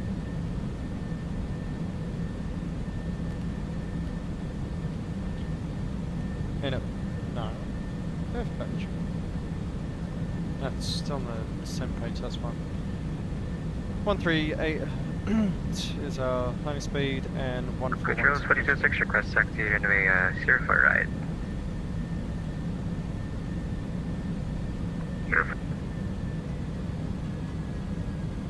2400. Particular 6 request taxi runway 0 right. Contact. Sputnik Juliet 6 taxi, Charlie Alpha 6 full short run 04 right. 04 right for landing.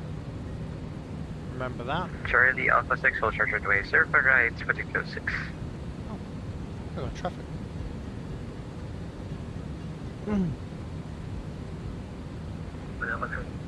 Singapore Planner 06 flight level 37. Why does it just say road visual with the runway now? Singapore 906, good evening, Manila, squawk 6 I'm LS. 75. You know, yeah. Okay, you're Oh. the A bit wide, probably have visual with.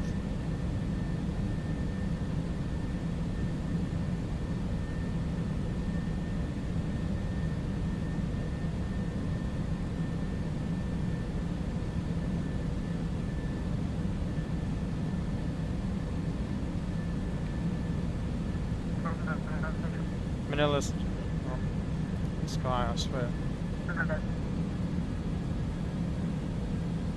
Ship 1877, welcome to Davao, backtrack runway 23 Alpha 3, Bail George.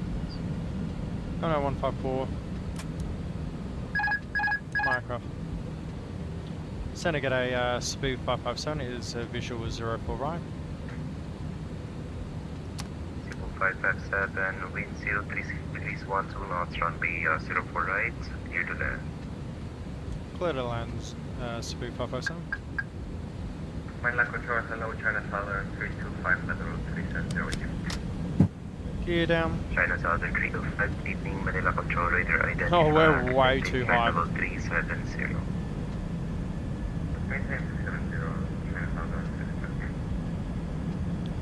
Speed check. Singapore That's wrong. 906, radar identified, maintain flight level 370.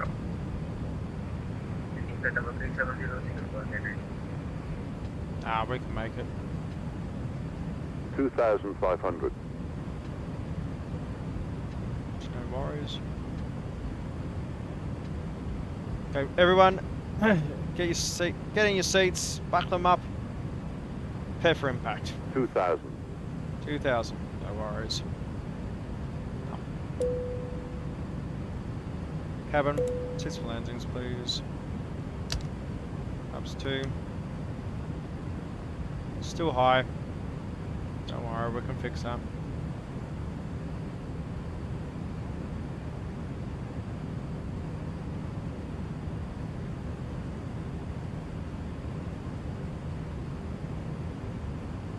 Speed check, flaps 3.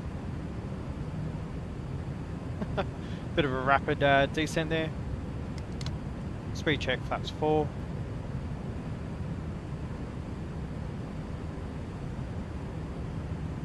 Can you tell we're a little high?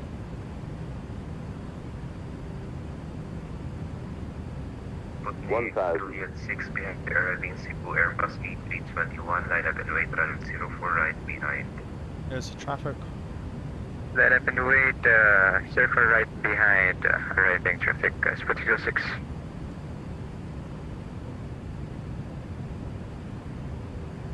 Cool as a cucumber, boys. Cool as a cucumber. 500. 500. Spoilers coming in, spoilers coming out. 100 above. Oh, look at that. 400. Perfect. 300. Minimum. Stable. Landing. 200. That's what you call bloody lucky. Oh, pull it back. 100. 50. Vision. 40. 30. 20. Retard. Re-10. 5. 295, no worries. Probably right down on touchdown zone as well. Reverses grain, detail. Hell yeah. Bit of a rodeo that one, but I will take it.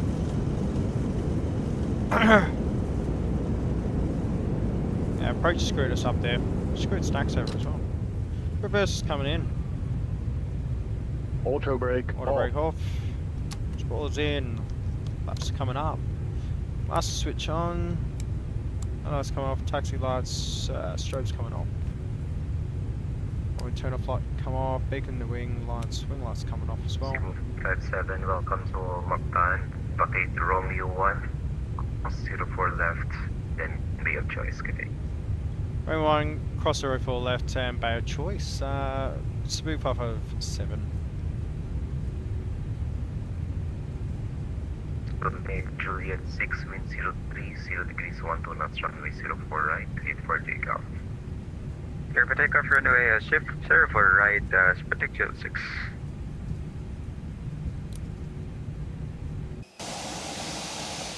That wasn't too bad. I'll take it. Must switch coming off the APU. Welcome down to Cebu Mactan, everyone. My first time here as well. Oh, it's a bit of a rodeo landing, but hey, we made it. We were stable. We're on speed. Good evening, Cebu 143 at Pilipinas. Cebu 143, good evening, Manila, go ahead. Cebu 143. Oh, there's the traffic. That's who I was looking for. Request for clearance to Manila. And stand Confirm forward, to requested altitude. what we want. Beautiful. Off he goes. Flight level 260. Beautiful. Cebu 143, cleared Manila, flight If you level available, 260, if you Commander blade coming Eat on. Alpha, departure runway 06, Bravo 473, LAIA, flight plan route. Climb via the SID, squawk 427. Cleared Manila, flight level 260, minor 8 Alpha, departure runway Right, just chew some gum. Everything's all fine. 473, flight plan route.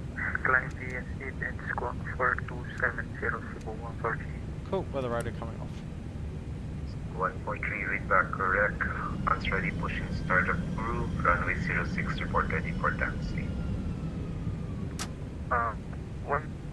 Once ready, push and start approved and report taxi, Cebu 140. Sputnik Juliet 6 radar identified. Continue climb happy flight there. level 360, high speed up. Park and brake.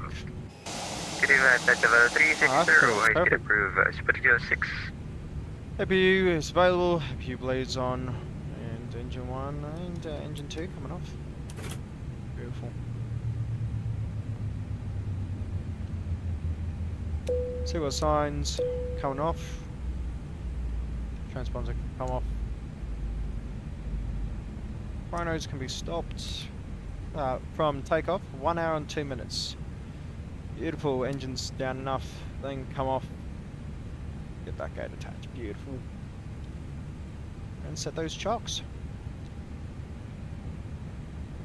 Other than that, with that, everyone, welcome down to Manila. Not Manila. Gee whiz, losing my mind I am. Welcome down to Cebu. If only it was on the side of the plane to tell me where we were landing. That's the wrong thing as well. Congratulations, man. Let's hide the chat. Let's get the replay sorted. So, I can disconnect. Let's chuck her up here. I want to see this. This be a bit gnarly. I mean, look.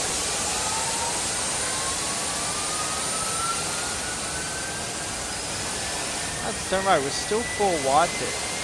And we're like, nah. We'll get her in. Because we've got a competent thing. Let's chuck ourselves over here. Look, I've got the zoom so I can actually zoom into it. That's when we start leveling out there. That's beautiful. That passes regulation. And now we're slow enough where we're on approach speed, so should be right. You see the plane's leveling out. Now we're getting that little bit of nose up attitude. That's what you want to see in 321.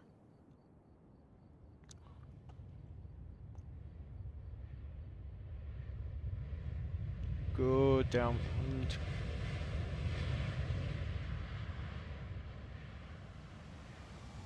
Oh, that was respectable. And then probably the best reverses you can find. I'm happy with that landing. Though approach sort of completely and utterly forgot about us. And by means, he did. But with that, everyone, I think that's going to call it for the day. I really hope you had a good one. I certainly did. I'll see you in the next stream. Ciao, ciao.